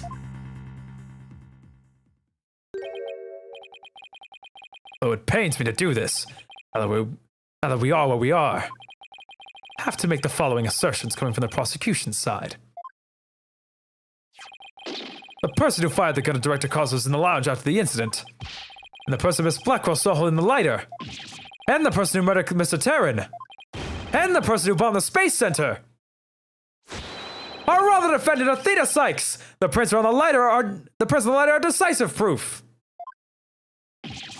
No!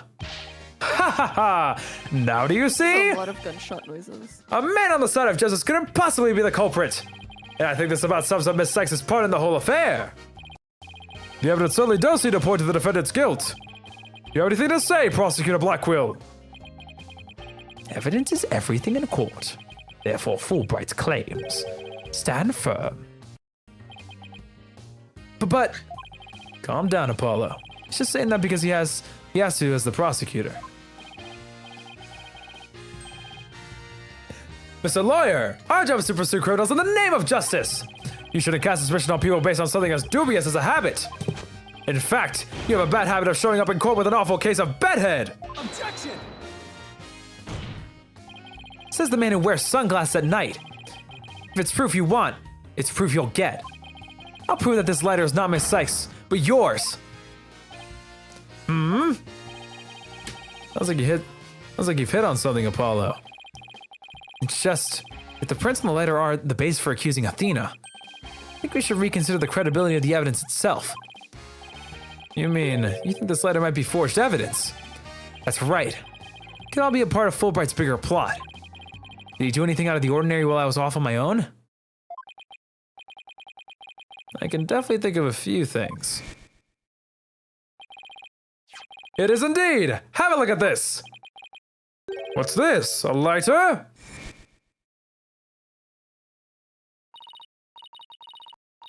Detective, we'd like to run a comparison on some prints we found on the boarding lounge.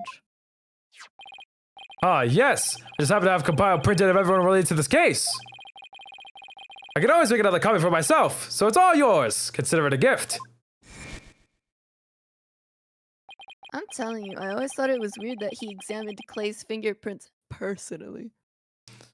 We assume he's been laying a big trap for us all along. There's gotta be something off about this piece of evidence.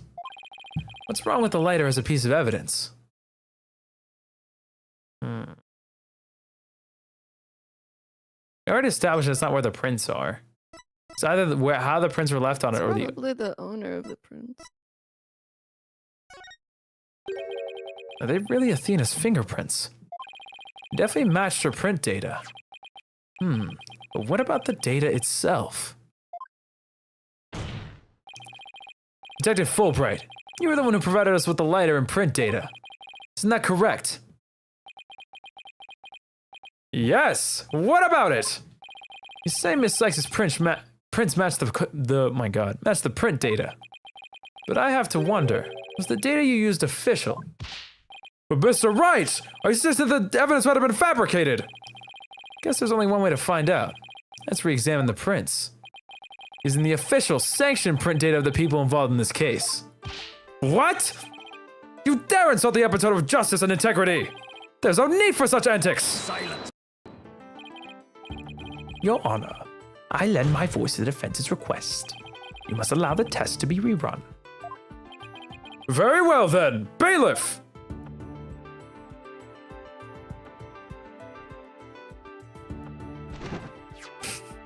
Ah, it appears that the official data is here. Thank you, Messenger Pigeon. And the results. It's just what the defense claims. This proves that the prints on the lighter do not belong to the defendant. No! Yes. The fingerprints actually belong to the victim, Mr. Clay Taryn.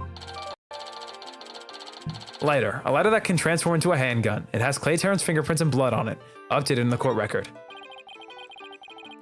Was there Clay's fingerprints on the lighter? Ah, I see. Come to think of it. Wasn't it you, Fulbright, who collected the victim's fingerprints? Exactly. I personally removed his glove during the investigation. We had to get his fingerprints to confirm his identity after all. When you took the deceased's fingerprints, you could have easily planted his prints on the lighter with his blood. After which you wiped the blood off his hand. No. By your own admission, you were also the one who compiled the phony print data. All to put the blame on Miss Sykes. No! Oh, Bobby Loafer Bright. This ploy must have been to distract us from the Phantom who was behind everything. You were out to create the impression that the Phantom wasn't the true culprit. So does this mean Detective Fulbright really is the Phantom? Remember the killer's escape route.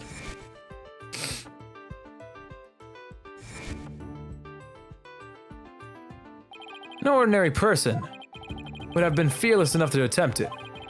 Nobody but the Phantom, the man with no emotions, could have done it. No! Detective Fulbright, you were the only one who could have used that. My God, I had a stroke. Detective Fulbright, you were the only one who could have used that escape route. No! Fulbright, are you really the Phantom? Answer me. So help me, I will slash you to tiny slivers where you stand. No! All right, I'll talk. I confess. I'm not the Phantom. Silence. It's all over. Now be a man and admit it already. But I'm not a spy. I'm an undercover investigator. I've actually been after the Phantom myself. Oh dear, lie upon lie.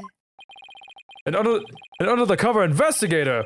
That sounds less than wholesome to me. Okay, Judge. Judge! Freaky judge! Jesus Christ. A person who hides his identity and secretly investigates in order to uncover information. And that's what you really are, Fulbright. Oh, he wants to trust him so bad. Oh no. Am I crazy? His eyes are so different. Is it? I swear to God, his eyes look different this time. I wasn't looking. Anyways, I think that Bobby Fulbright was a private investigator or undercover investigator, but he was killed by the Phantom, and now the Phantom took up his identity. That's my Wait, theory. that would be so cool. But I I swear can't to tell if his eyes are different because I was looking away. I swear to God, his eyes are like glossy now. It's freaking me out, man. Maybe I'm crazy. Anyway, that's right. I was working to track down the Phantom, but sadly, even though I was supposed to catch the spy ended up catching me. Took my family hostage and forced me to cooperate with him. What? What? Yeah, that's what the judge said. You're telling us this now? What if if what you say is true, then who was the mystery person Miss Blackquill, Mr. Starbucks saw? It was the Phantom, I tell you! All I did was help him by having that emergency ladder lowered for him. Hold on, let me check. I don't believe you. Then how do you explain the fabricated lighter? I need to check his pretty eyes. It was also one of the Phantom's demands. Being the detective in charge of the case, it was easy for me to fabricate evidence. Pinning the crime on Athena Sykes was just another one of the Phantom's orders. You expect me to buy that? All right. What was the Phantom's ultimate objective? Oh, so there was to sabotage the rocket launch. Someone who didn't want the launch. They are missing the little glint of light and beauty in it. That's freaky, man. Sorry, Someone- I had to check back to the stream because they did look different and more piercing, but I'm like, I don't Okay, know, I it's wasn't- like you're crazy. I need to check. Someone who didn't want the. I need to keep talking. Someone who didn't want the launch to happen must have given in the order. Actually, I have to apologize to you too. Phantom told me to get close to you. He ordered me to get back the psych profile that you have on him. So he sent a buzzard of his own to tail me this past year, did he? I haven't been a champion of justice. I've just been a pawn of evil. A pawn of the Phantom who stole the moon rock and killed Dr. Sykes 7 years ago. Wait, what? Enough, Fulbright. Just tell us the Phantom's true identity. I don't know. He was very careful to hide it. He has top secret information for all kinds of corporations and countries. Sorry. There's a number of organizations that want him dead. People believed I was the Phantom. I could be killed on the spot. Why, I bet even now. There are assassins lurking nearby. This case is about the Phantom after all. With the ceiling blown off, suppose you are vulnerable to a sniper shot in this courtroom. Just 2 seconds ago, Fulbright was treating Athena like a criminal. Does he really think he's going to lie his way out of it now? But on the surface, everything does seem to make sense. This could be bad, Mr. Wright. If you can't find a flaw in his logic. He's right. Do we come all this way now? Can't let Fulbright wiggle free. There! I finally told the truth! Now I hope you see how foolish it was to think I was the Phantom! Huh? You're an intelligent man, Prosecutor Blackquill. You believe me, right? I don't like this, man. I believe you. I don't think you're the Phantom. What? How can you say that, Prosecutor Blackquill? It's obvious he's the Phantom. Silence. Evidence is everything, right, Dono? And you must admit there is no clear evidence that Fulbright is the Phantom. Yes, as I recall, the only solid proof we've seen up to this point is the fact that Detective Fulbright fabricated evidence. But Bobby, I'm sneezing. That means you're lying. I've known Fulbright here for a year now. And all this time, he's been quite intent on rehabilitating me. I don't believe his efforts were a lie. Prosecutor Blackquill! This fool truly thought he could reform a death row inmate like me. He went so out of his way in his efforts for me, he actually became quite a nuisance, really. Do you think he's doing the psychological thing Oh, with Fulbright? Prosecutor Blackquill, you believe me! Please tell me Prosecutor Blackquill hasn't really been taken in by this big phony. He's not stupid. However, even if it was against your will, you still acted as the Phantom's accomplice. You will have to pay the price for that. Throw yourself at my mercy, and don't you ever betray me again. Have you got that? Yes, thank you. Oh, thank you. Such a bond of trust is a rare and beautiful thing. In any case, it looks like everything has been resolved. I can now hand down a not guilty verdict with confidence. Ha ha ha ha! Ha ha ha! Very good. I'm glad to hear it. It's all over. Everything's been cleared up, and Miss Sykes will go free as well. Mr. Wright, we can't let the trial end here. If we do, the Phantom, the man who killed Clay, will get away. I know, but... what do I do? I don't have any proof that Detective Fulbright is the Phantom. Is this it? Is he going to get away with it just like that? Your fucking eyes. Now, if you'll excuse me, my next investigation awaits. And with that, I'm off!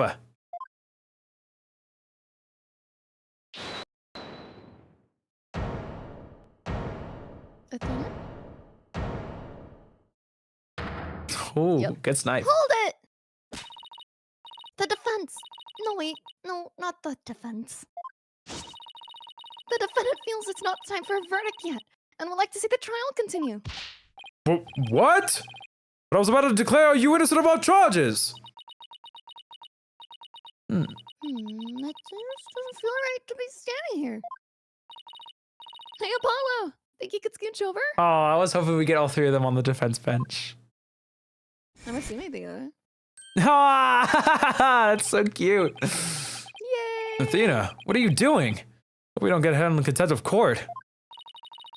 I have some questions for you, Detective Fulbright. Are you relieved that you're no longer on suspicion of being the Phantom? Are you grateful to Prosecutor Blackquill for what he's done to you?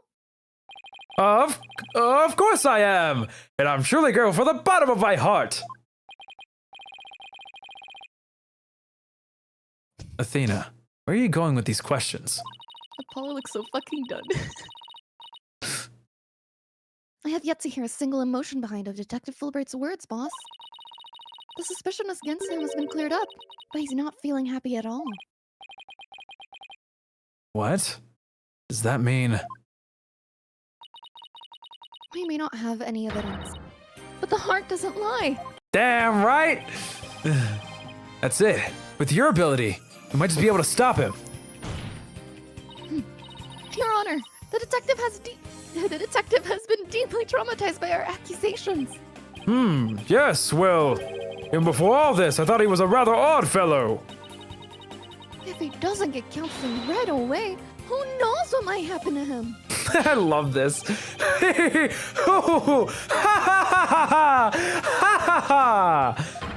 Prosecutor Blackquill, can you believe the nonsense the defense is spouting? Fulbright, I think you'd better have that counseling. Not you too! Been making batty remarks ever since you were accused of being the Phantom. Such as you're an undercover investigator and your family has been taken hostage. I fear you might have finally lost it. But I thought you believed me! Silence. Oh, how you assume me so. Well, what's going on here? That was an excellent bit of psychological manipulation just now, Simon. Yup. I knew you would catch on, Athena. This is cute. Huh? Mind filling me in here? Guess I left you in the dust, huh, Mr. Wright? Simon was only pretending to believe Detective Fulbright. Because he knew I'd noticed if there was a lack of emotion like joy or relief in his response. So he gave me the chance to take a listen. And listen I did, the voice of Detective Fulbright's heart. What? You two are working together just now. That's oomph. Come now, Athena. Show us what's inside Fulbright's heart. You got it! Time to check the instant replay. That's good. Widget, mon ami! Let's finish this! That works. Okay, That's we'll what. cut No, I like your version. Let's make out. She's finally right speaking now. other languages again. She's healed. She's healed and beautiful. Thank you for believing in me, Prosecutor Blackquill.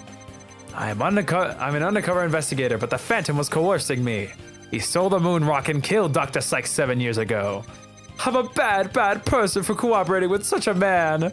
But he took I my love his family expressive hostage. What else could I do? What's up? I love the expressive sprites and nothing. It's Nothing. nothing. Zero. Even with all his over-the-top expressions and gestures, there's no emotion at all. It's just like I thought.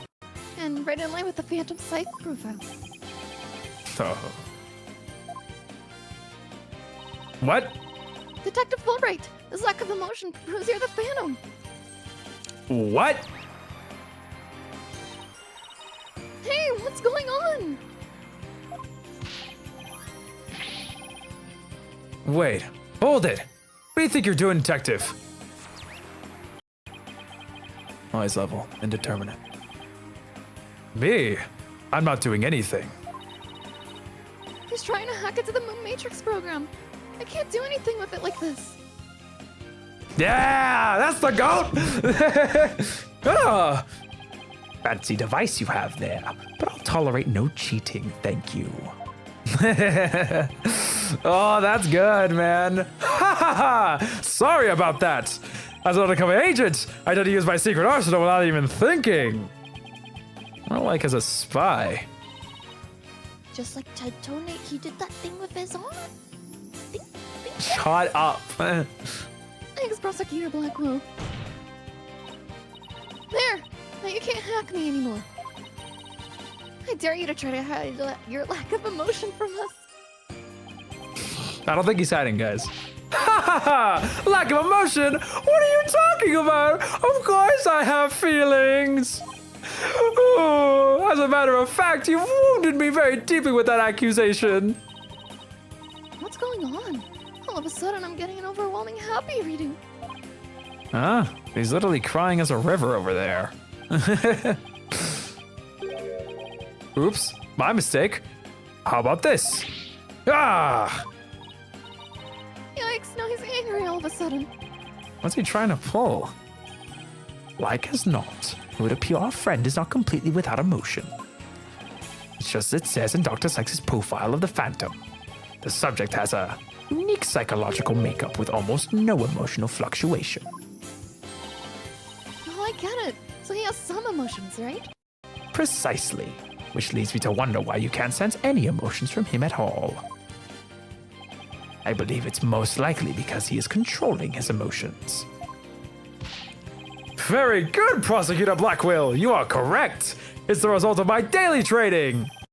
A very important skill for us undercover investigators, you know. God, his glossy eyes, man. More like for us spies, seriously. But I wonder why he suddenly showed several strong emotions. Wait a minute. I think I know. Since there's a feeling you're trying to hide with your exaggerated emotions, Detective. Ha ha ha! A feeling I'm trying to hide! That's a good one! Yeah, it's called guilt, dumbass. You're the ones who have been saying I'm the Phantom because I don't have any emotions. I was just trying to show you the range of deep emotions I truly possess. Then you have no objections to me analyzing you, right? No, analyze away. But I will state it again, I am not the Phantom. And be forewarned that your analysis will have no effect. Because you're about to see what an undercover agent can really do.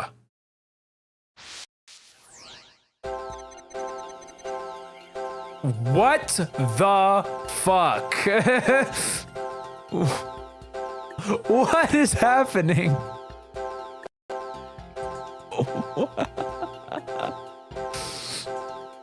Me, the Phantom? No way. That is insane. Oh, I'm so sad. Sob, see? I told you I have emotions.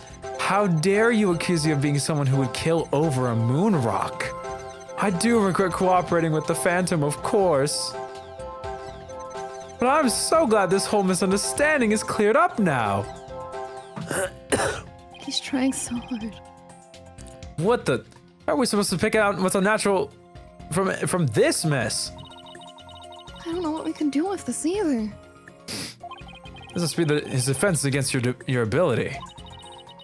So you think this is what he meant by what he's really capable of?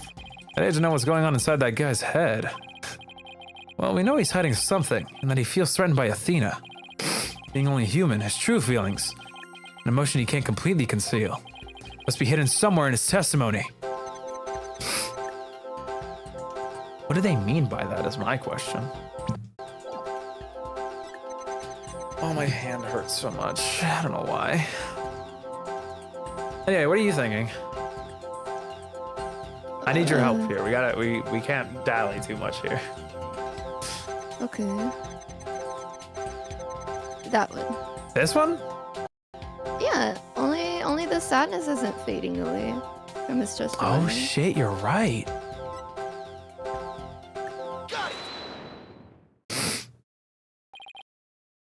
Found it. Found the one emotion you're truly feeling. What? And in the middle of that chaotic storm, I saw one emotion that never disappeared. You talked about the moon rock. You felt a fear that wouldn't fade. Fear, huh? A fear that a man with hardly any emotion feels, huh? And it was a response to the moon rock. Detective Fulbright, presume you feel fear concerning the moon rock because...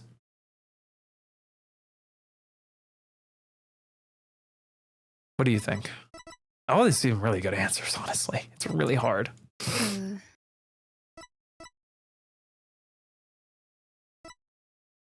The moon rock got blown up. We know that. Yeah. So I guess... I don't think he would have lost it if he was after it. I don't think he failed to steal it because it was stolen, right? Yeah. So... Of course. That's it. If we talk, because Enough. What? What? Is it? No. Like I'm thinking, like, oh, if we know, if we conclude that he wanted the moon rock, then we know his identity. That's what it is. Enough, Fulbright. Just tell us the Phantom's true identity. I don't know. He was very careful to hide it. He has top secret information for all kinds of corporations and countries. There's a number of organizations that want him dead. If people believe that was the Phantom, I could be killed on the spot. Why, I bet even now.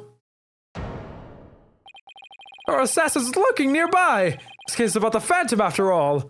Imagine he got shot dead and the game ends. Sorry. Francisca. To Fulbright, I think I know why you would feel afraid. You are afraid that the moon rock will somehow reveal your identity. His identity were revealed, he will be killed immediately. That's certainly enough to make even the Phantom feel afraid. Me? Afraid? I don't know what you're talking about. So there really is something about the moon rock that would reveal his identity. Apparently so. Wait a minute. Maybe the Phantom didn't so much steal the moon rock, but more like he had to take it with him. Because there was something on it that would reveal his true identity.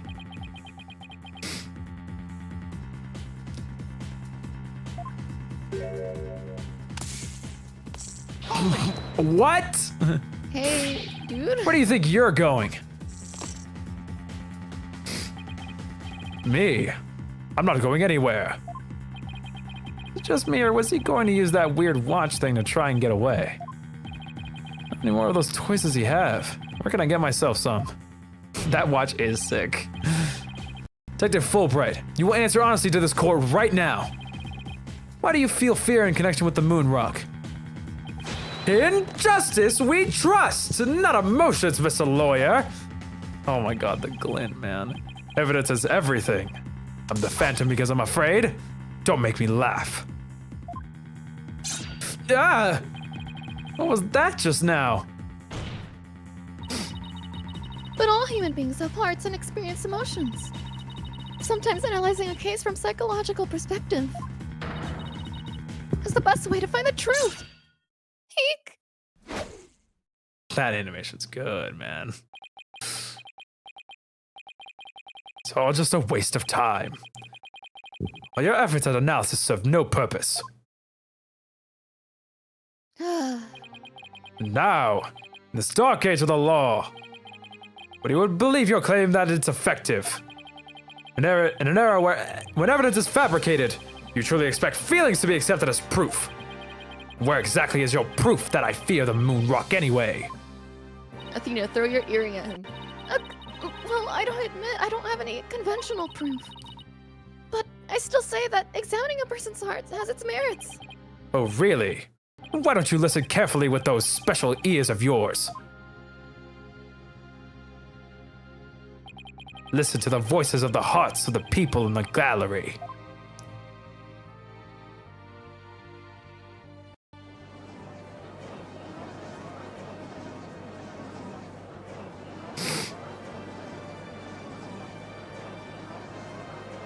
Sound like a whole lot of yap, if I'm being honest. All I hear is distrust. As you can see, the people are on my side. Because all they see is a strange little girl using a weird little machine. But it's not like I use analytic psychology to falsely accuse people. Uh-oh, it's got Athena doubting herself. Miss Sykes' analytical psychology has breathed new life into the courtroom. It has freed the hearts of many witnesses, and has been key in getting to the truth. Ha ha ha! What nonsense! Your Honor, the defense's claim is a false one. I don't feel any kind of fear when it comes to the moon rock. I see. Very well. I will give the opinion of this court. In a trial, I do not feel a person's emotions are quite as compelling as actual evidence is. By your honor. Hee hee hee. Hoo ha ha ha ha ha. There, you see? Nobody believes you and your trumped up charges.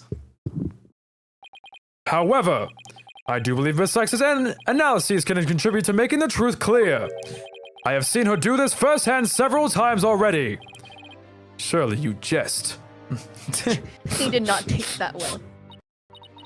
So does this mean you will accept my findings in this trial, Your Honor? Yes. I believe your claim, Miss Sykes. I think there is merit in examining why the witness feels fear in regards to the moon rock. That is the court's opinion on this matter. That's a win for me. No, a win for analytical psychology. Now, Mr. Phantom, you will tell this court the reason for your fear. Analytical psychology. My fears. Fine. I'll show you precisely why those abstract things can be considered evidence. Hee hee hee. Hoo hoo hoo. Ha ha ha. Ha ha ha. Witness testimony. My fear of the moon rock. I felt fear when I thought about the moon rock because it reminded me of the Phantom. Yes, I'm very afraid of him because he took my family hostage. What a reason would the Phantom have to be afraid of the moon rock? Not at all. So the very fact I'm afraid of the moon rock means I'm not him. In fact, I'm on the side of justice. Shut up. Take his badge. Guards. I mean, bailiff. And there you have it. Now do you see why I'm afraid of the moon rock? No, actually. That said nothing, man. Sure, you sound convincing enough. But so does any 2-bit con artist. It's all meaningless in the absence of evidence. Yes, mog him, Blackquill. Sorry.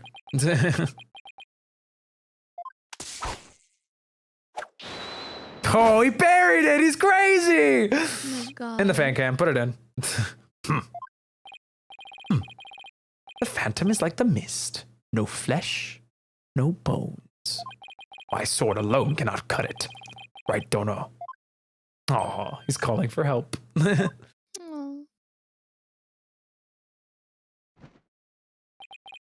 With your deductive reasoning and the body of evidence before us, let us send this miserable phantom fellow to the other world together. You and I, Prosecutor Blackquill. You have a duty to bring the Phantom down and restore the people's faith in the courts. Indeed, by covering for Athena, I allowed the phantom to escape. And as a prosecutor, I gave birth to the people's mistrust with my murder conviction. I bear part of the responsibility as well. I'm being suspected of forging evidence and losing my attorney's badge as a result. The two of us in the Phantom were there at the beginning of the dark age of the law. Then it is also our burden to cut away the foul specter we created, is it not? Till all that remains is the righteousness of the court and the faith of the people. Hee ho ho ho, ha ha ha! God, my wrist hurts so much. I don't know why. Live life. Trust, understanding, ha! Fragile ideals of the masses who are controlled by emotion. Humans can't truly trust each other, which is exactly why the illusion of trust is so enticing. Is this why we trust in justice, or? Once two people overcome their misgivings, that's where real trust is to be found. You're free to believe what you want, but trust like that is stronger than you and your lies. Always. Cross-examination. My fear of the moon rock. I felt fear when I thought about the moon rock because it reminded me of the Phantom. It only reminded you of the Phantom. Don't make me laugh. You are the Phantom. Evidence is everything in a court of law. Or did you forget? I was forced to testify over a silly thing like feelings. But those tactics won't work from here on out. You need real evidence. Ugh. I hate to admit it, but he's right. Yes, I'm very afraid of him because he took my family hostage. But it's such a funny lie, man. It's a dog ate my homework. Your family? Like who in your family specifically? Oh, I don't know. Like, maybe my lover, for example. What do you mean, for example? You don't got... What do you mean you don't know? For example, maybe. You need a more concrete answer than that. Ha ha ha! Maybe my mother, my son, or my daughter. Maybe it was all of them. What do you mean, maybe? I'm so sad and worried. I miss him so much. Ha ha ha! Ugh, he's obviously lying. Look at how upset I am. Is it any wonder I follow the Phantom's orders? God, I'm still not over the detail of his eyes turning glossy. It's so crazy. It's so small. I wasn't looking at the screen at all. What? His eyes. No, you already noticed the eye thing. It's the same thing as I was talking about earlier. Oh, reason what the No, Phantom but I has to hadn't be afraid noticed of it him. until you No. pointed it out. Oh, that's fair. It's very small. Like if you're not looking at his face often, you're not gonna notice. I mean, I haven't been looking at all. I've just been looking at the text and then looking down at my drawing tablet. I was kind of. I guess you're spending your other half looking at your drawing tablet. When I'm not looking at the text, I'm looking at the characters. Can't think of a single reason that the Phantom might be afraid of the rock. I thought the Phantom wasn't even supposed to have any feelings. How can someone like me, with my wealth of emotions, be expected to understand the guy? So funny, man. Phantom, person with very few emotions. Only be afraid of something really big, like his cover getting blown big. I'm willing to bet that the moon rock has something to do with his identity, but what? Maybe the Phantom's fingerprints are on the rock. It's too simple. Fingerprints can be wiped off. Then maybe he wanted the rock so bad he literally drooled on it and left his DNA. No, We're but you dealing know with who a stabbed spy him. here, Athena, not a slob. True. Maybe the DNA part isn't too far off. Huh? I like seeing all three of them talk. It's so fun. This is so cute. Something unexpected happened to him during the incident 7 years ago. He got stabbed. Yup. Just know I have something I can show. I can show why the Phantom is afraid of the moon rock. I'll just continue with my testimony while you're pondering then, if you don't mind. The very fact that I'm afraid of the moon rock means I'm not him. What? And how afraid are you exactly? I'm so scared I start to shake even when I see the moon in the sky. You shake when you see Mrs. Sykes' earring. Well, to be honest, it's the first time I've met Mrs. Sykes. Not more than a little frightened of her. I guess some people just inspire that much fear in others. Mr. Wright, you were thinking something mean-spirited and rude, weren't you? Of course not. Must beef up mind reading. What the heck? Must beef up mind reading defenses. Now, do you understand? The very fact I'm afraid of the moon rock proves that. You're not the Phantom, guys. In fact, I'm on the side of justice. What a cornball, man. After all that you've done, how dare you speak the word justice? In justice we trust. I'll say it as much as I want and with absolute confidence. Whatever I say is just, and that's how it works in this dark age of the law. You know who said that? Aristotle means. You won't get the best of me with that twisted argument of his. I'll find a way to get him right where I want him. Detective Fulbright, rather, the Phantom, feels the fear in regard to the moon rock. It probably has to do something with being afraid of his true identity will be revealed. Right. So that's why the Phantom had to take the moon rock with him 7 years ago. In that case, we had something to show the real cause of Fulbright's fear. We just might be able to expose his true identity. Okay. Ooh. What reason would he have to be afraid of the moon rock? Is it this fragment in the bomb? It's the only thing I can really think of. I know Athena's earring is also made for the moon rock, but I feel like the fragment in the bomb is like the only outstanding thing. You know what I mean? Okay. Do you feel like it's crazy? Or do you think it's Hold on. awesome? Sorry. It's okay. What do you think?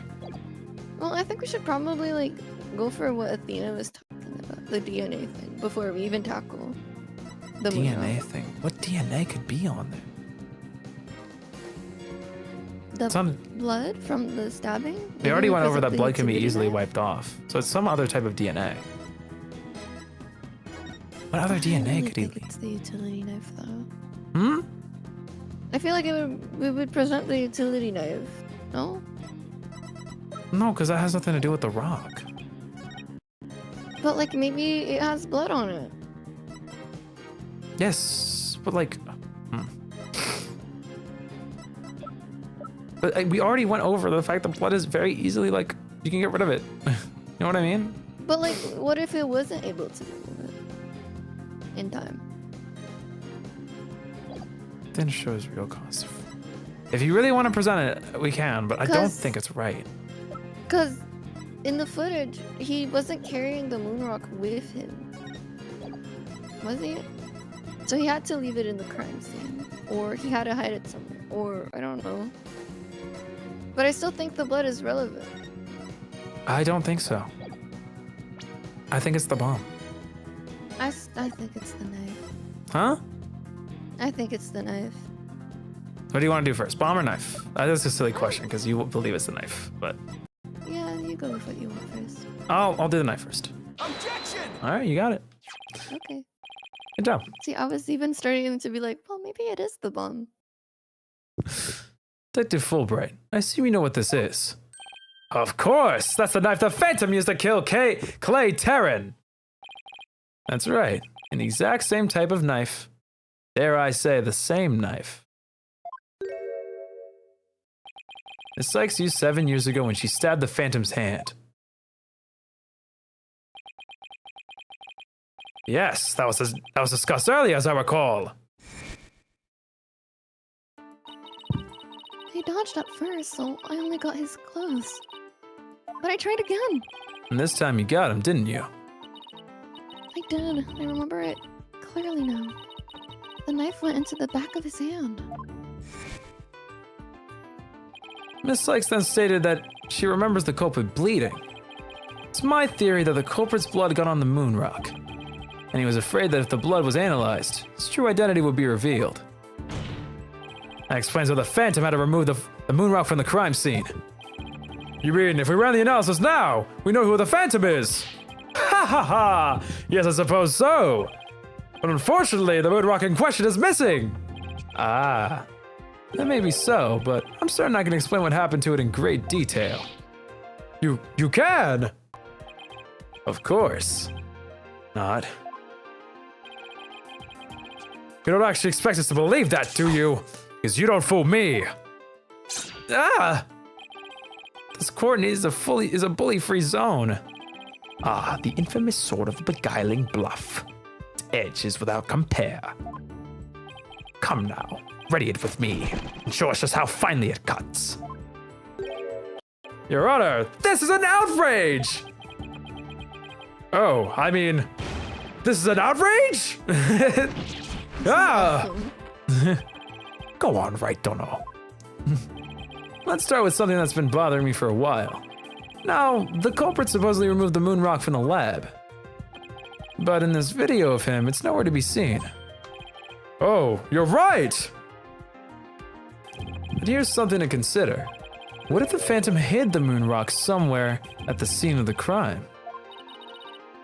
Good thinking, boss. Why did you just Why swap are you back positions? then? Go ahead. The security was super tight at the Space Center back then. All that in spite of the Space Center having very strict security in those days. All personal effects were examined thoroughly, coming or going. You couldn't even smuggle a window or leave through those checkpoints. Oh, someone did, so anyway. Does this mean that the moon rock is still somewhere in the Space Center? In the name of justice, I proclaim that's impossible! And why is that? The Space Center was searched from top to bottom, especially the lab, but the moon rock was never found. Ah, how could I forget about that? A sad but true fact. We still haven't a grasp on how it was done. The Phantom made the moon rock vanish into the ether. There's no way it just disappeared. Logic and evidence tells us otherwise. Defendant didn't have the moon rock on him when he left the lab. Yet a thorough police search didn't turn up anything. And it never turned up in the 7 years after that either. Phantom made the rock disappear without physically removing it himself. But how? There must have been a way. Think, Phoenix, think!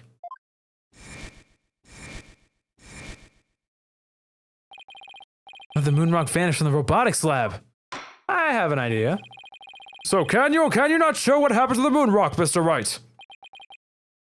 Yes, I can, Your Honor. What? Oops, sorry, I mean, what?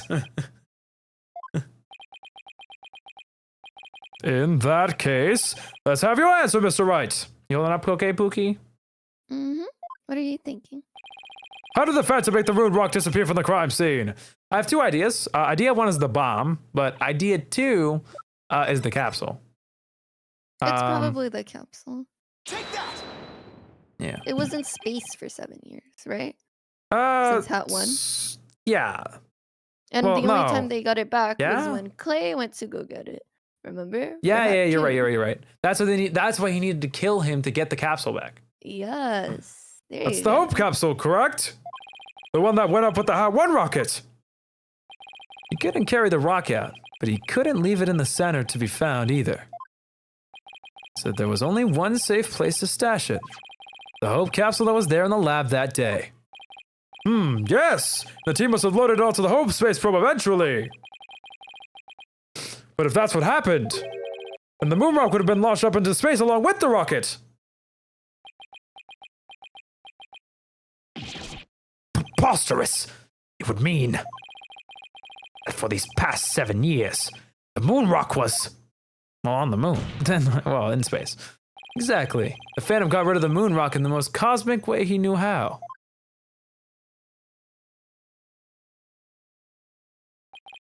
It was out there in the depths of space. Aboard the Hope space probe. Whoa, whoa.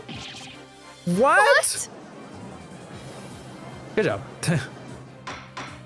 Also, Curly, that's never happening. Order! Order in the court!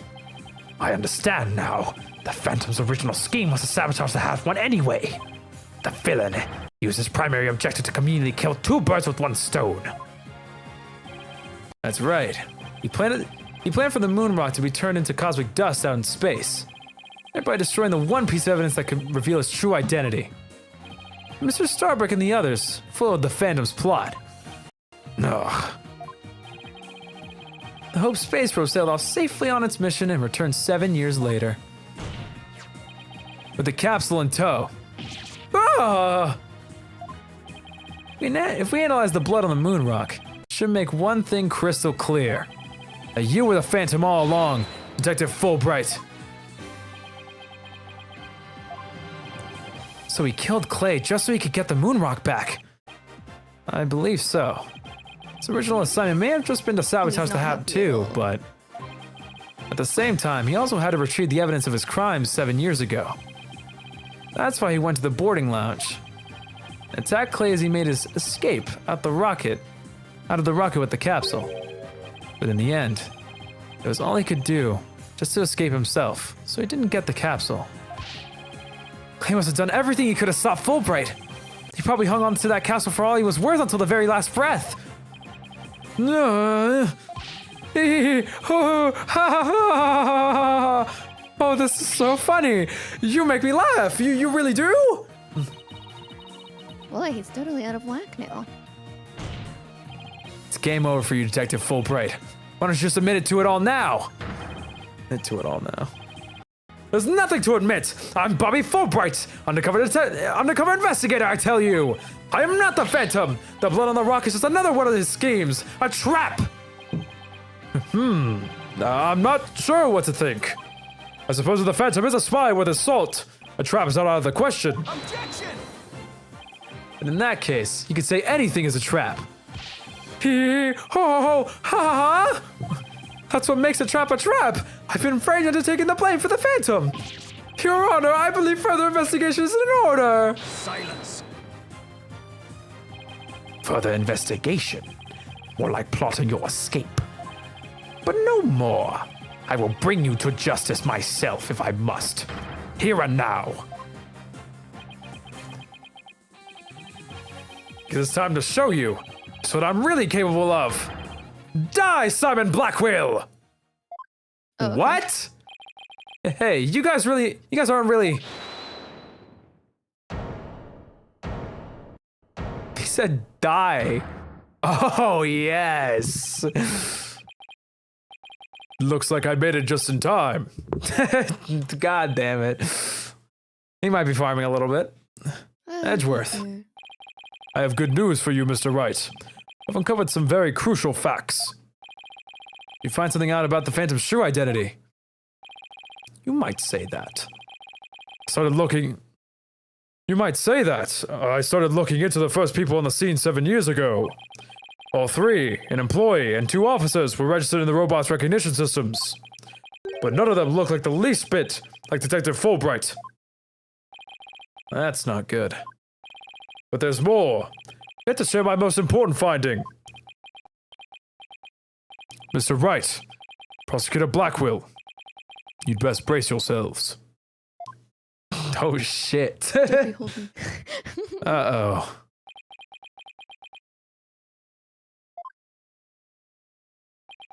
The man you see there before you, Bobby Fulbright, is already long dead. No fucking way you were right about that. I'm jumping in joy. Oh, that's so.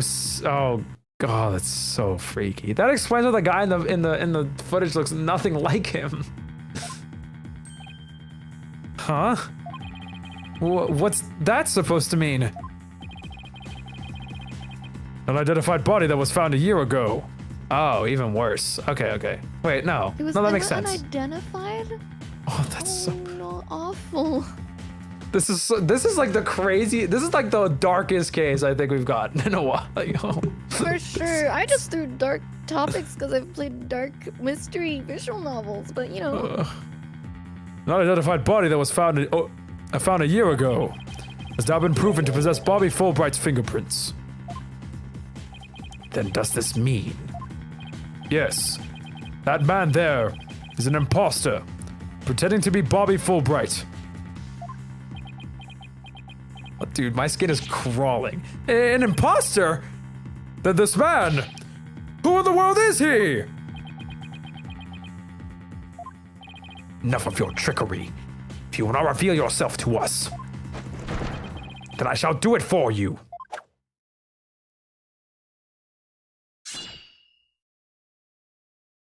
Ooh. What the? No! His face! Oh, Look what you've done to my mask. Mask? What is the meaning of this, witness? okay. You got me. I guess I have to show you who I really am now. I hate that this is animated. Oh my fucking lord. Ew. What? What? Are we pretending? Are we having fun? Are we having fun? Do you think this is funny? What? Do you think this is funny? Wait, but that's. Hey, Apollo. Yep, it's me, Solomon Starbuck. Mr. Starbuck? But that can't be right. You can't really be the Phantom, can you? Silence. Of course not. The real Starbuck was aboard the Hat 1, which was said to be destroyed. Yeah, it's just another mask. That's, sorry. The initial, the shock blew my mind. Sorry. I He thinks this is so funny. I mean, didn't I tell you? I'm an undercover investigator. I could change identities at will. I can be anyone I want. Not so fast. I have the Phantom Psych profile right here. If I compile a Psych profile on you and compare the results, it will prove that you're the Phantom. Objection. Oh, not again. Time for me to show you the real meaning of the phrase, the end justifies the means. There's no fucking shot. My God. He's gonna. The voice. Those words.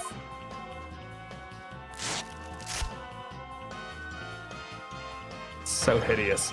I cannot accept such evidence here, Miss Sykes. Professor Means. Mask? I'll take what I want by any means necessary. Now give me that evidence. Oh shit. Huh?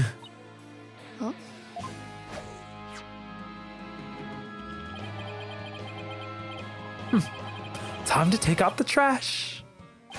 Permanently. How could you?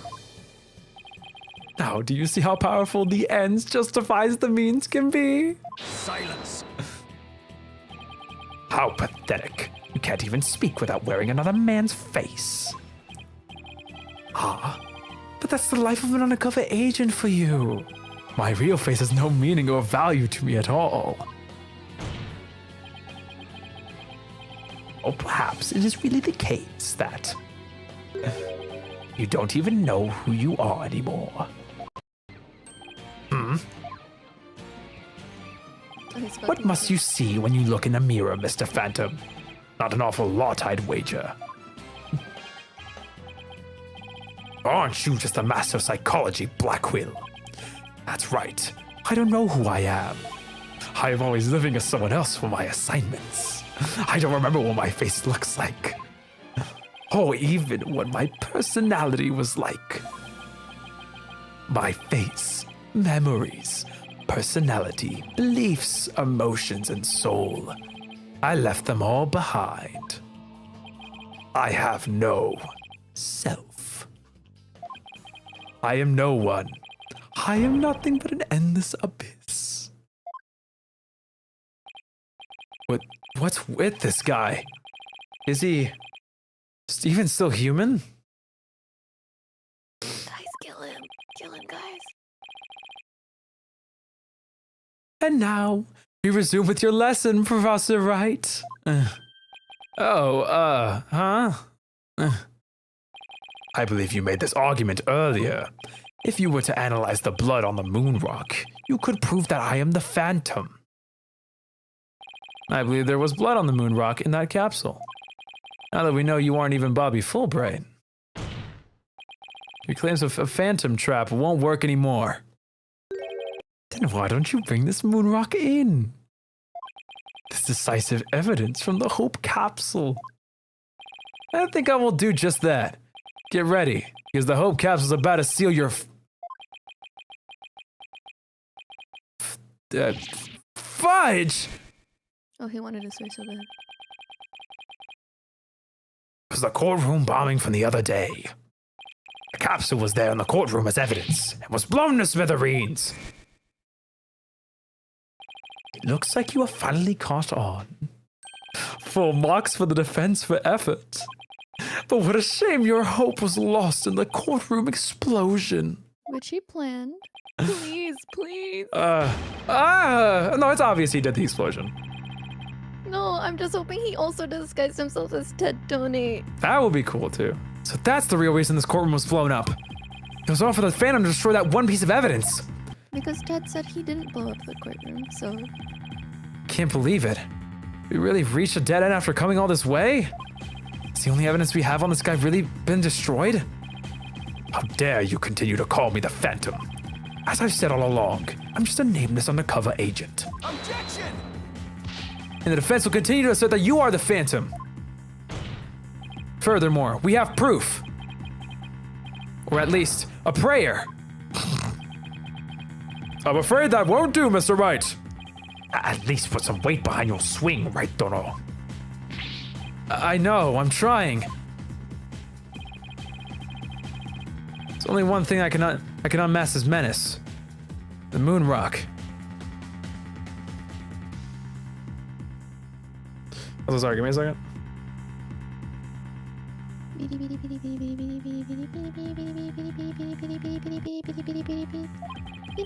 That was blown to bits in the courtroom bombing.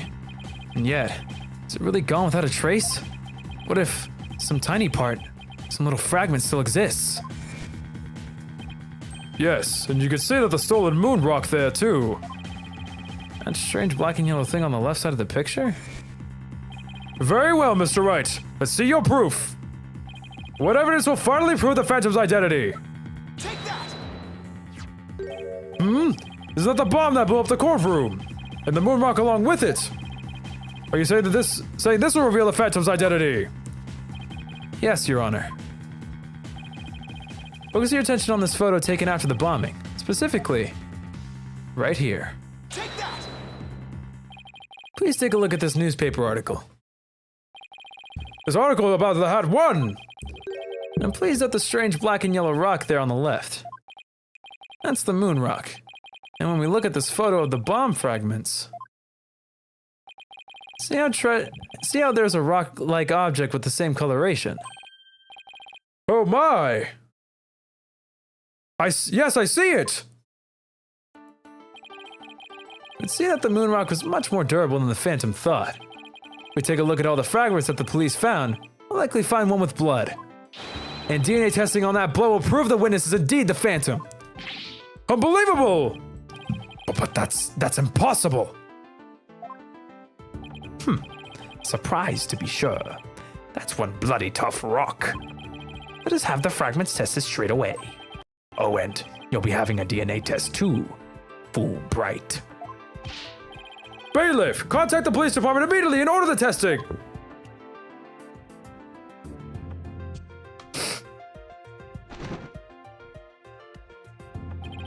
Prosecutor Blackquill, what do the test results show? There was a rock fragment that had blood on it that appeared to be several years old. DNA testing revealed. Well, I'm sure you know full well what it revealed. They confirmed it was the witness's blood, didn't they? There's no use in trying to talk your way out of it anymore. Admit it. You are the Phantom. Objection! What? Oh my god, he's copying Phoenix. Huh? Oh my god. Huh? Mr. Wright, did you raise an objection to yourself? No, I didn't say a word. That was my objection, Apollo. Huh? Oh no.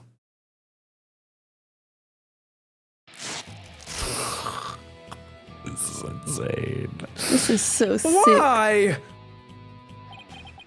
It was a pretty good objection, too. Don't you think? I don't like any of this, man. Now he's me. So, did you have an objection or not, Mr. Wright? Huh? Oh, no. Not really, Your Honor. No, not you, Mr. Wright. I mean the witness, Mr. Wright. Does trial get any more insane? Mr. Wright, this fragment of rock in the photograph and those just like it. How can you be so sure they're pieces of the same moon rock that was at the robotics lab? Care to explain what you mean? Well, there may have been a rock or two in the courtroom that had my blood on it. But how do you know they're not just rocks? You can't prove they're the moon rocks, right? Objection! Don't be absurd. Just compare the fragment with the rock in the newspaper article. Anybody can see they're the same. They have the exact same coloration. Objection! Maybe some other rock with the same coloration happened to be in the courtroom. It's highly unlikely a rock with such a unique appearance just happened to be here. You can't deny it's a possibility. Objection! But your blood was found on one of the fragments. Apollo, something suspicious about my blood being on a piece of rock. And why not? No, it sounds like an excuse, but several years ago I tripped and fell in this very courtroom and was hurt pretty badly. Maybe that's how my blood found its way onto a piece of rubble. Even he must realize how ridiculous that sounds. And yet, I suppose it's not completely out of the question. See, you're starting to sweat, Mr. Wright. I thought the worst of times are when lawyers have to force their biggest smiles. That's evil. You're the last person I want to hear that from. Well, then why don't we get those fragments analyzed? We could ask an expert to verify whether from the moon rock in the robotics lab or not. I'm sorry, but I'm afraid that just isn't going to be possible. And why not? In order to prove that the fragments are from what you say they are from, you'd need a sample of the moon rock from 7 years ago to compare it with. But that moon rock doesn't exist anymore. There's no sample data left either. So you see, sort of going back in time, there's no way to prove that any of the fragments are from the moon rock. Oh. No! Phoenix's Like, hand. everyone looks at Athena. There's really no way to prove it. Are you finally ready to throw in the towel? Objection! I got your ass right where I want you. No one's enthusiastic about this. Yeah, that was me this time. So the moon rock doesn't exist anymore, huh? That's right. Such an invaluable rock, too. A shame, really. But it's lost to us forever. He's wrong. It's not completely lost. There's another piece of it. Right here by your side. Shining fragment of hope that can turn everything around. The final piece of evidence to put this phantom away for good. The defense has a piece of evidence that completely contradicts your claim. You have what now? A final fragment of hope that was passed down with great love and care. We do? We do. If the person holding it hasn't realized it yet. Is this true, Mr. Wright? Pay no attention to him, Your Honor. He's just bluffing as usual. I wonder if you'll be able to force your biggest smile when you see what I've got. Try me. Piece of evidence that shows the original moon rock is as completely lost as this. Oh. But just about the only thing my mother left me with, I wouldn't. Just Widget. Oh, sorry. I didn't realize you finished it. And this earring. Maybe she did love me. In her own way.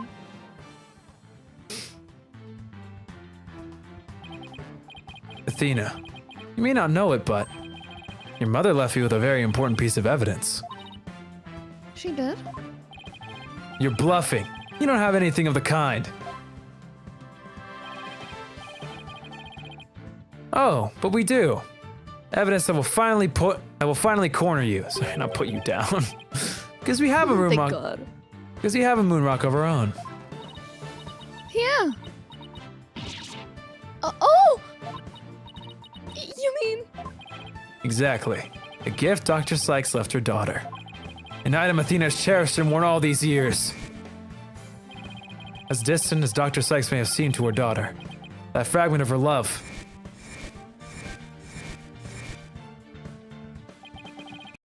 will shake off the darkness of the past and give us all hope for the future.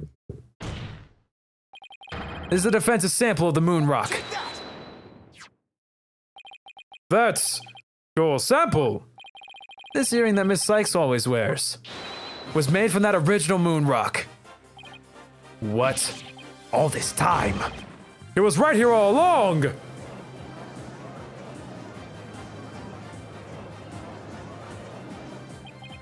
No. It can't be. The composition of the bomb fragments and the earrings are found to be a match. And it will prove beyond the shadow of a doubt the origin of the fragment in this photo. And since the test results show that the blood on the fragments was yours, this means the identity you tried so hard to hide will finally be revealed. The identity I tried to hide? I don't have an identity to hide. I may not have Athena's ears, but now, even I can hear the fear in your voice. Fear? I don't feel fear. I've left all of my emotions behind years ago. Every human being feels fear. You simply can't face the emotions inside you. You can't face them because you have nothing. No love, no trust. And I suppose you do? I didn't have anybody to support me at first either. I couldn't face the fear inside me. I couldn't get over the trauma of my past. Like I said, I don't feel fear. Objection! You're just a coward running away from yourself. When I had my doubts about Miss Sykes, I felt like I would collapse under the weight. But I wanted to trust her. And I knew I could trust Mr. Wright to uncover the truth. That's why I was able to face my suspicions without hesitation. Running away from myself. How can I run away from myself? There's nothing inside. Nothing at all. Objection! I know it's hard for someone as unwilling to trust others as you to understand. People have emotions. It's just a fact of life. And so, people can be weak sometimes. That's exactly why people need to trust one another. So they can gain the strength to face themselves when things are at their bleakest. Without trust in others, how can you ever hope to face your fears?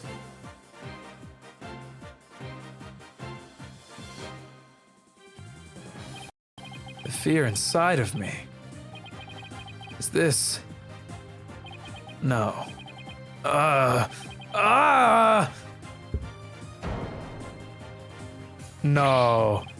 I'm afraid. I'm scared. I feel fear. You can't outrun yourself. Remove that mask and unleash your emotions. Confront your guilt head on. With your own true face. I wish I could do two voices at once, but that's just not humanly possible. No, it's okay. They're similar enough. My own true face? No, please don't. I know you're here. Where are you? See? I haven't revealed anything yet. Honest.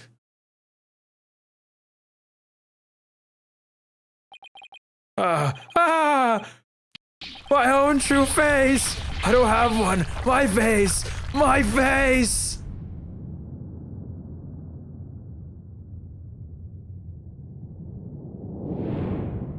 This is so cool. Is this my face? Is it? No, that's not it. No! This isn't me either. Is this me? Which one is my face? Who am I? Who am I? Ah!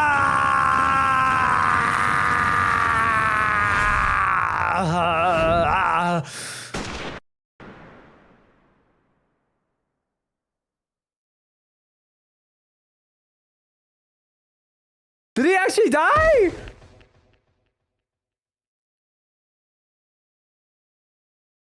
Oh, they even keep it completely hidden. That's crazy. My jaw dropped. I didn't expect him to get shot. Holy shit. Hey guys, the sky is definitely not that color. Yeah, no offense. It's definitely darker. A sniper attack in this very courtroom. It chills me to my bones. But the police are doing everything they can to track down the sniper as we speak. Prosecutor Blackquill. How's Detective Fulbright, his imposter doing? He's a lucky fellow. The bullet didn't hit any vital organs. He appears to be in no danger of dying. How unfortunate. Well, that was fortunate for all of us. The analysis that final piece of evidence Wright Donald submitted is in. The composition of Miss Sykes' earring and the fragment with the blood on it match. We can now be certain that it is the fragment of the moon rock in question. The murders and bombings at the Space Center, both past and present. The bombing of courtroom number 4, and all of his other crimes as numerous as the stars. Under suspicion of all of these things, the spy known as the Phantom has been incarcerated. The prosecutor's office is now responsible for his well-being. There are still a myriad of things we wish him to tell us about after all. Thank you, Prosecutor Blackquill. Well, it's time to finally bring this trial to an end. But before I do, will the defendant please return to her proper place? Yes, Your Honor.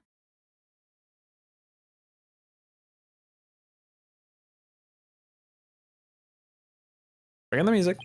No? Okay. Now then, this court finds the defendant, Athena Sykes, not guilty.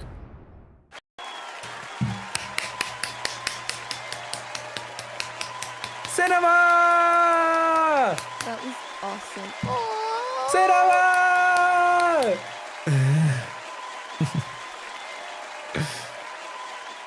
Court is adjourned. Slam that gavel, big dog. December 20th, 9:12 p.m. District Court, Defendant Lobby, number 5. Pearlsy! Congratulations, Mr. Nick. Thank you, Pearls. Thank you for being there for Athena. That's the least I could do. But Athena was great, wasn't she? She was so strong throughout the whole trial. Daddy! I'm so glad to see you! Trucy, are you alright? Are you hurt? I'm fine. I was doing magic tricks for all the other hostages to keep our spirits up. That's our Trucy for you. Really got to see you're safe. Right. I fear I owe you not another debt of gratitude. Edgeworth. You never would have caught him if it weren't for all of you. Oh, come on, Edgeworth. What are you talking about? You're the ones who have been tracking the Phantom down all this time. Plus, you're the one who gave Blackquill permission to serve as a prosecutor, right? Yes, well, we knew the Phantom was somewhere nearby. The police and I were trying to find him, but we never did manage to do so until this trial. Well, we never would have won this trial without you. It was your help as chief prosecutor that was the key to the successful conclusion. Besides, it was you that saw to it I got my attorney's badge back, wasn't it? So you figured it out, did you? Yeah, getting my license back went just a little too smoothly, you know? I should have been much harder after that evidence forging scandal. Well, I owed you a few favors. Hey, Edgeworth, think you can finally bring the dark age of the law to the end? To an end? I can't speak. Even the darkest night turns into dawn eventually. Our sun will rise again. Besides, now that Prosecutor Blackquill has been cleared of all charges, a great deal of the mistrust towards the court system should have been swept away. You know, you could have said that with a bigger smile, Edgeworth. I won't kill you. Instead, the furrows in that brow of yours just keep getting deeper and deeper. So I should smile more, huh? I'll think about it. The complicated love-hate relationship between long-life rivals. Lifelong. Doesn't matter. Who's this? Not Aura? Blackquill, of course. Athena, I'm forever in your debt. You went to all that trouble, even taking the bar exam while you were overseas. Oh, I knew that if I didn't, I'd get your sentence overturned fast and be executed. So I studied and studied. I was frantic. I'm so glad I made it in time.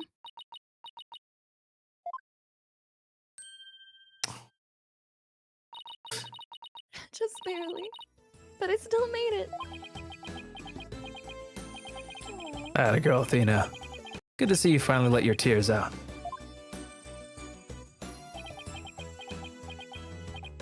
Yes, I survived by the skin of my teeth thanks to you. Just shame on you, Simon, for trying to throw your life away like that. It was never my intention to just throw my life away. Some things in this world are more important than your own life. Like what? You, dummy. My honor-bound duty to protect with my life. My mentor's most beloved treasure. Huh? You! That's some loyalty. This guy really is a samurai through and through. Well, looks like we can breathe easy now. Apollo, Athena, thank you both. Took all of us together to pull it off. You bet, boss. What a team we are, huh? It's definitely the most amazing turnabout I've ever seen. I'm a lucky guy. I was just the best, most capable lawyers around. And Trucy. Thanks, Mr. Wright. I'm gonna work extra hard to make up for all the worry I caused. Apollo Justice is fine and ready to go. Let's hear it for the Wright Anything Agency. Well, nobody's gonna try harder than me, so you'd better watch out, Apollo. Simon is free, thanks to Mr. Wright. But there's still so many more people out there who need our help. You're right. And I'll be needing you both to help them. Still have a long ways to go. Get ready, you two. Shot.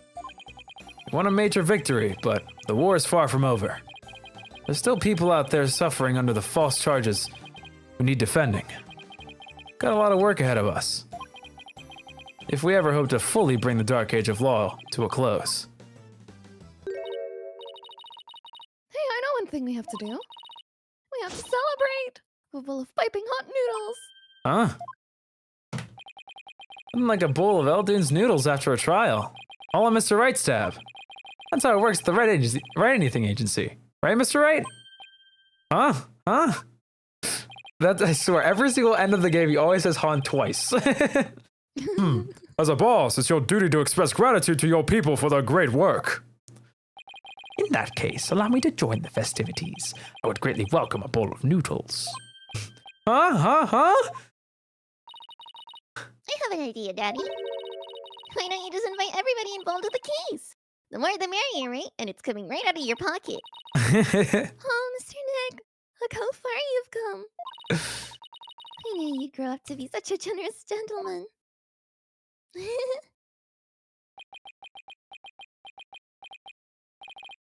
Guys, under these circumstances, there's only one thing I can say.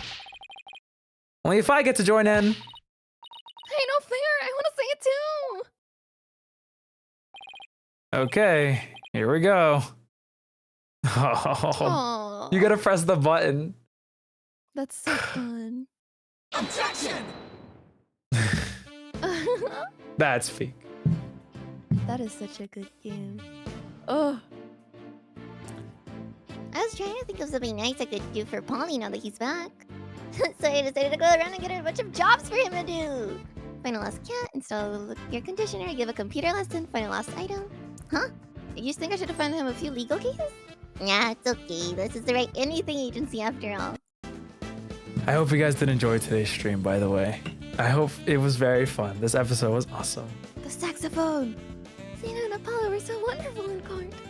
I'd better study as much as I can if I want to be a judge someday. My grandma says, eat a lot of peppers and ignite your passion. Oh, but I should figure out which one to grow. Green peppers or yellow peppers. Maybe I should have bought a sun red peppers instead.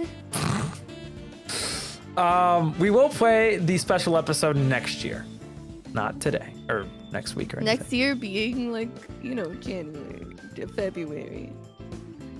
It'll be a... You know the Dark Age of Law, you say? How naive. Don't you know it's sometimes necessary to get a guilty verdict by any means possible? What? They're putting me under investigation. The chief prosecutor wants to see me. Eek! Bro got canceled in the prosecutor's office.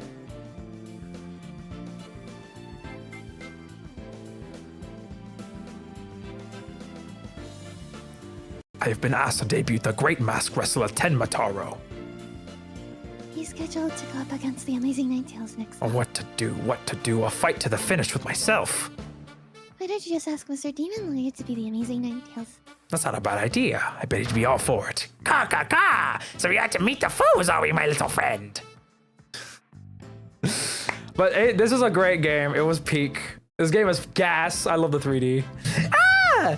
Would you believe it? I'm the odds man in the Ninetales Vale now. Pretty impressive, man. I took over here after Rex Kiyomi for the good of my beloved village. What do you say? Would you like to make a little donation to help us out?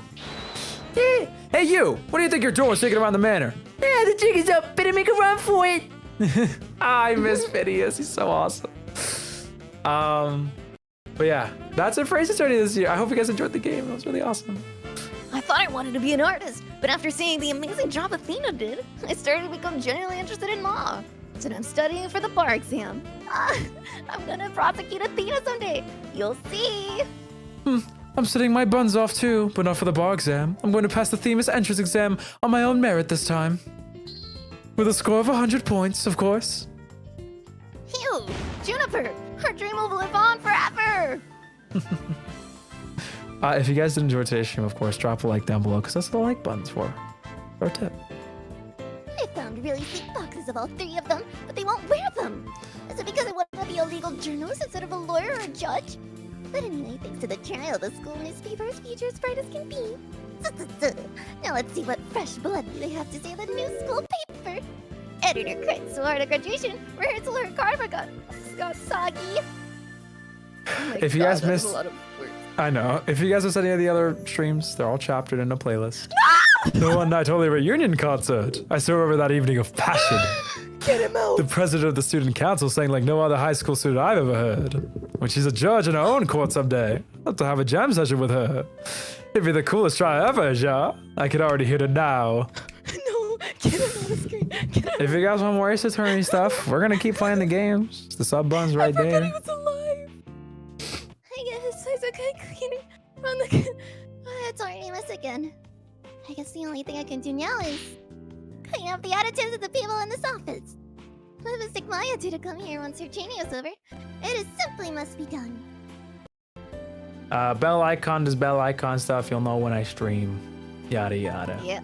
I will be It'll live. be awesome if you do that. Yeah, true. I'll be live on Sunday for some good old Mario Kart. Ha ha ha! Humanity's dreams for outer space will never die. In fact, planning for the Hat 3 rocket has already begun. Look upon me, people of this great nation, and witness the glory of Yuri Cosmos. What are you? Oh, Director. Yes. Rocket preparations are fully complete. Yes. You just leave everything to me. Assistant Director Yuri Cosmos. Oh, he got demoted? Let's go!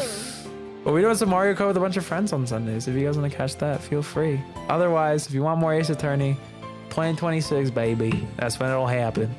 I'm going to the moon in a fuel rocket. If Athena or Mommy Metis came to the moon, I would love to show them around. But which is more interesting? Montes, Pyronors, or Mare? I can't read that. You think they would like either one? Yay! Hooray! I wonder how Miss Aura is doing. I'd rather be near Miss Aura than on the moon. Oh, Miss Aura, I just want you to use me again like you used to.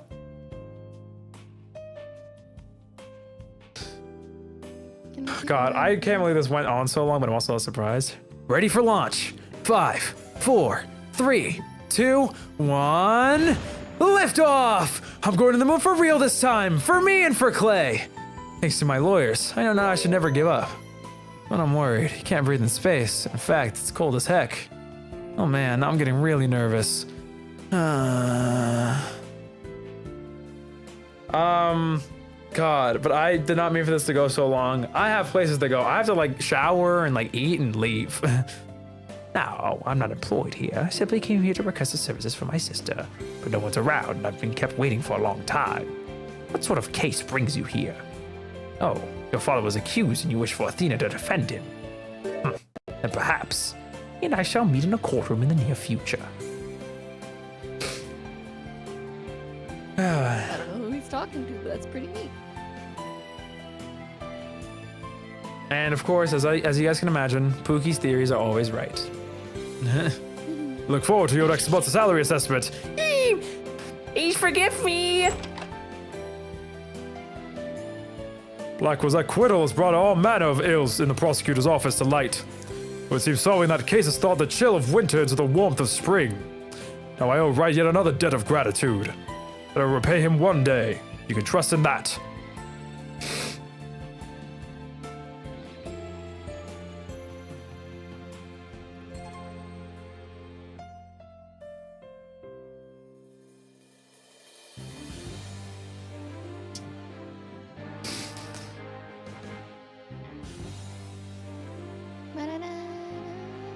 He is so cute in that picture. Oh, he's so... Shut up. Who said that? Oh man. Hey, there's a lot of people who worked on this game. I don't remember the credits ever being this long, you know? I don't either, but you know, it's pretty cool. This is by far my favorite Ace Attorney game. Damn. Like I think I liked a lot of the other Ace Attorney games because of the characters mainly, but this one had like the cases that like It was a very good overarching story. It was all very like tight. You know what I mean? Like every case was used to further the plot in some way. It's very tight. All 5 cases were important. Even the Temataro case, which seems like insignificant, but like, you know, it's Athena's like origin essentially. This is so exciting. I had so much fun. It's definitely like it makes me excited for Look away. to see more like the 3D stuff. I think they use the 3D really well. Like I know a lot of people kind of It's so like nice. dunk on it, but like it's kind of pink. I'm so normal about the I guess like all of the animations, all of the characters. I'm crazy about the music. The music was really good. This is good, The yeah. Phantom theme and this final theme and Bobby Fulbert's theme, all kind of having trumpets. Oh fuck, that's evil and fucked up and messed up. It was Are you still doing really good. Greatest Attorney next or Spirit of Justice? Because Greatest Attorney technically came out first. I've been thinking about that, yeah. I don't know. I think we're probably gonna do Spirit of Justice first because it makes more sense, but Yeah. I'm not completely against doing Greatest Attorney first. Honestly, still just a banger game. I'm like in No, don't fall asleep, Switch. Don't We're waiting on drop. the credits. Chill. Edgeworth. They had to put him back in. No one was gonna buy the game if Edgeworth wasn't in it.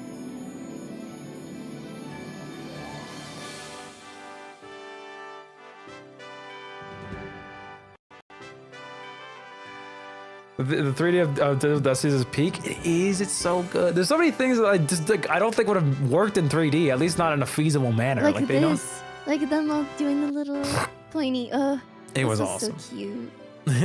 Oh, I'm so emotional. They're all such like they have such strong bonds. Also, I'm so crazy. He got shot. He got shot. the game just ended got with him shot. dying. That's so like passive. Like oh my god, for a guy who rose up so well as like a happy-go-lucky, he dies so tragically. Even if he was pretending. And that's it for today. Except we have another cutscene. Oh, we get to see the hat 3 launch. I'll be fine. I'll be fine. I'll be fine. I'll be T-minus fine. 15 seconds. Oh, he's 10, 9, 8, 7, 6, 5, 4, 3, 2, 1. It wasn't meant to be a 5-hour stream, Skelly. But I guess I should have known better. He said I'll be fine. He said great. Anime Oh, moment? hey.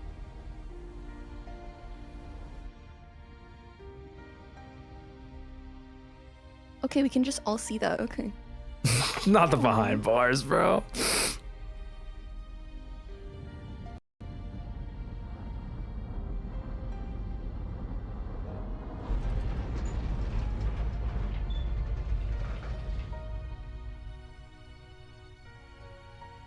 Mr. Starbuck!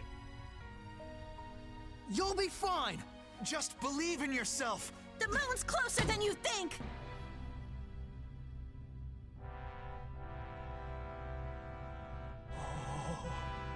Or in jail? She took like 10 people hostage. Of course she's in jail.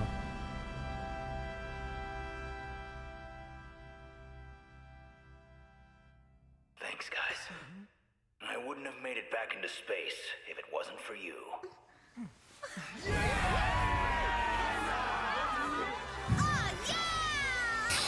All right. Poke. So funny.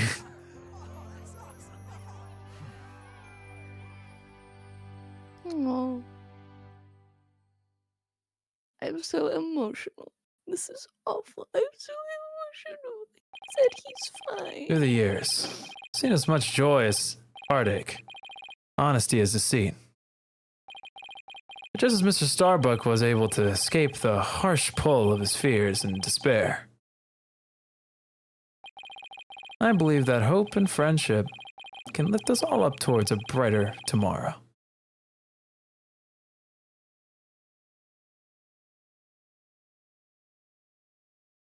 And the turnabout for tomorrow. That was. I'm gonna end it all. Oh my god. Oh my god.